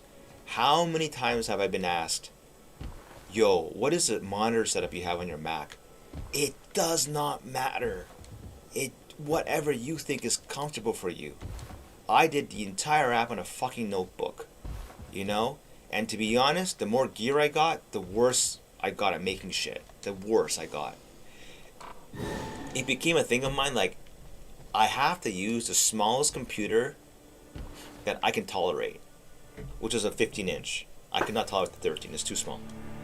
But I found that I worked way better with fewer screens, smaller screens, because in a way, your mind has more space to think that way. When the tools in front of you are so large, it takes a large mind to kind of see past that. For me, I'm not like that. If the tool is too large and too powerful, the mind becomes overwhelmed with possibilities and becomes obsessed with the tool itself. You never make anything. You know? And the highest, like, let's say, hard work was mostly done on shittier hardware, I would say. And the more money I had for buying hardware, the more the game be transformed into, well, how do I make my product better? How do I make my tools better? And then, you know what? Nobody cares about your tools but you. For sure. Do you care what Miyazaki, the guy who made this game, do you care what tools were used? I don't. If I was making a game, maybe I would. As a player, I don't. But, like, it's weird, you know? It's really weird. Like, this discrepancy there. Like, to be obsessed with your tools, it's not even just you. It's people asking you, like, sometimes, like, ridiculous questions. Like, what monitor do you use? Like, as if it's like, yo, if I copied your monitor size, I'll get the same success as you have, or have a better shot at it.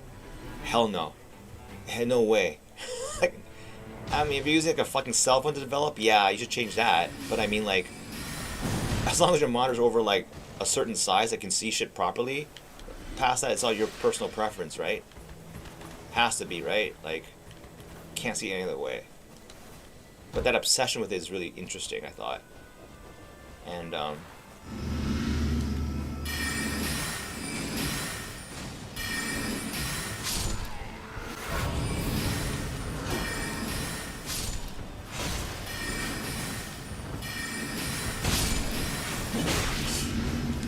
so I think the game does put you in different queues after you beat the game, because everyone I see here has already gotten the costume, like the costumes for the yeah.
I think what it is once your controller disconnects once, EAC goes mad. I just noticed that. You get all the choppy shit after your controller disconnected once by accident. Sound cuts in and out. EAC's going like crazy.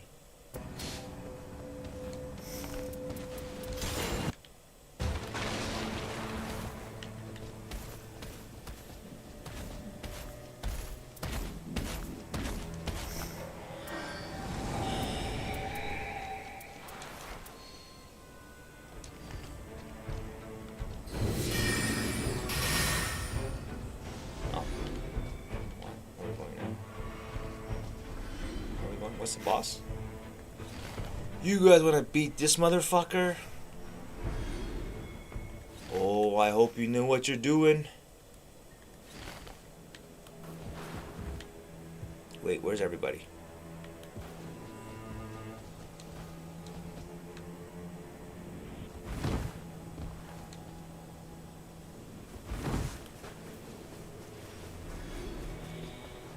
Anyway.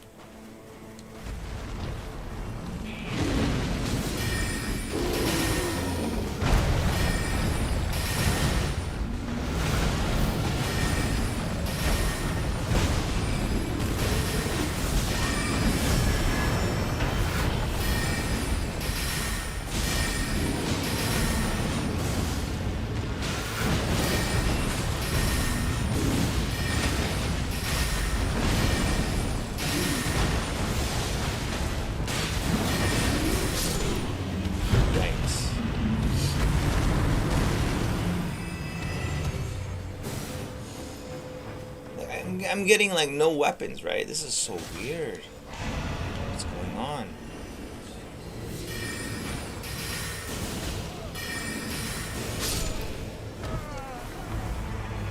Hey.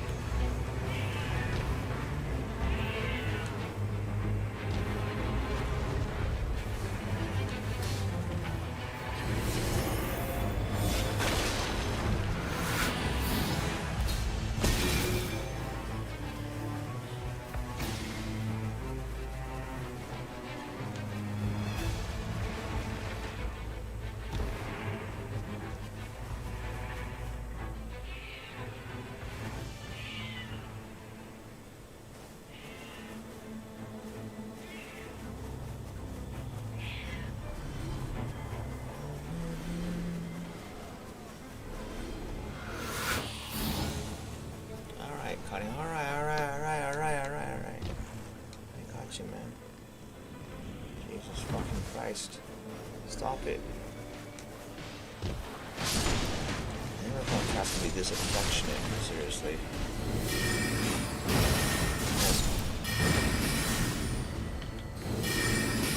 Oh, man.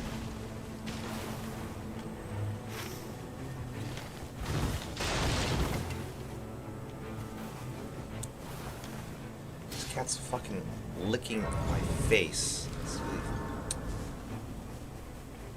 Holy shit. Alright, okay. A dog?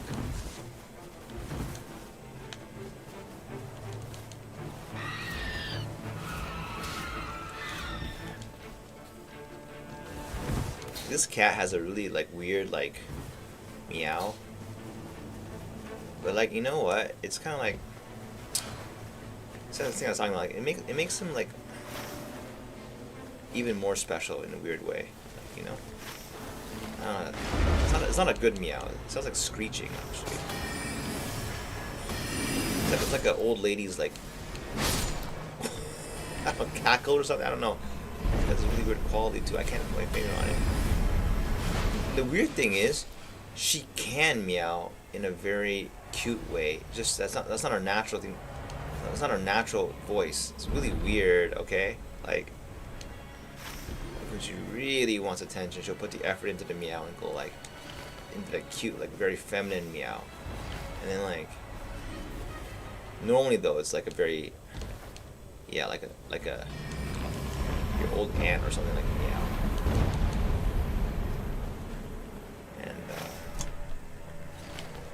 It's weird. And this is weird. It's the purple sky comes. I think that enemies are like a lot. They hit a lot harder. I think. In this zone. What are we doing here? What is everyone spending? Oh, what's going on? What's going on? Huh? It's not loaded or something. Oh, is this stealing levels? I hate this thing.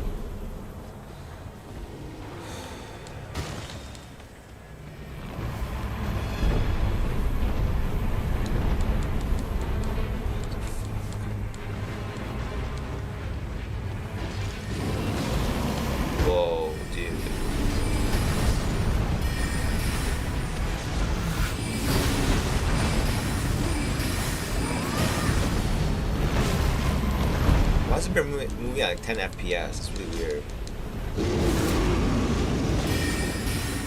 the fuck is going on?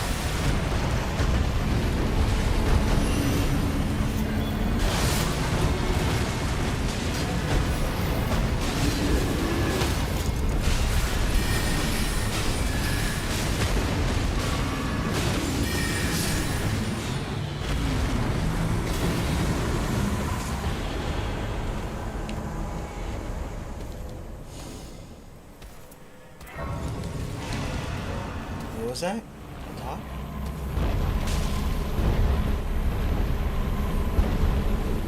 Locusts.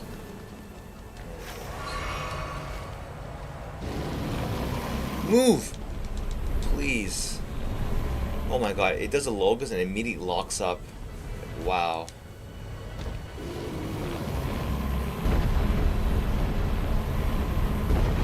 Can we end this event, please? The locust thing? It's just a pain in the ass. Oh man, I gotta put the game. I think once the controller disconnects once, EAC goes bonkers thinking you're a cheater. And like desperately analyzing everything.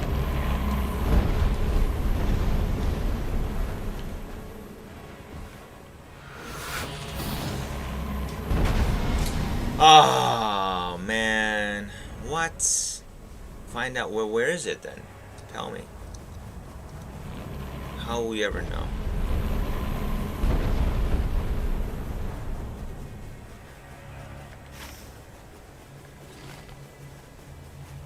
What is that bull crap? Seriously. Scrubbing levels. Great.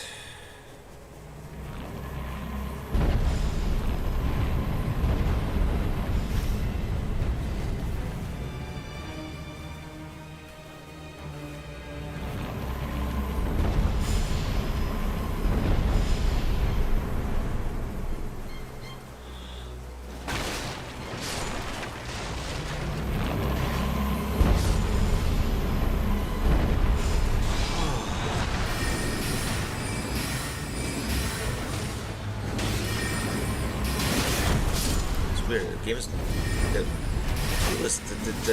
the big boss are moving at 10 FPS.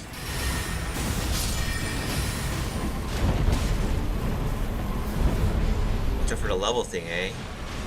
Jesus Christ.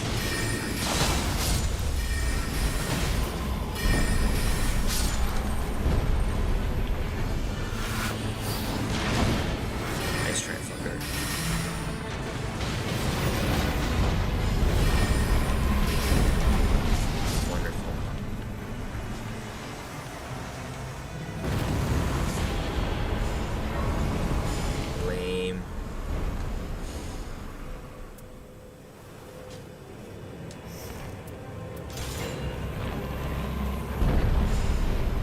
Trick is probably not the level, huh? Until the event's over. I'm guessing. Just don't level. Save all your runes. It doesn't even happen a lot earlier in the progress, so like it's gonna rob you of levels. Okay, there we go. Level back up. What an annoying event, though. I don't like it. Oh, I don't like that. I don't like that Lolita look. This character. It's. Ah, shit! I can't level up. Yeesh. It's over, right? This event. No more locusts. Come on.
Oh shit, that's a super, huh?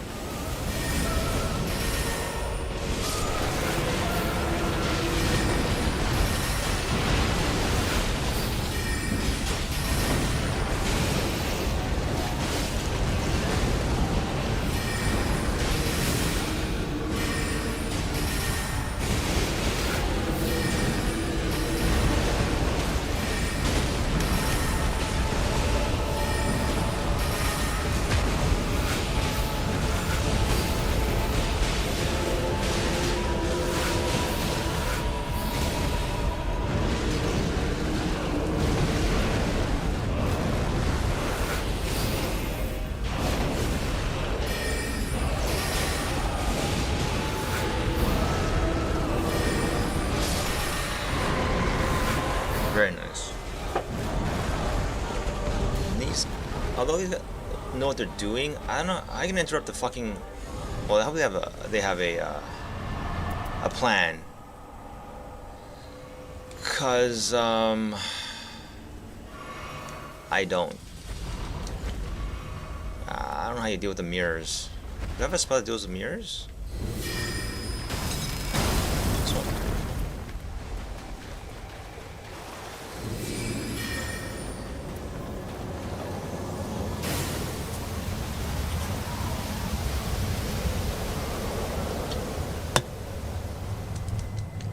How could you deal with like 13 or 14 mirrors all at once? Do you only have to break 3? Or no idea how that works. Can't be, right?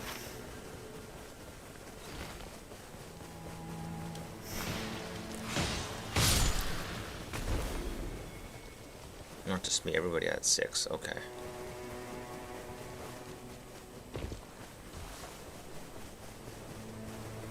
Oh, oh, oh, oh, oh, oh, oh, oh, oh.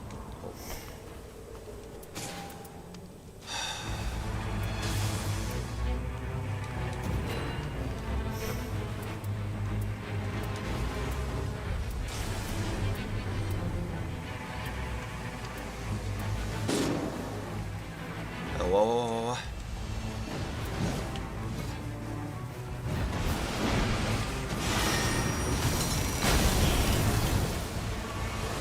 This is 4.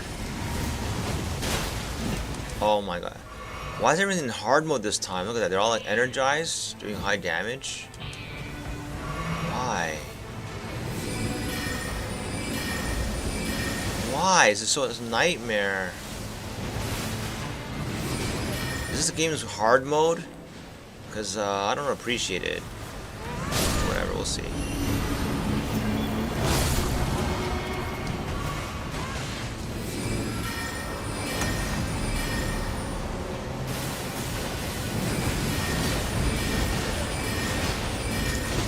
Dunzo.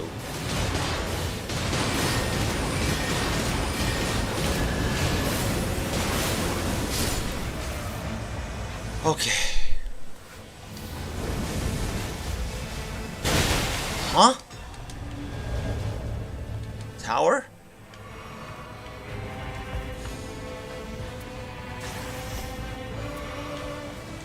Please, no more, no more, no more, no more. Yo, fuck this shit, man. Can we not, like, rest in peace when we pick items? So, speed of picking items is a fucking skill in this game. Oh my fucking god. Dump. Dump. Dump. Okay, here we go. Just pick one quick.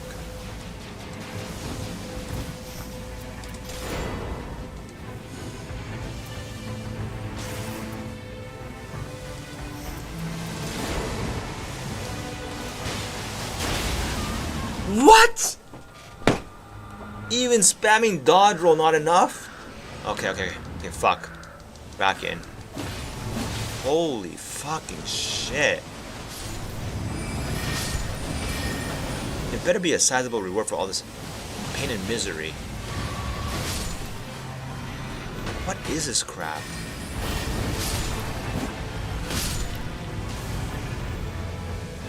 Get out of here now.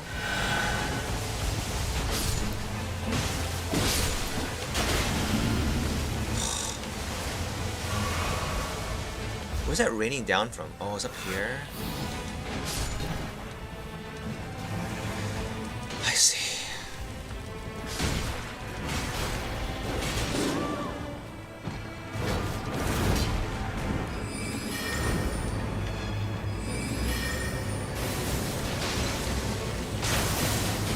I don't have enough fucking mana.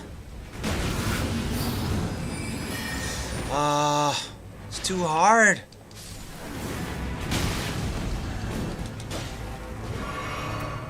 Different spell.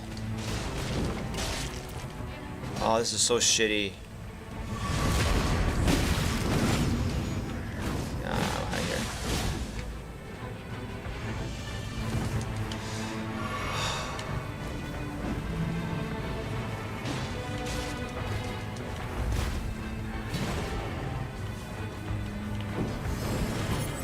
Lock on, please. Oh my god, I missed the lock on. What a nightmare. What a nightmare. I don't know. You know what also it is? It's a camouflaging. Like the enemies are like the scene is purple. Enemies are purple. Why are you helping me out? You just let me die. I don't care. Don't help me out. Don't help me out. Come on, don't.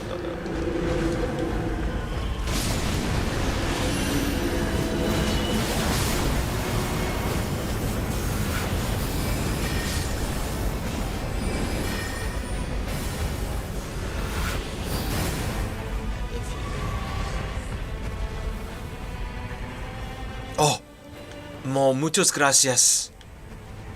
Finally, a usable fucking oh my god.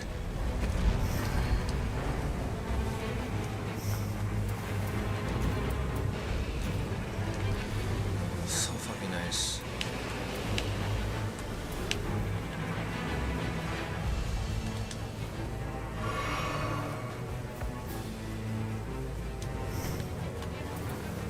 Oh, this is a good one. This is the end game one right here. Versus tournament. Okay. Optional area, I suppose then. Okay.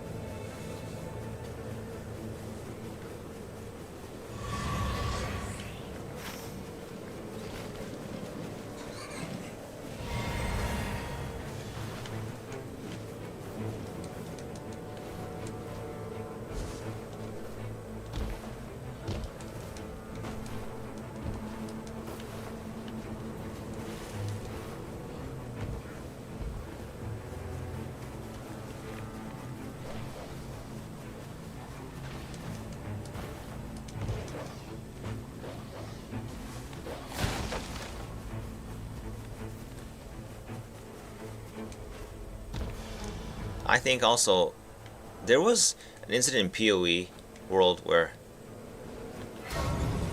a particular channel got called out for just being absolutely so clickbaity, getting a lot of views, and some top streamer, some not top, I won't say top, but like some prominent streamers were calling them out, saying, "You guys, you know,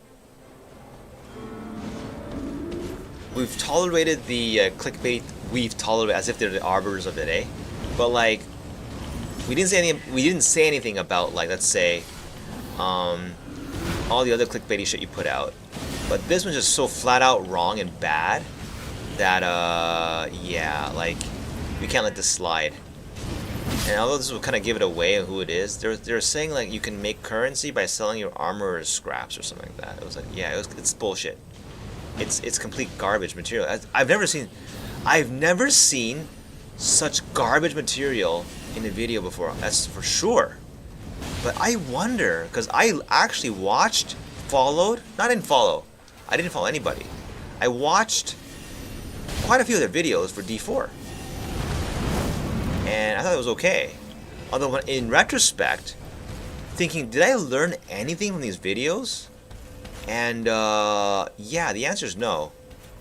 I cannot think of anything I actually learned from What does this do? What does Scepter do? All knowing. So I gotta try this. What? Did I drop it? What is that?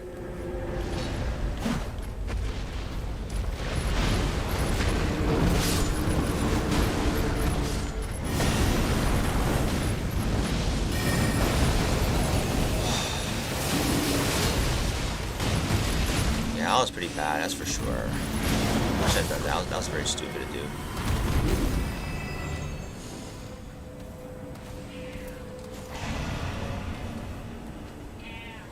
So I'm like, and the funny thing is, as much as I praise the YouTube algorithm, they recommend their videos all the time. And I'm pretty sure they're clever enough, Google, to kind of go beyond the, you know, this is complete clickbait with no merit. I mean, I'm sure they would have filtered them out by now, right?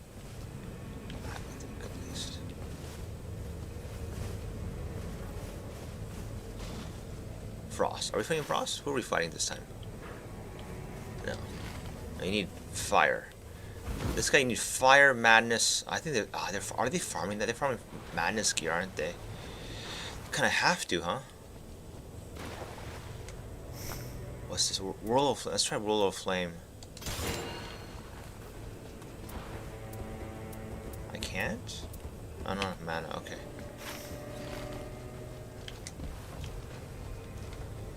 Oh shit. Whoops. Sorry. Where'd everyone go?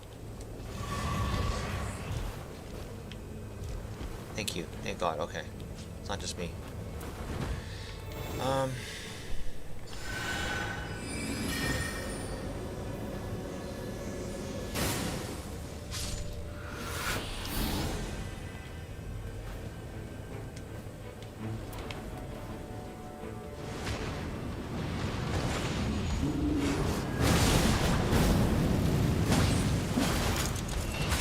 What?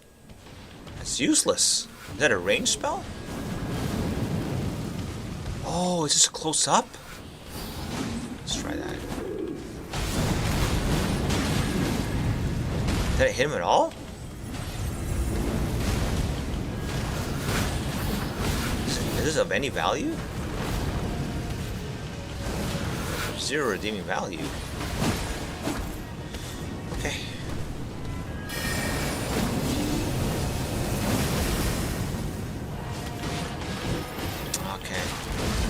I was figuring shit out.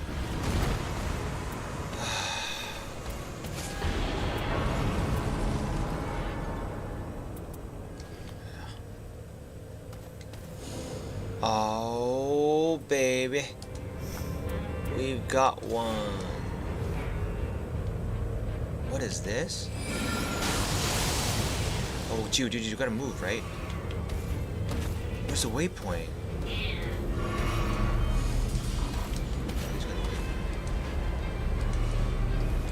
It was worth it coming down here, though.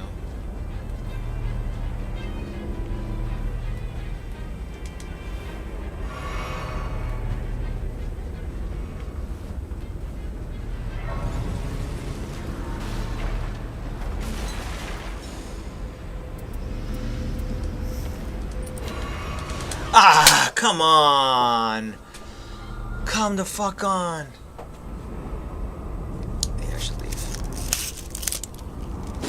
Forget it. It's worth a level loss.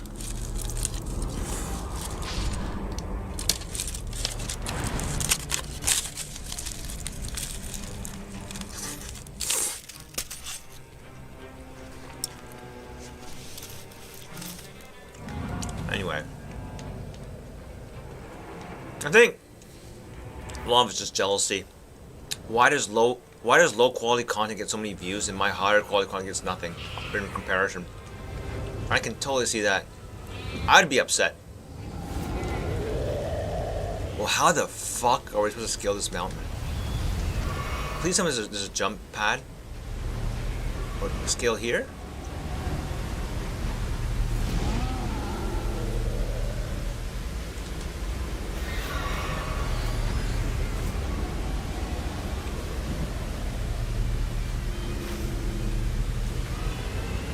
You know, remember Allen Iverson and his I'm trying to just for all his tangents and his practice thing. He became a fucking meme in the time, at the internet. Like I'm pouring out my heart for you for the game, and we're here sitting about practice, not the game. Practice. That was hilarious. You know what's funny is how we know years later how like I don't know, things didn't turn out well for this guy, right? Went to debt, many times sold jewelry. Now I think I understand what the whole point was. It's not about the practice, is it? Well, it is a little bit. It's not just about the practice. If you don't come to practice, why should anyone else? And you're the top dog on this team, right? Kind of.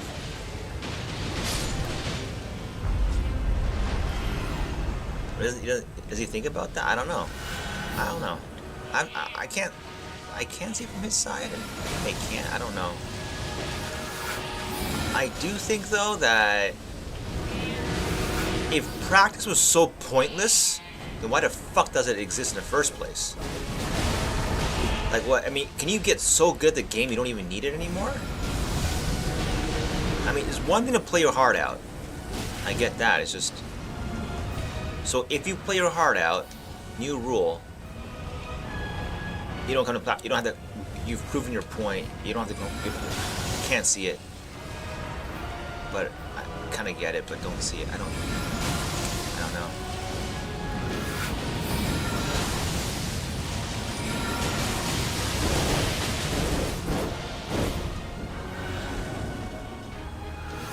Yo, I gotta dash sideways. That's probably the thing. I gotta dash sideways. Otherwise, they can never chase him down.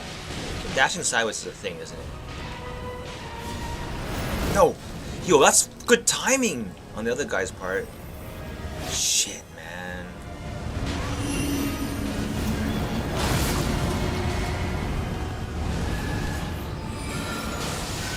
That hit? No? Man, that's some fucking travel distance, huh? Oh, fuck!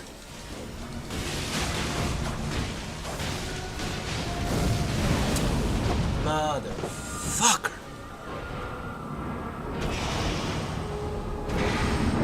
Get out of the fucking way. Get him. Oh, I don't know what to do.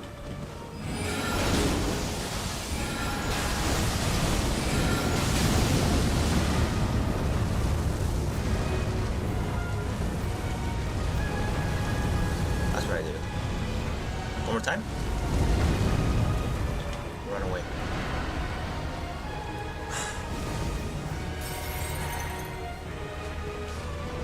Can you revive the other guy? Thank God. Fucking A, you got a heal spell? These guys are fucking loaded with all the tools and shit.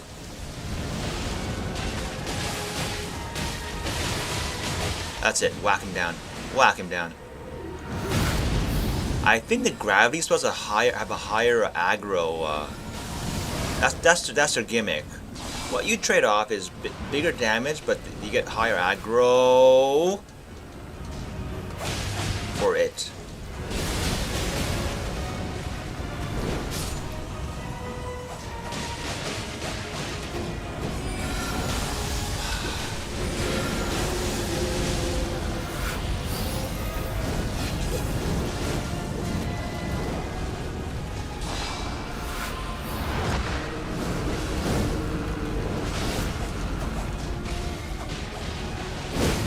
Oh my God, he's still after me? How mad are you?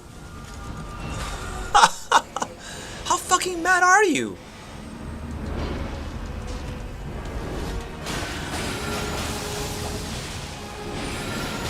Oh man. Okay, got it. Thank God, okay. Oof. Where is... There is none. It's got a heal spell loaded up? Jesus Christ. Oh, impressive.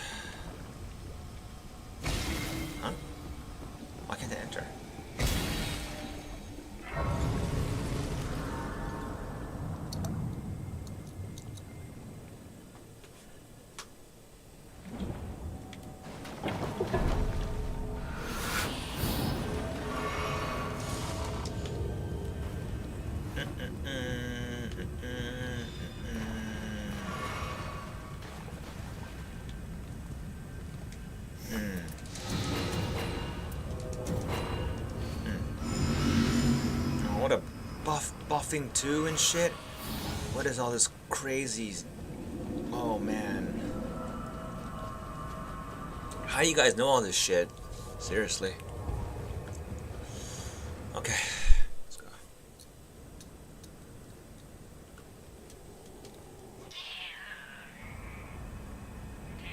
This is a very fucking hard boss, so I don't know, man. I just okay,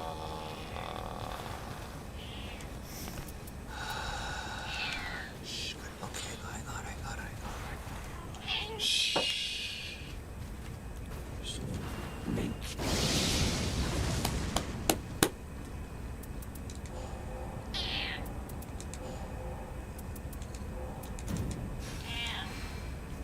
The die is cast.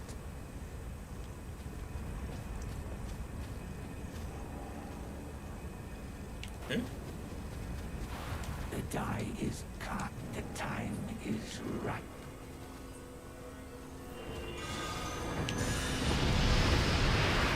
The fuck did he, is this madness? He's gonna pug mass this guy.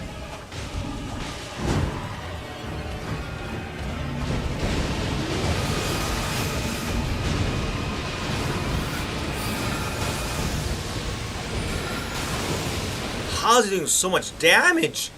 What is this madness? What is this trick? What is that? That's very unnatural damage. I know this trick. One explosion, two explosions, 3, 4.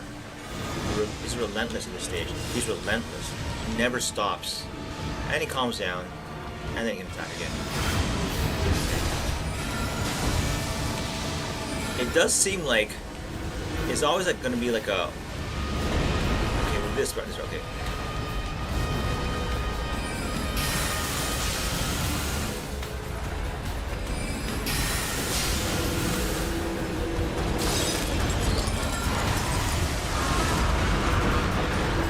Mad. He gets mad.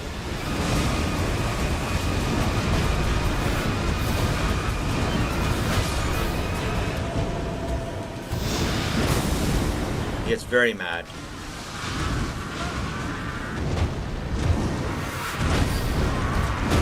So mad. Just fucking hit me. He hit me.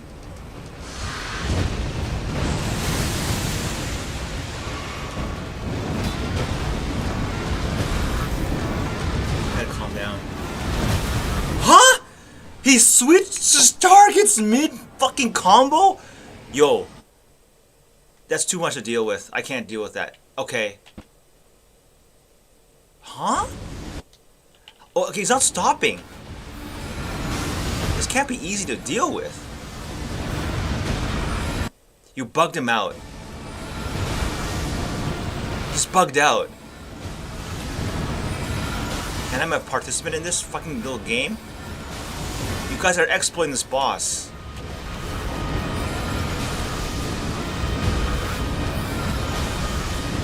How you do this magic trick? I see what you're doing here, and someone should report to FromSoft.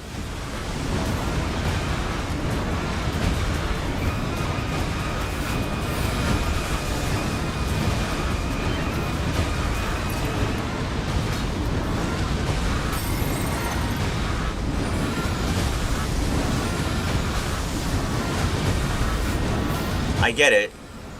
I just don't have enough MP to sustain this. Oh!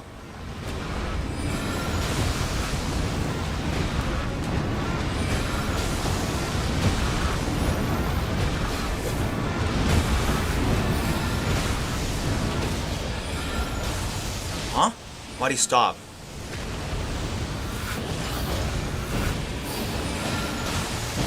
He's gonna resume this pattern?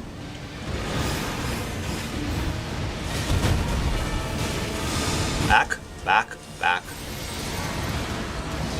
What now? I have no fucking clue. I'm gonna do this.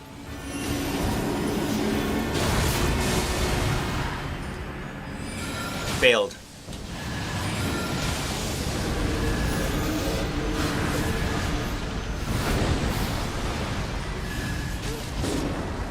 No.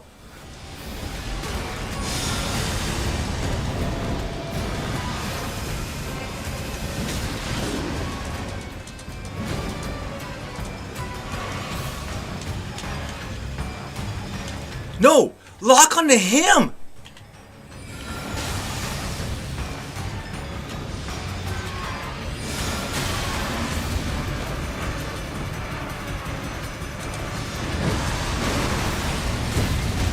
No!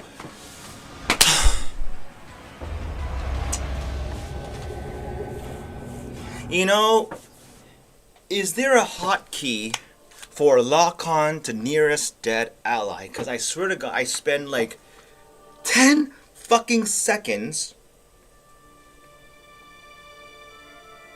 I will never, ever, ever, never, ever, ever, ever, ever use the ultimate. Never, ever, ever, ever use ultimate for offensive purposes. Ever. Her ultimate is reserved for 1 bar revives. Ever. It has zero utility. Not zero. But very, very, very small utility compared to the value of that situation where I could have revived that dude and it would have been a victory. But because I thought that the meditation part, like, we had no way to break his meditation. That's why it got fucking like out of control. If he meditates and then does that, then it's so fucking hard. And yeah, could have won that one. Mistakes. Mistake is never use ultimate ever in a boss fight, only for the emergency revive of 1 bar, because it would have saved the game right there. And I used it stupidly for other reasons. Yeah. Ultimate is not a fun button in bosses. Let's put it that way.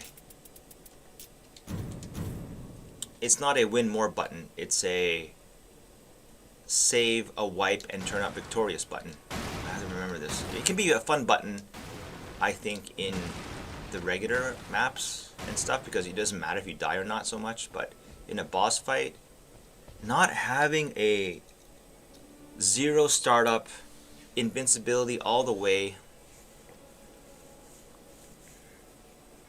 not having that, like having this spellcaster rely on spells to revive is utter misery.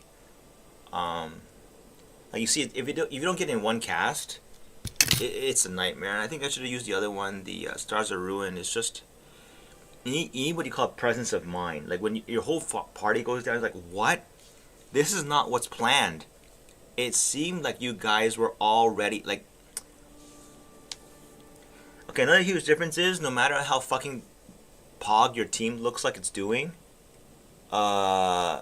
do plan for the very unexpected possibility that everyone goes down unexpectedly. I don't know. Like, I don't know how comfortable these guys were. Like, they look very comfortable. They cheesed a fucking encounter. I don't know how. It's a glitch. There's no way he's ping-ponging back and forth doing that stupid shit forever.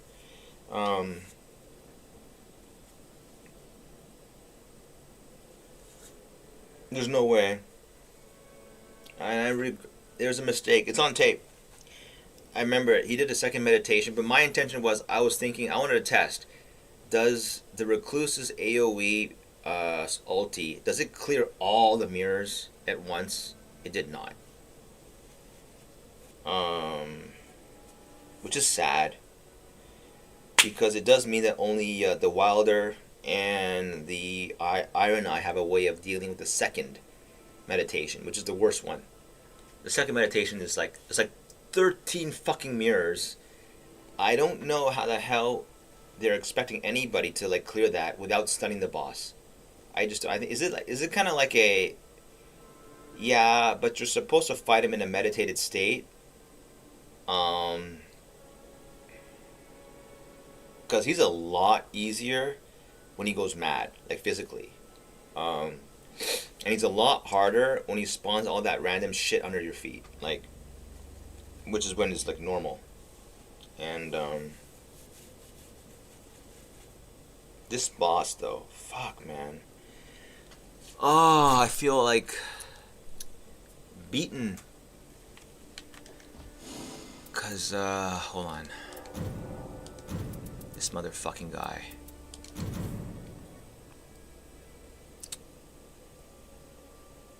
I feel beaten by this guy. Irritating.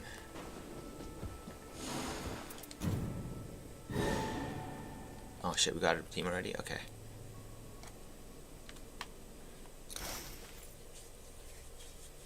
That was the play. Always save, revive for unexpected. Yeah.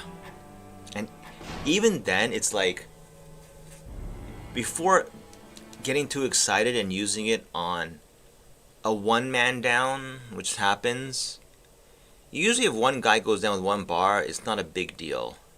But both your friends go down, one has 2, 3, the other one has 1, very common. This is where the Recluse's instant 1 bar revive is really handy. It gets you out of the jam really quick.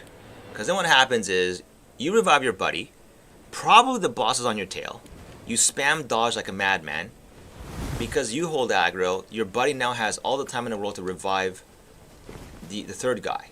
And then if he does, then you're back in business.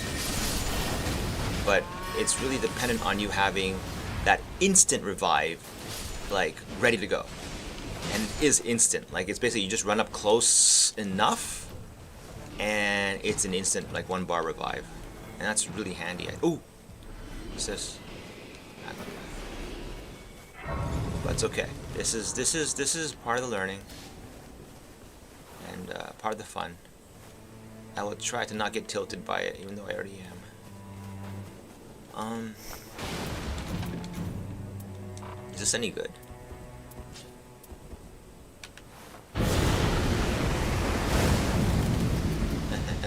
That's pretty fun.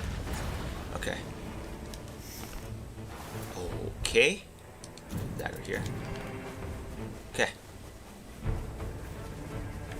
Oh, I didn't level up. Shit. I'm so tilted. Okay. They were doing a lot of damage though. Holy shit, they were doing a lot of damage. I've never seen damage done that fast to a boss. It's crazy. Yeah, we need this guy, the Welder, because he has that big stun that will interrupt the second meditation. I also think that would have led to victory. So.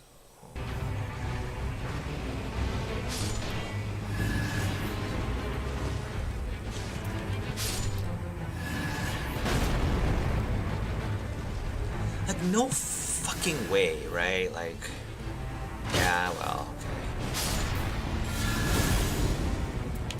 I'm gonna blame myself for that one.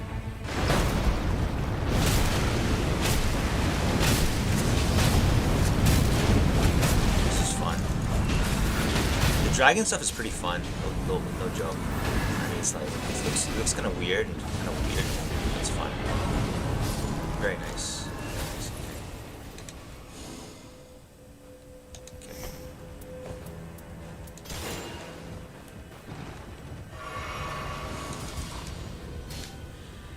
Cool part is you get to do it again. It's not a big deal. The thing is though, it's not always a case that you need to. Yeah, I mean it's just about analyzing it. Like, you know, was it really necessary to revive? Oh, to revive. Oh, that's fast. You guys are fast. Was there ever a need to revive with the ultimate when only one guy goes down? Not really. Like, I always think it's admirable when, like, the Guardians exercise self-control. They let one guy go down.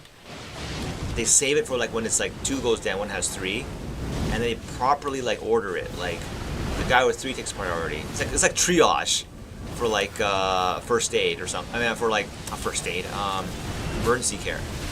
You have to like sometimes wait. It's a whole thing, man. It's like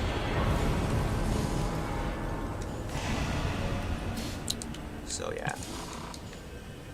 Like I've seen that before. Like these guards are really good. They just they wait before reviving. They kind of look at it and go like, wait, but the other guy might go down too, and then it does, and they use their ultimate to revive the 3-bar one, and then use their attacks to revive the 1-bar one.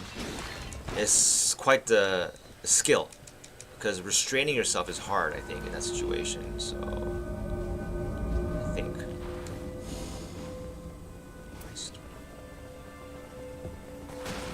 What? What is this? What is this exactly?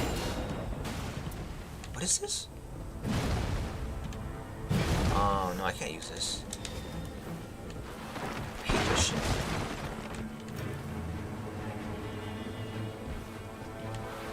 What is that? And I also think having a DR on first hit is really strong. Oh.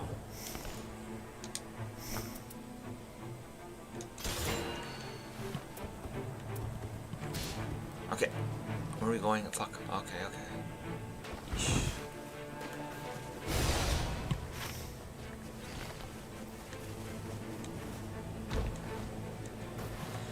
Yeah.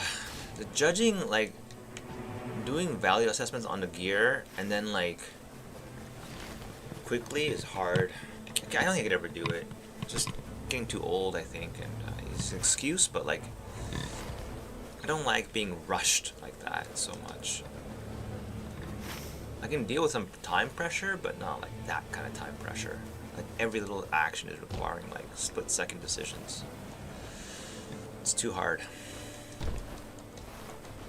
Can't breathe.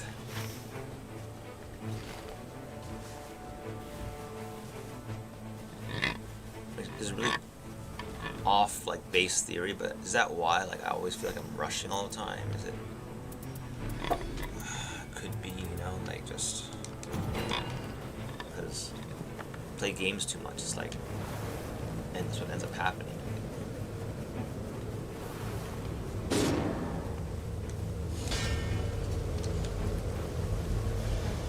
We got purple again?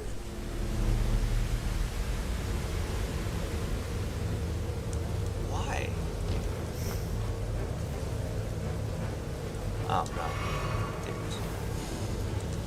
You guys are too fast.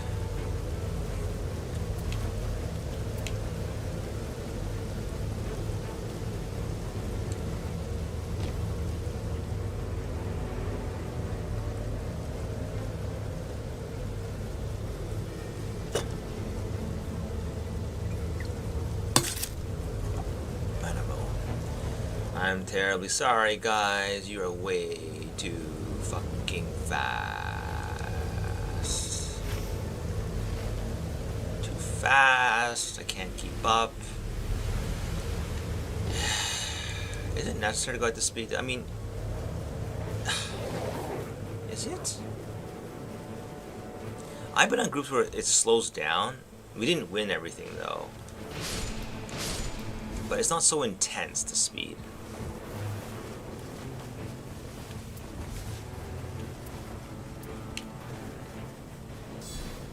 Huh? Okay, this trash clears like really, I don't know.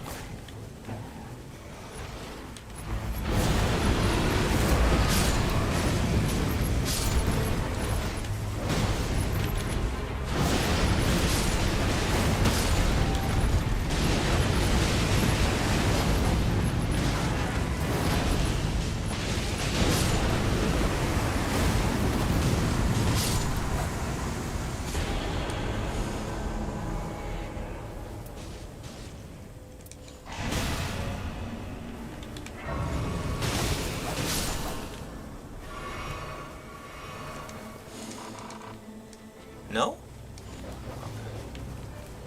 Alright.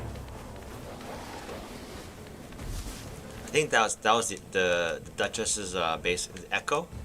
I think that worked there. Like just basically like, taking the damage spike and just repeating it again. It's pretty intense. That's why the damage is so fucking high. I kind of get it now.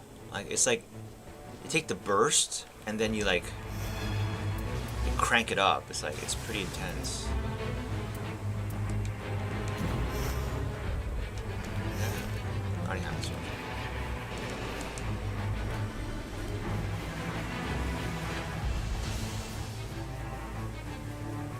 Quite the original design, I have to say. That her ability, and people who want to play that. It's interesting too. Like it's. I don't want to play that. Let's see, where's everyone going?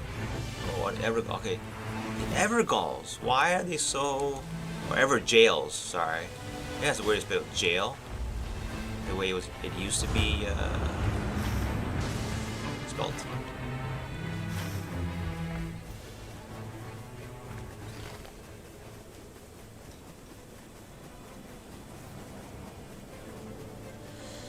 This reminded me of Office Space, and yeah, just a cool little sign.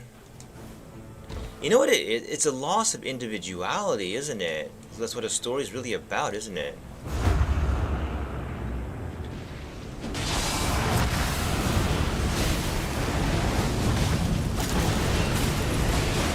Here's some jack shit here. Shooting anymore. Hitting anything.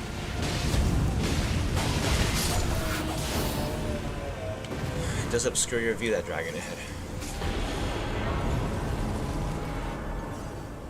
Perhaps this one.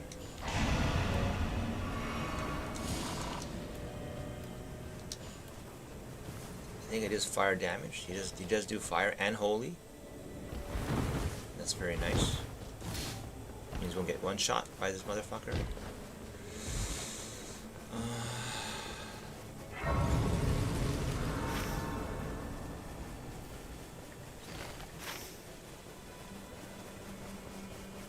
Oh, the mines?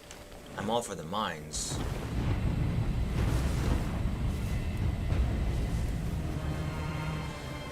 If anyone doesn't know, I haven't seen this covered on YouTube yet, since there's so much clickbait shit. I think I should make one title. Like, just, why do people go into mines? I don't know, does everyone know? Is this so obvious? It's not obvious to me when I started out. I'll tell you, I know the reason why. I exactly know the reason why, and they're not going to the mines. Fuck, I thought they were. I guess they don't care. I don't know what the meta is now. I mean, like, the mines are nice because what it does, it guarantees a purple item for the last boss. Or, like, what next time you see a merchant. Because it lets you upgrade any blue to a purple. Which is important because it gives you damage scaling. Like the last, you know, it's like basically, yeah, okay, exactly, mines, right? We are going to the mines, aren't we? Are we confused here or what? Or are you looking for it? Oh, what's going on?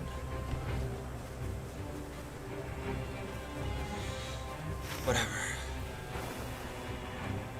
Can't agree.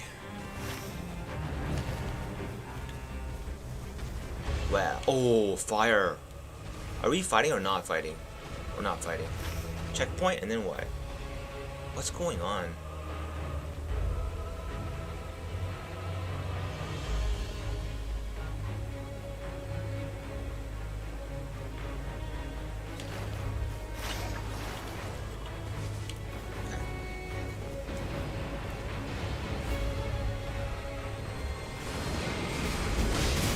Eh? No, we're not fighting, are we? Are we? I'm trying to think here. No, we're not. You follow May. M-A-Y. Come on, let's go.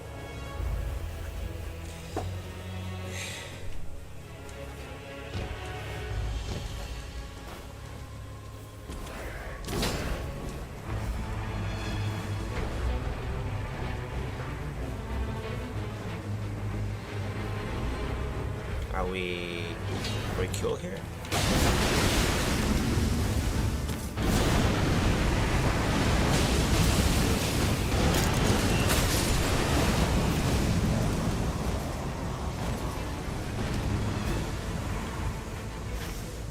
Not time.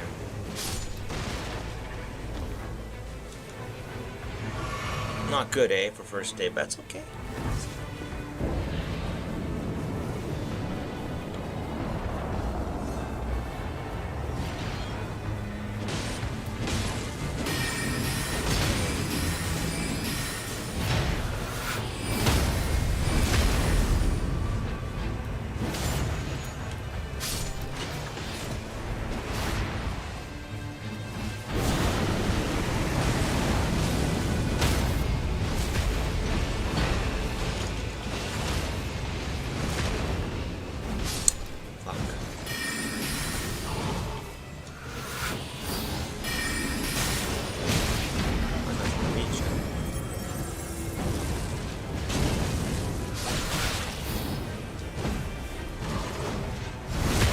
Nice. Turn it all around. Like this.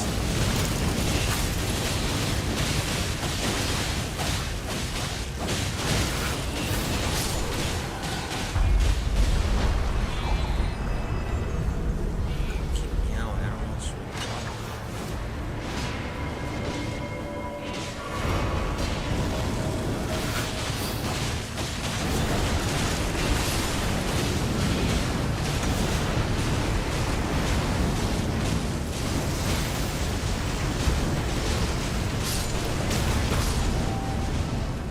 What?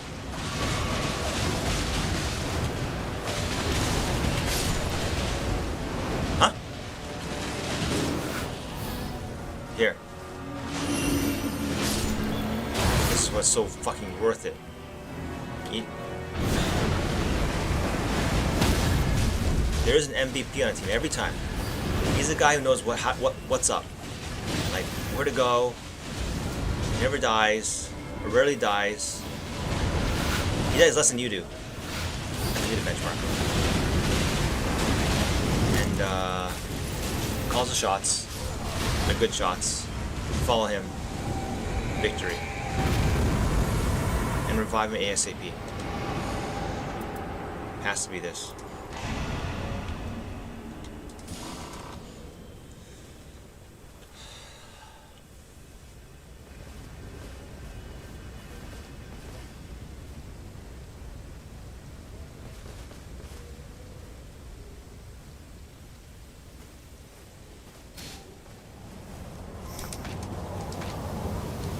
Noticed my thought is gone.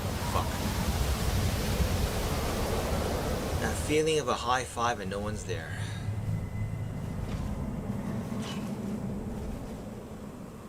The post with 0 views.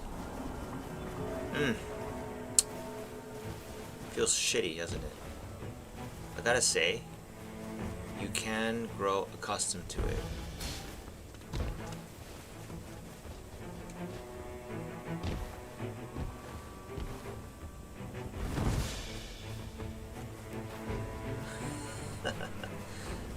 Tweet with 0 likes.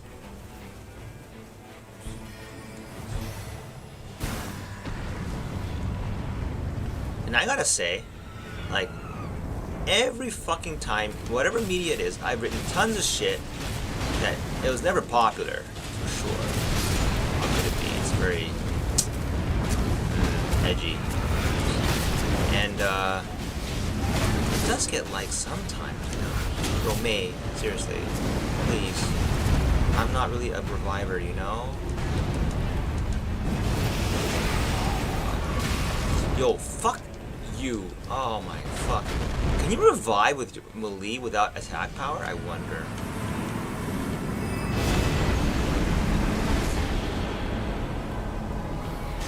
Am I not supposed to use fire here?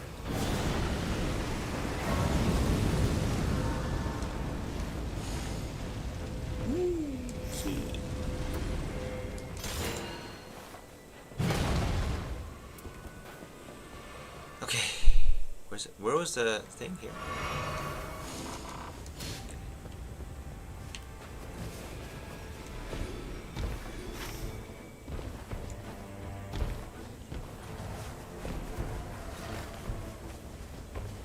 Which is it? The mine? Or the boss? The mine. I agree, mate. I agree. No, what? Oh, okay.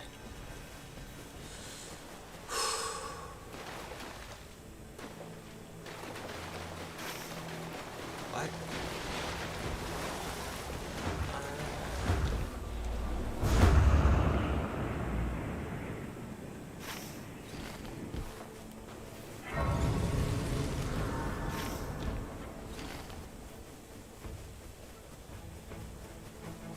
Oh, man.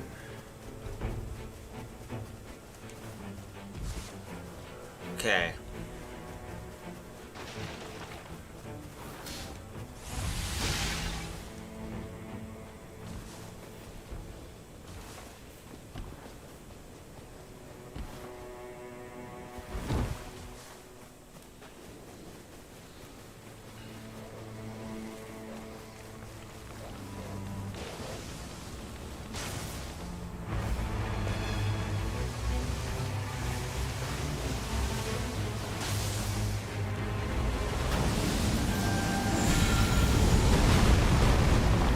That's some beautiful damage for sure.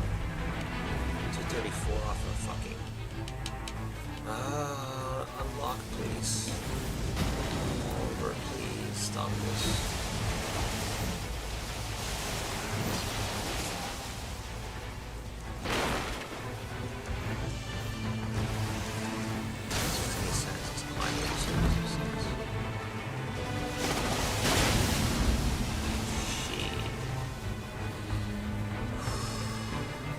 Kill shit up here when there.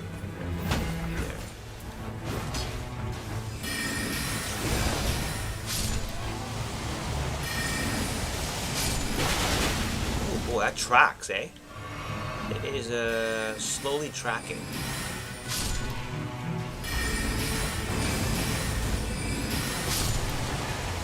Once, twice, thrice, four, 5 times.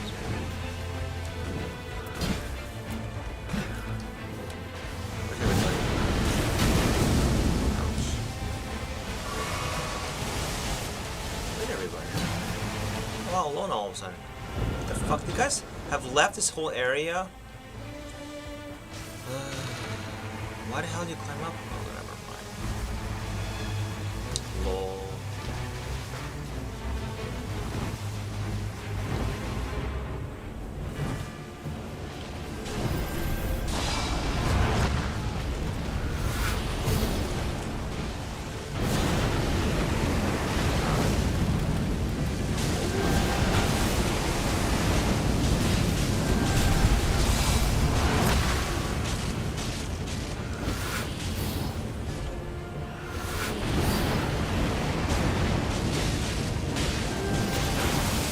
Ouch.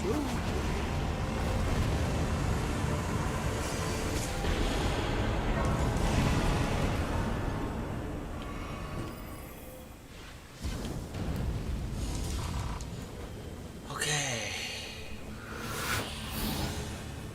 Right, so that whatever PoE video channel. It's not PoE, it's just a gaming channel in general. And yeah, these are nice people, but it's like some crazy little drama erupted. The thing is, though, I mean, like, is Google algorithm being misled? I think so, a little bit. It's been gamed a little bit.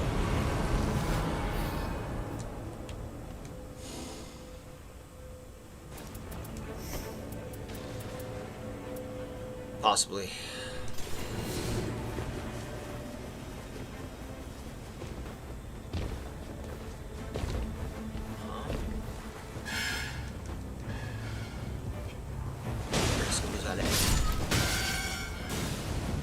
What's up here?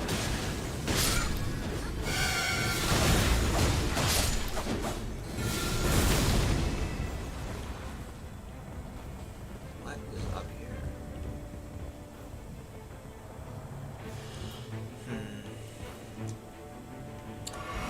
Oh, no shit, you can do that. What the fuck? Hey, no way, man. What the hell?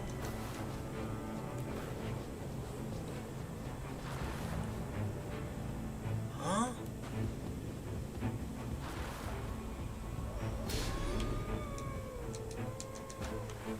That's a bad jump.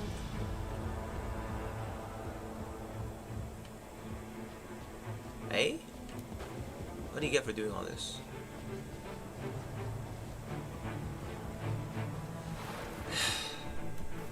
Like, it's okay to have, but in the context of pressure of time? Huh? What do you get for doing all this? I have to ask.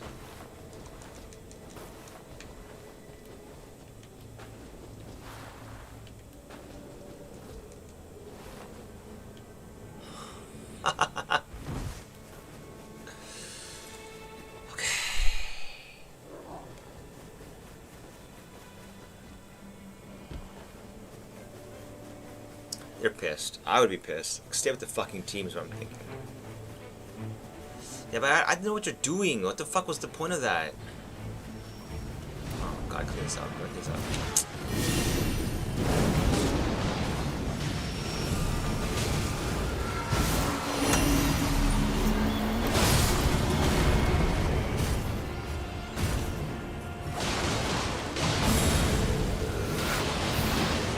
Oh, whack him. Ole.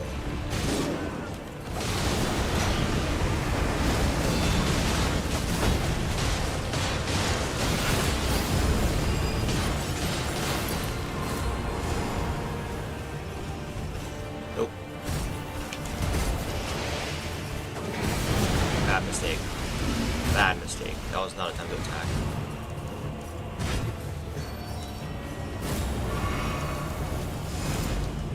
Oh, just targets?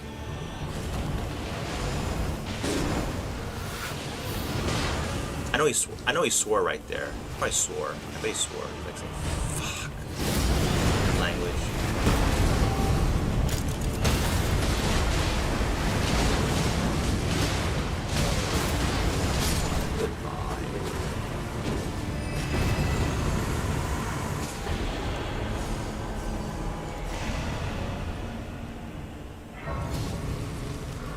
Runes.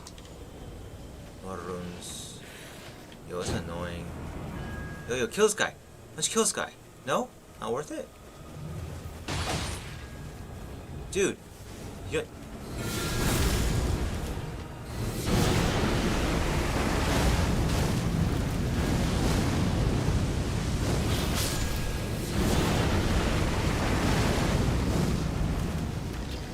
Oh, what the fuck? Okay. No? That important? Okay. I missed the grab. This is important though.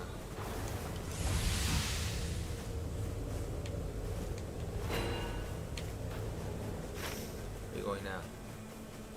Nothing there.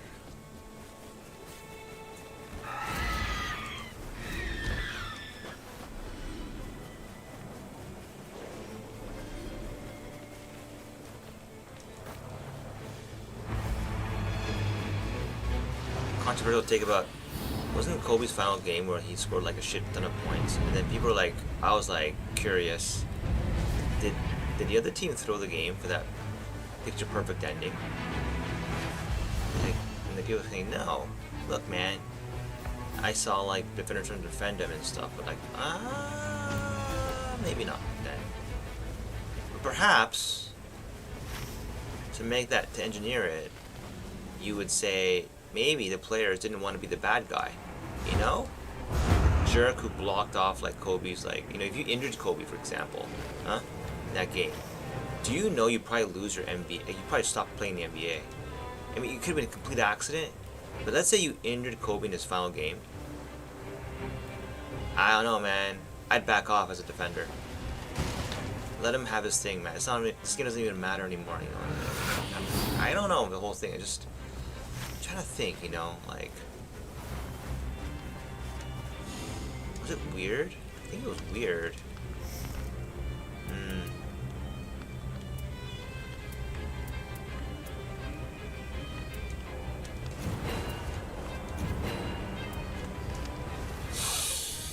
Okay, what do we do now? What's the next play?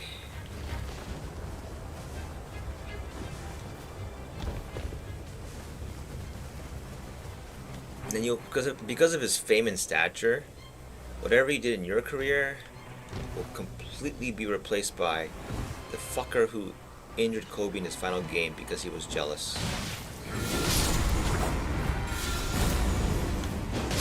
And you'll be hated for it.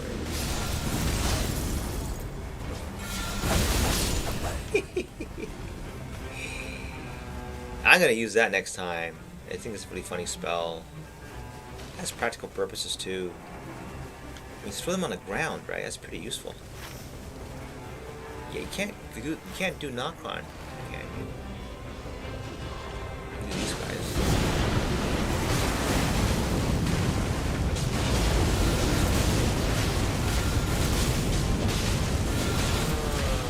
how they stun people, huh? This is how they stun people with a spell like this. Okay, up close though. They stun lock people to death, don't they? Kind of meta, isn't it?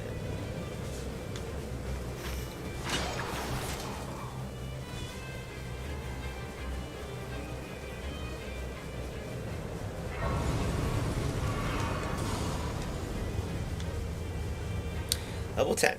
Alright. I think level 10 is like the baseline end game. Because you get mastery of legendaries, and then past that I think it's just basically all bonus in a way.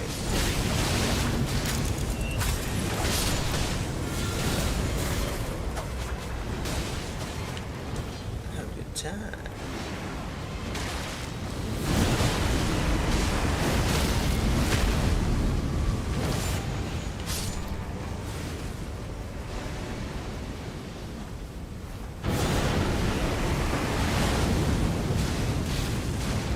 Hilarious for me.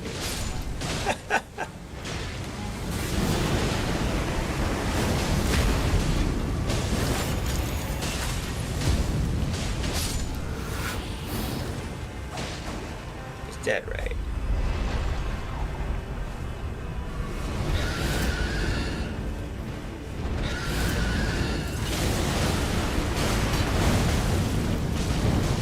Sit in that hot bath, my friend.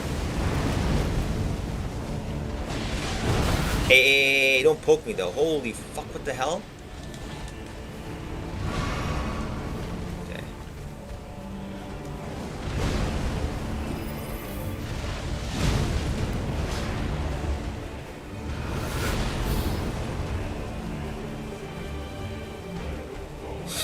Okay. Okay. Fine.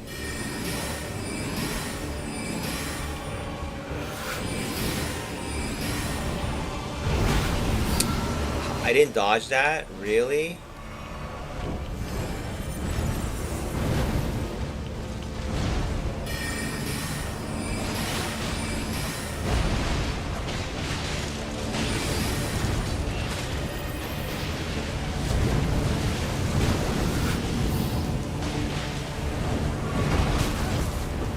Oh, good fucker.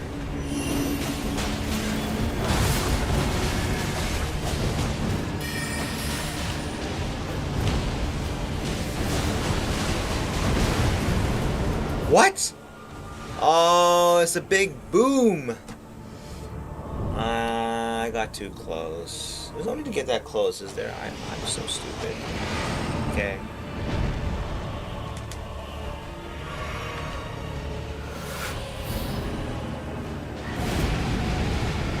What is that? Oh, shit. No. I didn't learn my lesson already.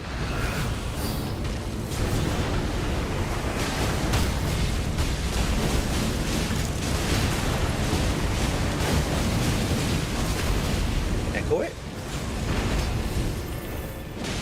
No echo? A lot of damage. This guy has a lot of damage, right?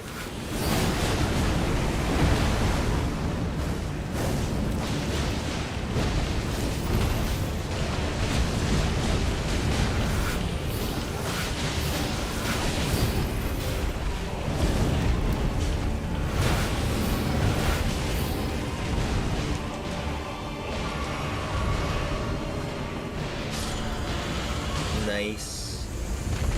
Wow, a lot of damage from the fucking that chest there. Just whacking away.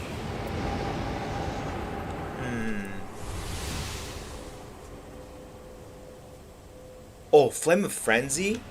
Doesn't that make the boss mad? And that makes it auto win? Let's test this.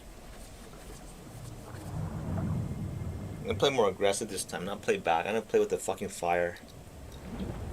I wonder if Magma Breath can do a lot of, we shall see, huh? He's got it. Oh, I got it. It's not him, it's me.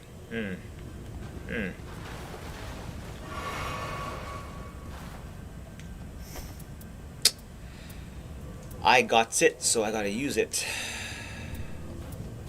3 Starlight Shards. Okay, 2 warming, that's good. Let's go.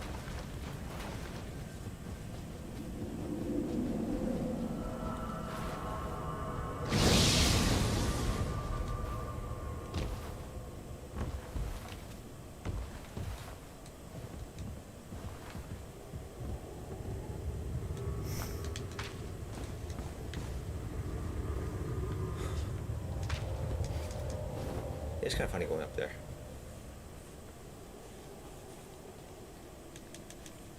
Alright. Round 2. This guy again. 7 flash charges. Oh boy.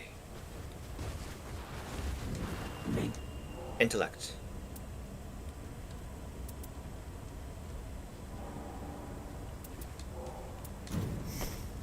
It is done. Yo, look this way. The time is right. Take it? No? I sacrificed. Oh my god, what a piece of shit.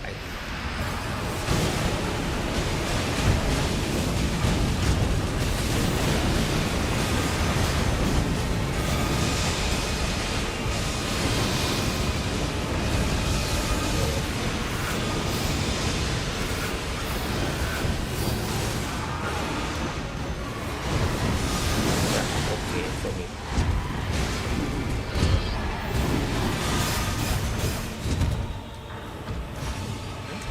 Done?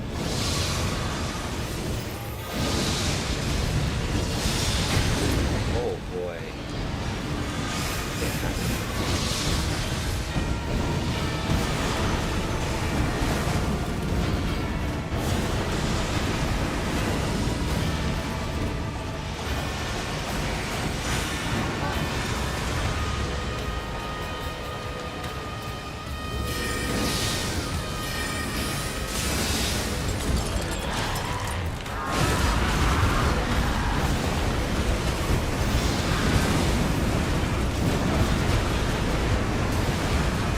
Crushing the spell.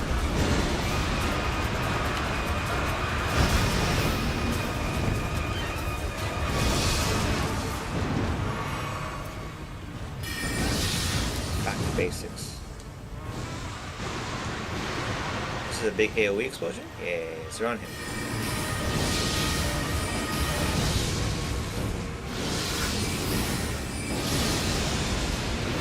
Big AoE coming. Just relax. Big AoE. Big AoE. And swing. And what else? Fire things. And what else? Big AoE.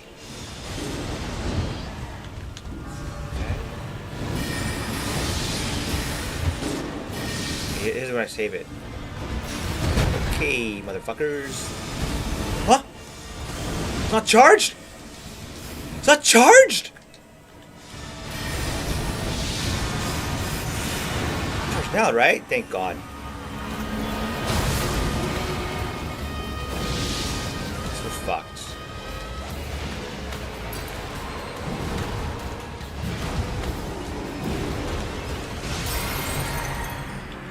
It's okay. We'll survive.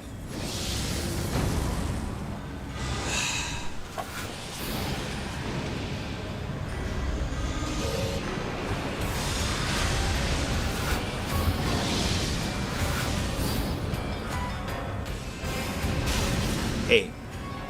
Excuse me? Now, oh, I see what you did there.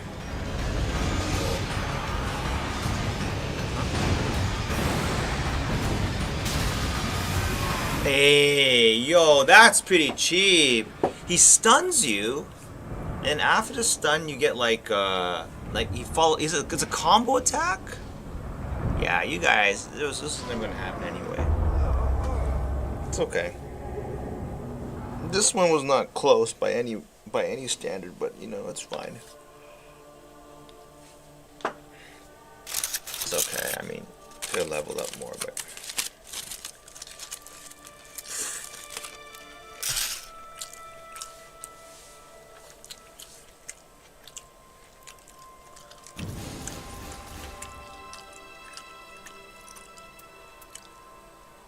Why wasn't I, how did I lose all of my, like, having the ulti charger would have been a huge difference, because it would have interrupted the second meditation, but I was too late. I didn't have my ulti charge.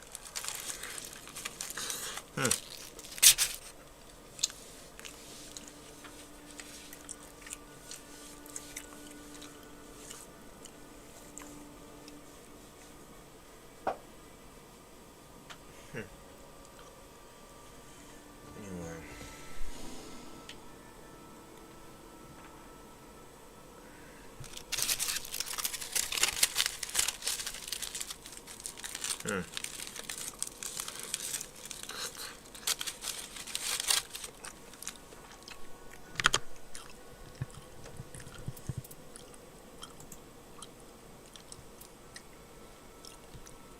Yeah. Ugh.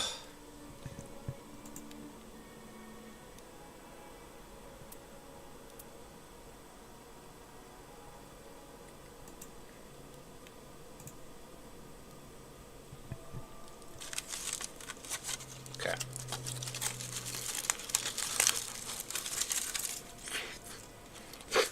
Hmm.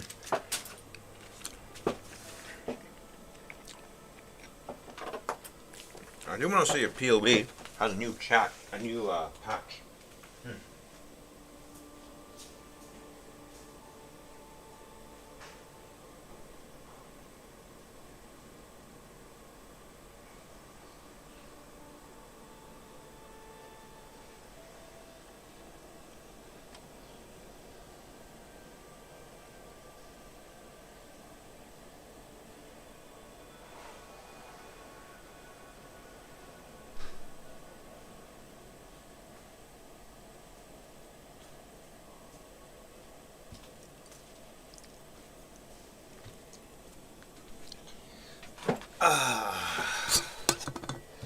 So,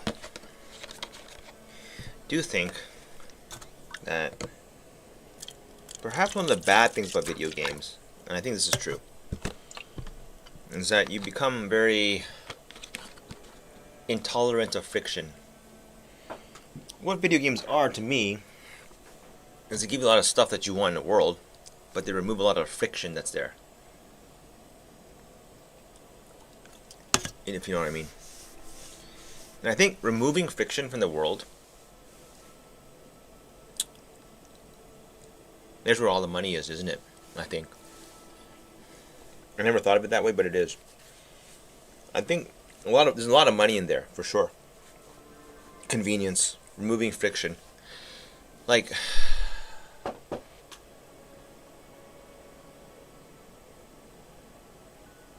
yeah.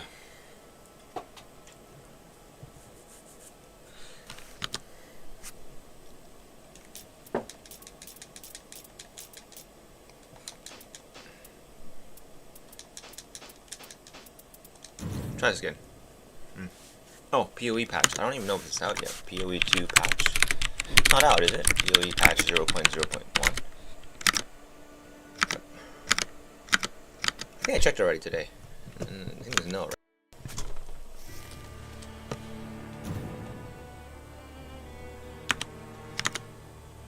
right? Look, craft this for no one's talking yet. Like, what the fuck? Okay, that's what you type when you get patch 0.2.1. That is trash content. All right. When I used the internet in the past, it was never like that. You don't get trash shit like this.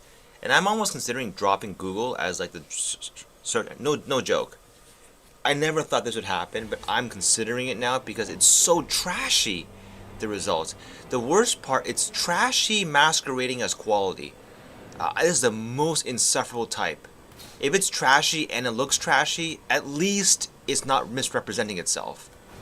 Okay, like a tabloid magazine, but formatted like the New York Times. Like, fuck that shit. That would be so abhorrent. Like, I don't know what to say in that situation. I'd be like really, really, really disturbed. BTSC full leverage. Fuck, man, you're a Bitcoin guy? Come on, man. I don't know. I don't want to say about that though. Oh man. Bitcoin's value is can't be traced. No. I, for one, like currency that is stamped and approved by a country that I like. I don't know, man. This will never be a thing.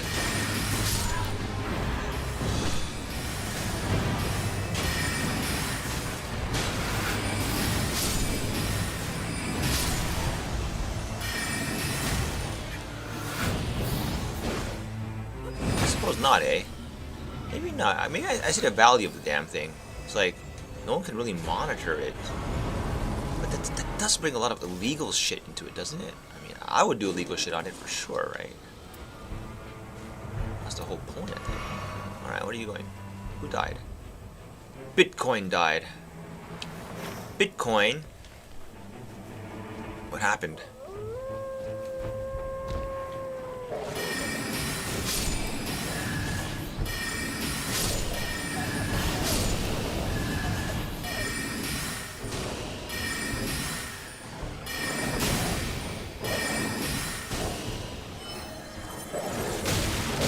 Too long to cast, eh? It's insufferable, that cast time. I just want to get rid of my spell sometimes. Just to dump it. I don't want to even use it. However, like when you get someone who has what is it? If someone has lightning in their toolkit, oh boy, lightning is the most rare, I think, element.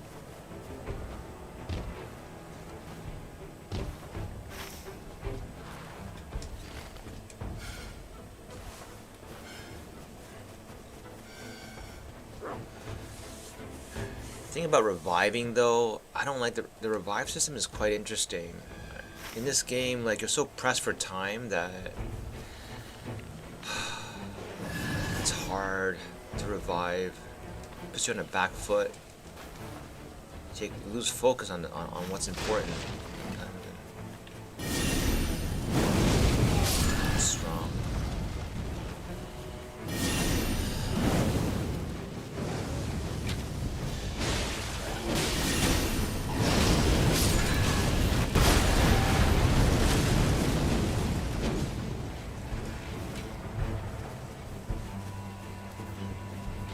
Full leverage. Are you saying you dumped a lot of... You leverage to get into Bitcoin now? Oh, that's interesting. Are you coming into this place hoping that people kind of like follow what you're doing so that it jacks up your price? Because I see no other reason.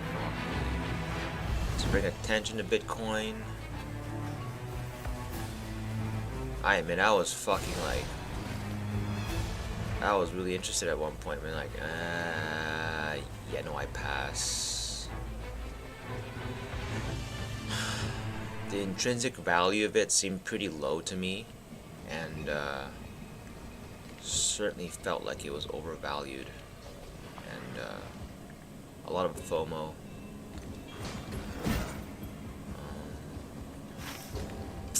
How do you counter FOMO? You counter FOMO by first not reading about it. But what else though? Like,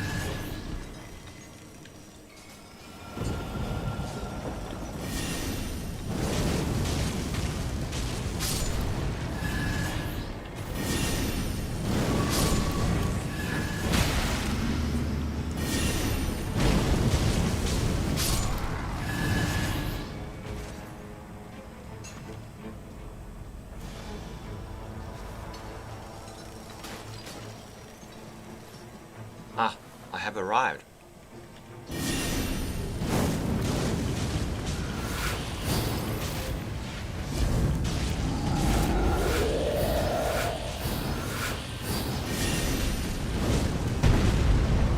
How did I miss that?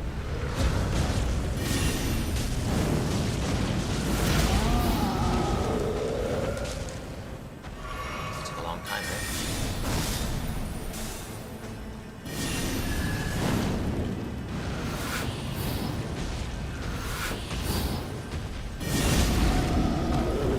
Getting me every time, isn't it? Yeah, every time.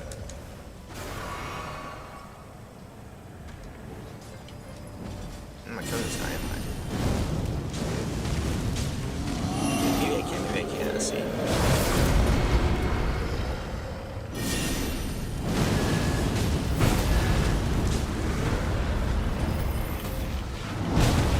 Shit. Not easy.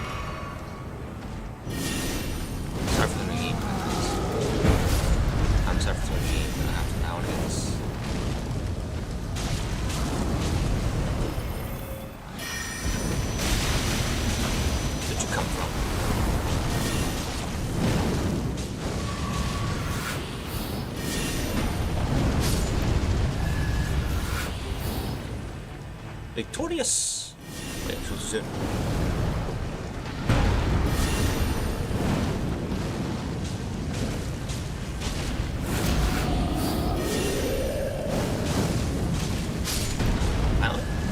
Finally. This will do it. This is a long time. Wait, what's this? This is a bad thing I did here, but whatever. I guess I just it was a very bad thing, and now I'm screwed now. This I'll pay dearly.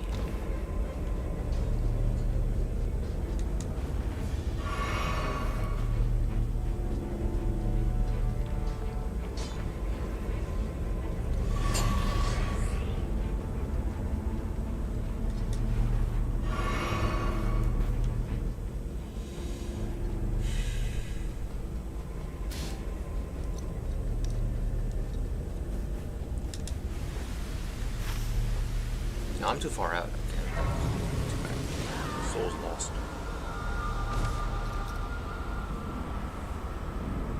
But I got my smithing stone.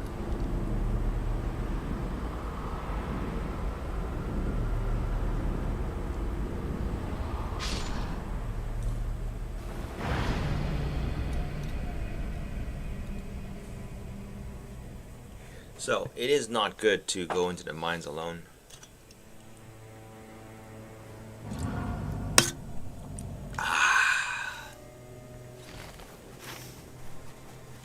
Well, what was I saying? Just because you can doesn't mean you should.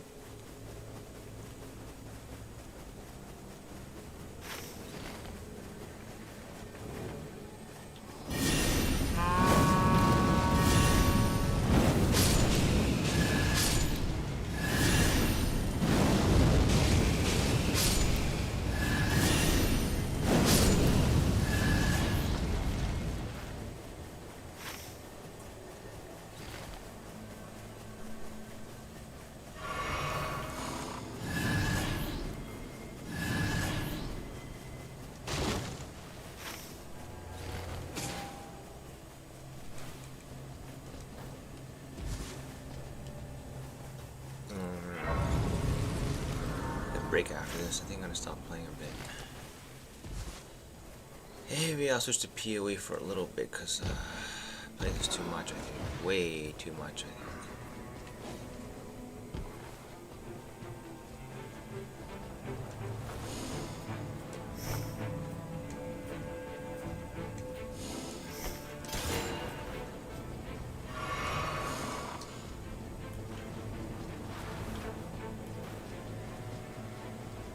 Wait. Huh? Nah, this could be good though.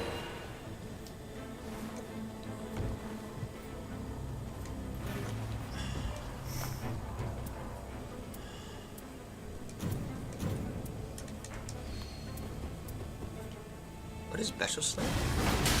Yeah. I want the other one. That's shotguns, right? That's not bad, that's not bad, that's not bad.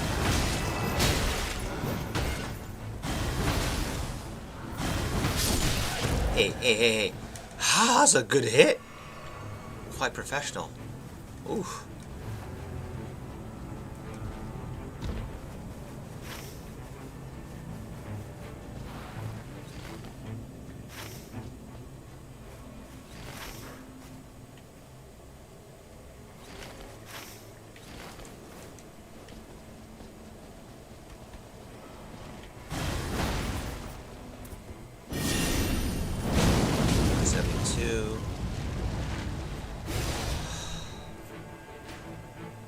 Oh shit.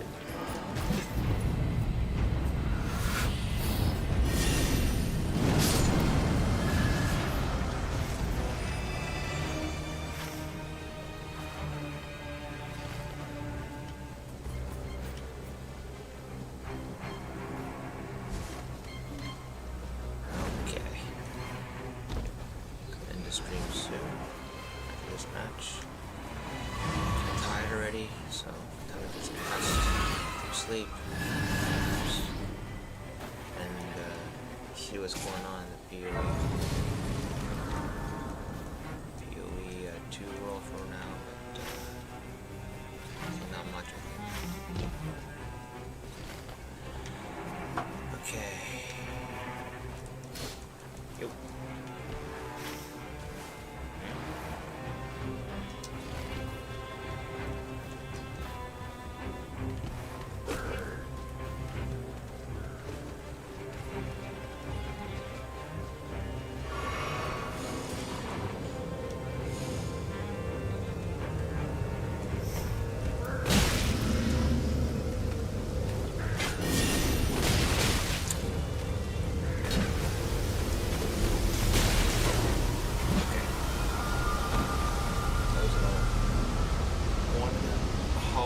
You know, it's so weird how like a split second indecision on your gear for having all 3 slots filled will like cause this to happen. It's crazy.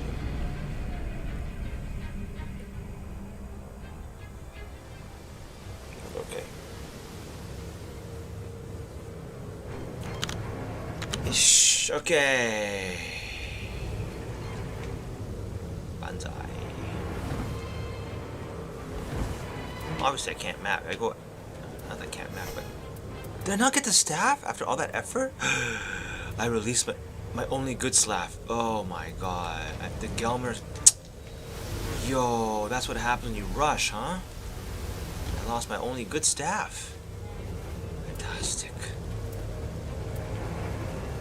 This one, this is no, Glint Blade and Crystal. Okay.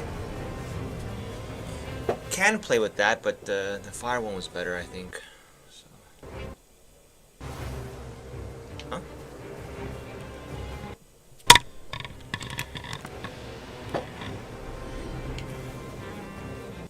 Oh, come on, man.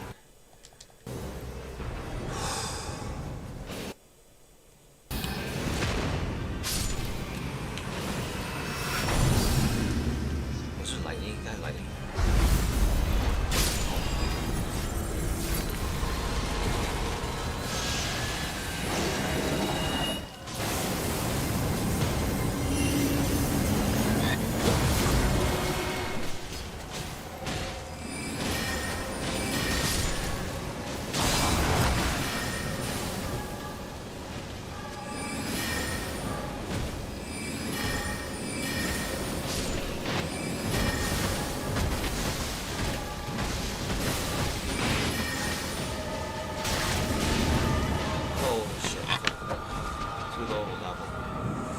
Crazy, you can be like 6, 7, 8 at this point, or 2. Pretty intense, actually. It's okay. Don't bother, man. Just go try to kill it. I don't know. Can I really help you guys at this point? I don't know.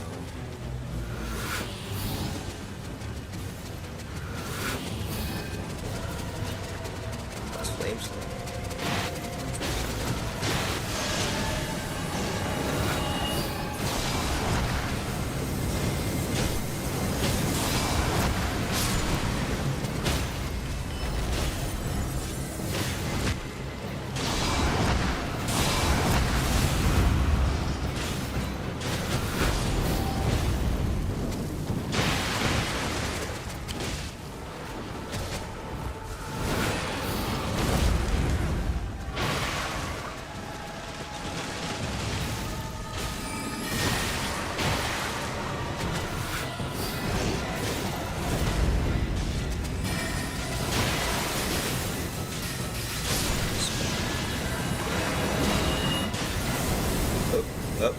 Wrong way.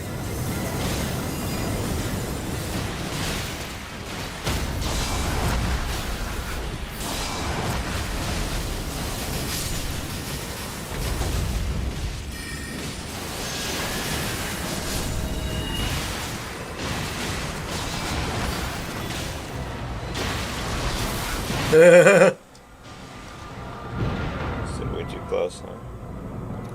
He does do dangerous shit, doesn't he? He's got many heads? One head? I know his head's like either revealed or not revealed, kind of a thing.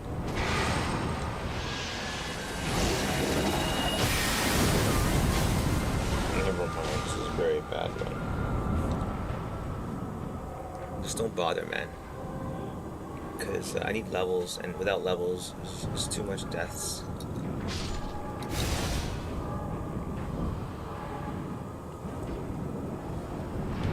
Feet. They're not trying to revive me? That's interesting. No, I don't think. Just my apologies. Controller as well. Okay, long range like I used to.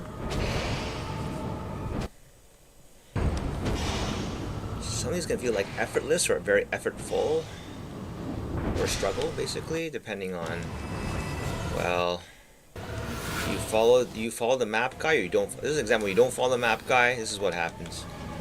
Take matters in your own hands, like I did. And I played the game for like 50, 60 hours now, and it's like even then you can fuck up like this.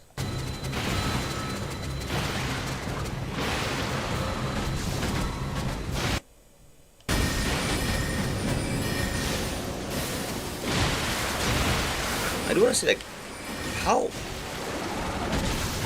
can it be? Is it salvageable?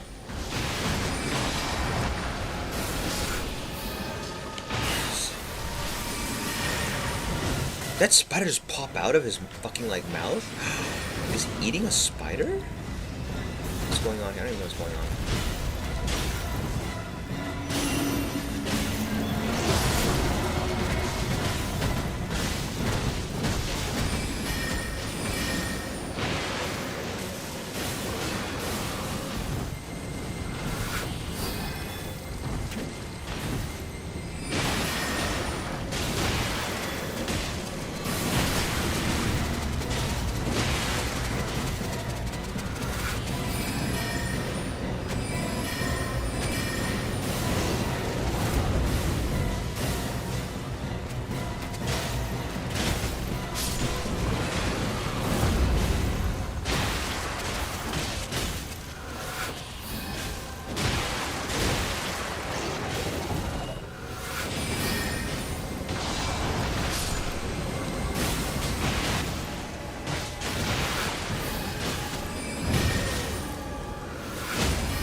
Yeah, I know. Sorry, I shouldn't do that. It sucks. I was just not in it right now. So, example happens in fatigue or playing too much and should have stopped, sets in. Just get lazy. Just don't want to do anything. So I will stop after this one. Certainly, like, now that all the monsters have been beat once, I do feel kind of like I still want to play, but not in the same way.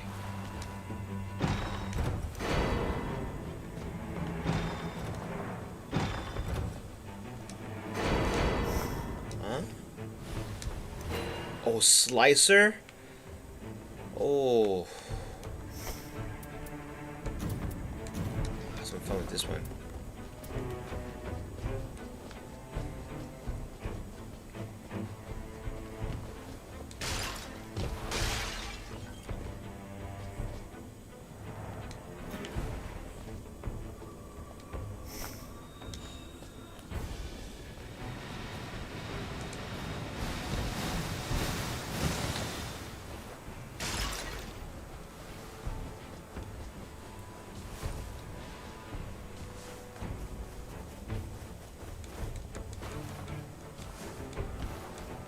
Yeah, without figuring out what to do next in this game, I don't know. definitely need to figure out something. The problem with PoE, it's like once you don't have anything like to strive for, achieve for, it's kind of over. I'm feeling it a little bit in this game. It's too bad because somehow I wasn't sure I want to beat the last Night Lord. You have to eventually, but just well, it'd be kind of sad if it ended.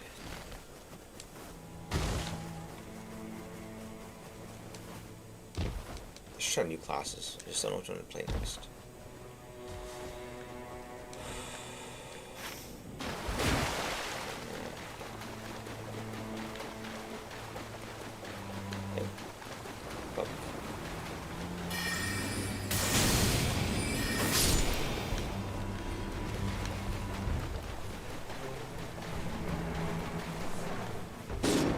Yo, camera.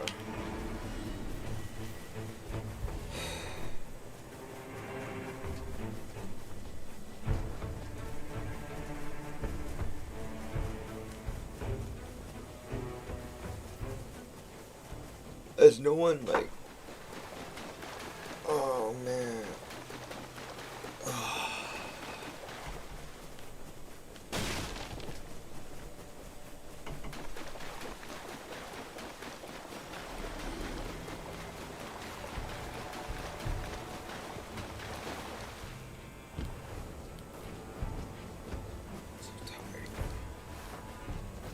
Sleep. Did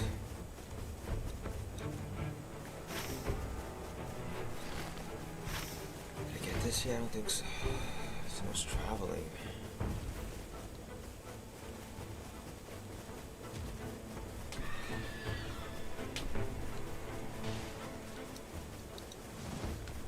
Oh shit.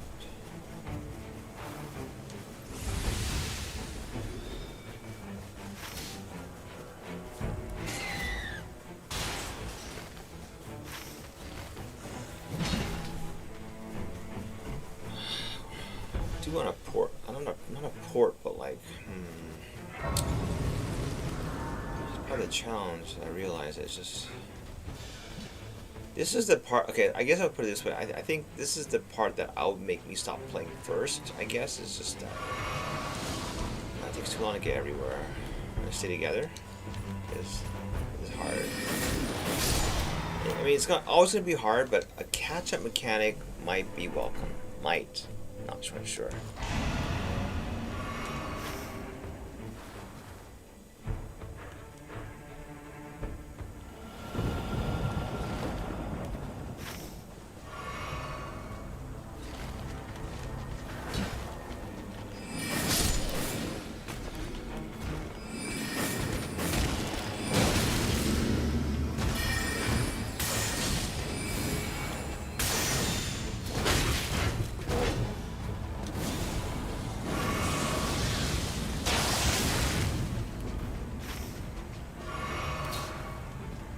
Okay.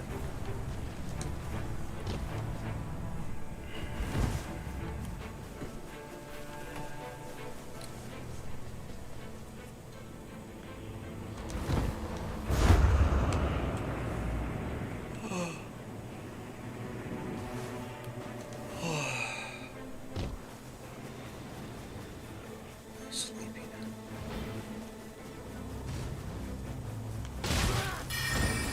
Ouch, huh?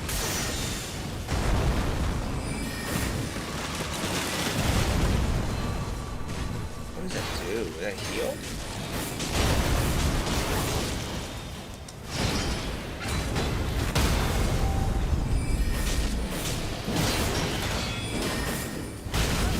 Oh, a counter.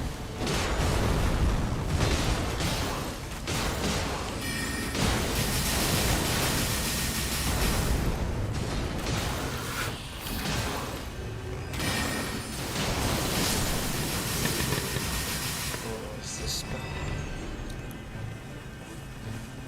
Oh man, I'm so tired all of a sudden. What the fuck? I just got so exhausted all of a sudden.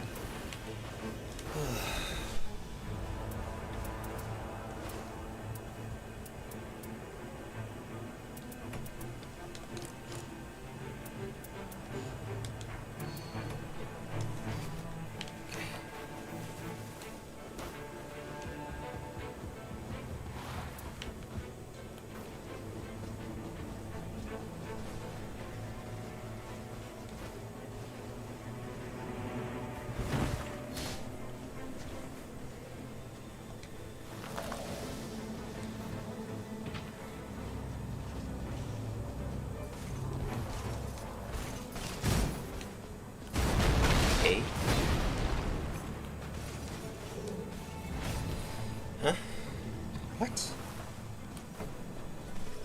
What's going on? Is it down there?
Now I see the misery of the fucking. Oh my lord! Ha! Every little thing just makes me miss.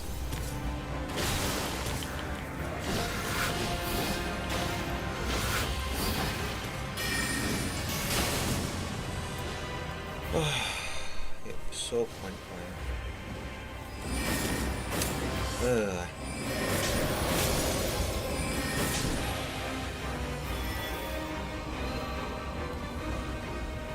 Heal, isn't it?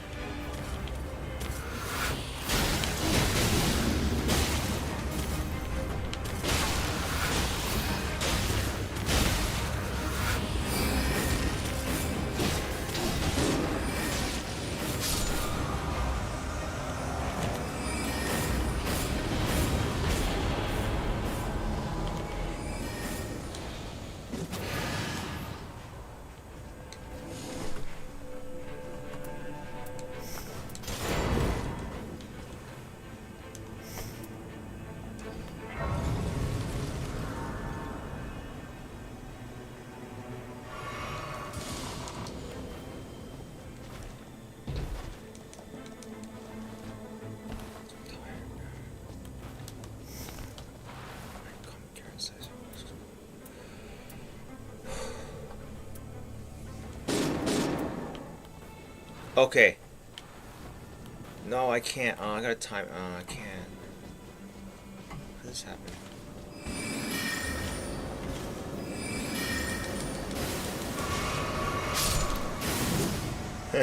Sorry.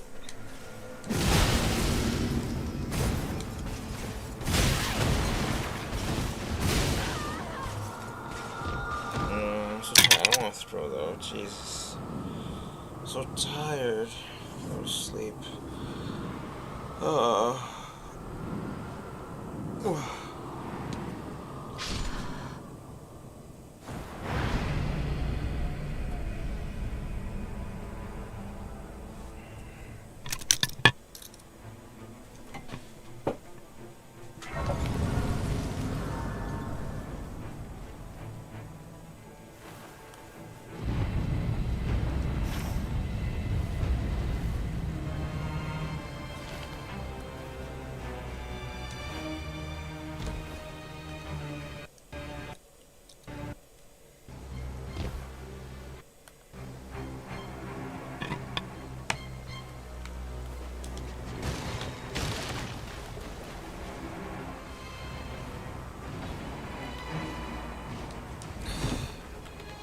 I just...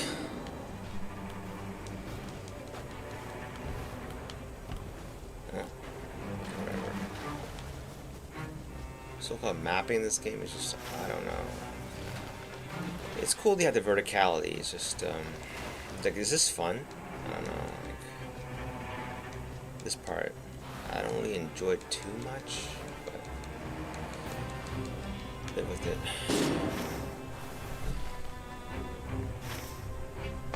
Where's the tree? I'm just gonna wait there and chill. we can't beat the boss. There's no point in trying, right? Is there anything to be gained by doing this?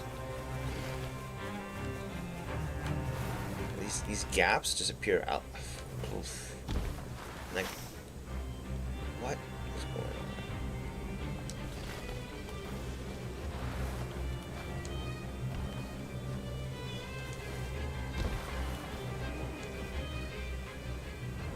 What's wrong here?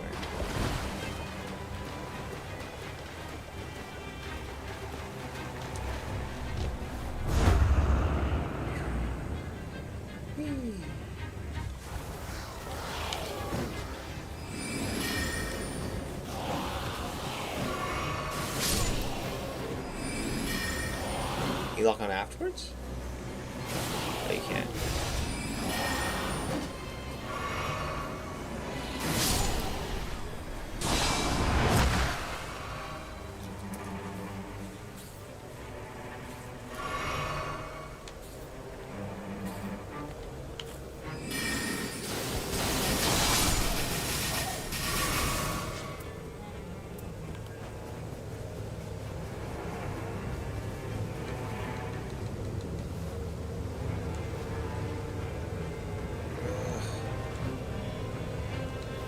CAC is getting on my nerves.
Heal? Is this a heal? Nope, not for me at least. Buddies, I guess.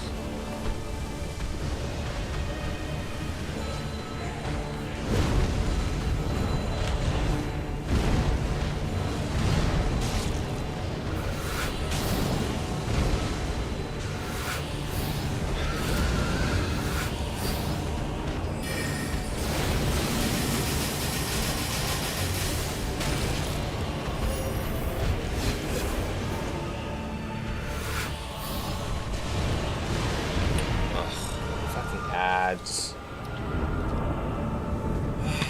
Ad in a corner. It's very quite distracting.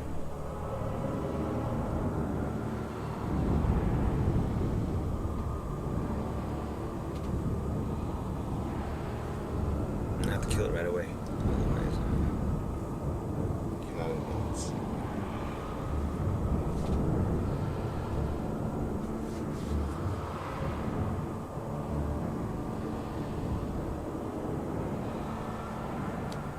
If you guys want to throw, I'm with you, man. If you guys don't want to throw.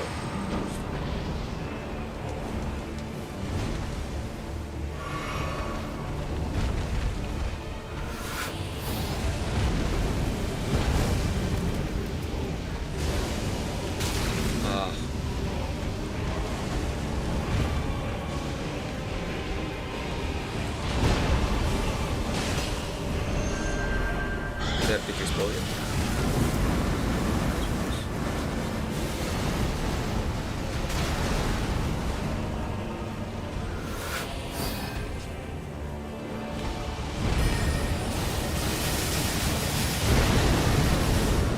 That's a big explosion. Okay.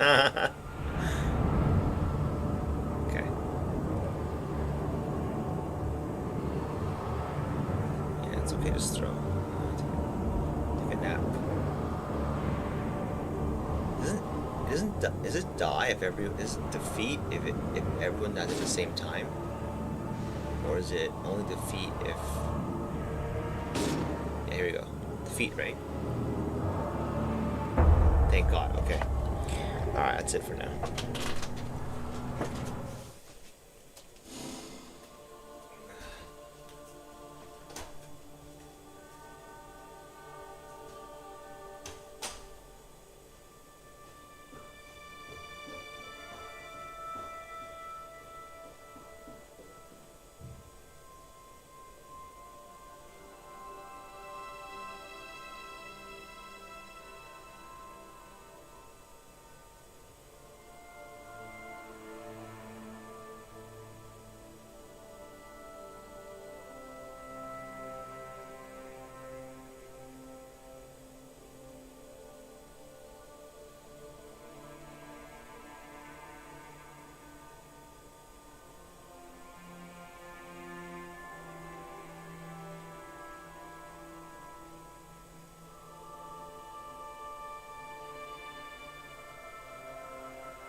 bitch.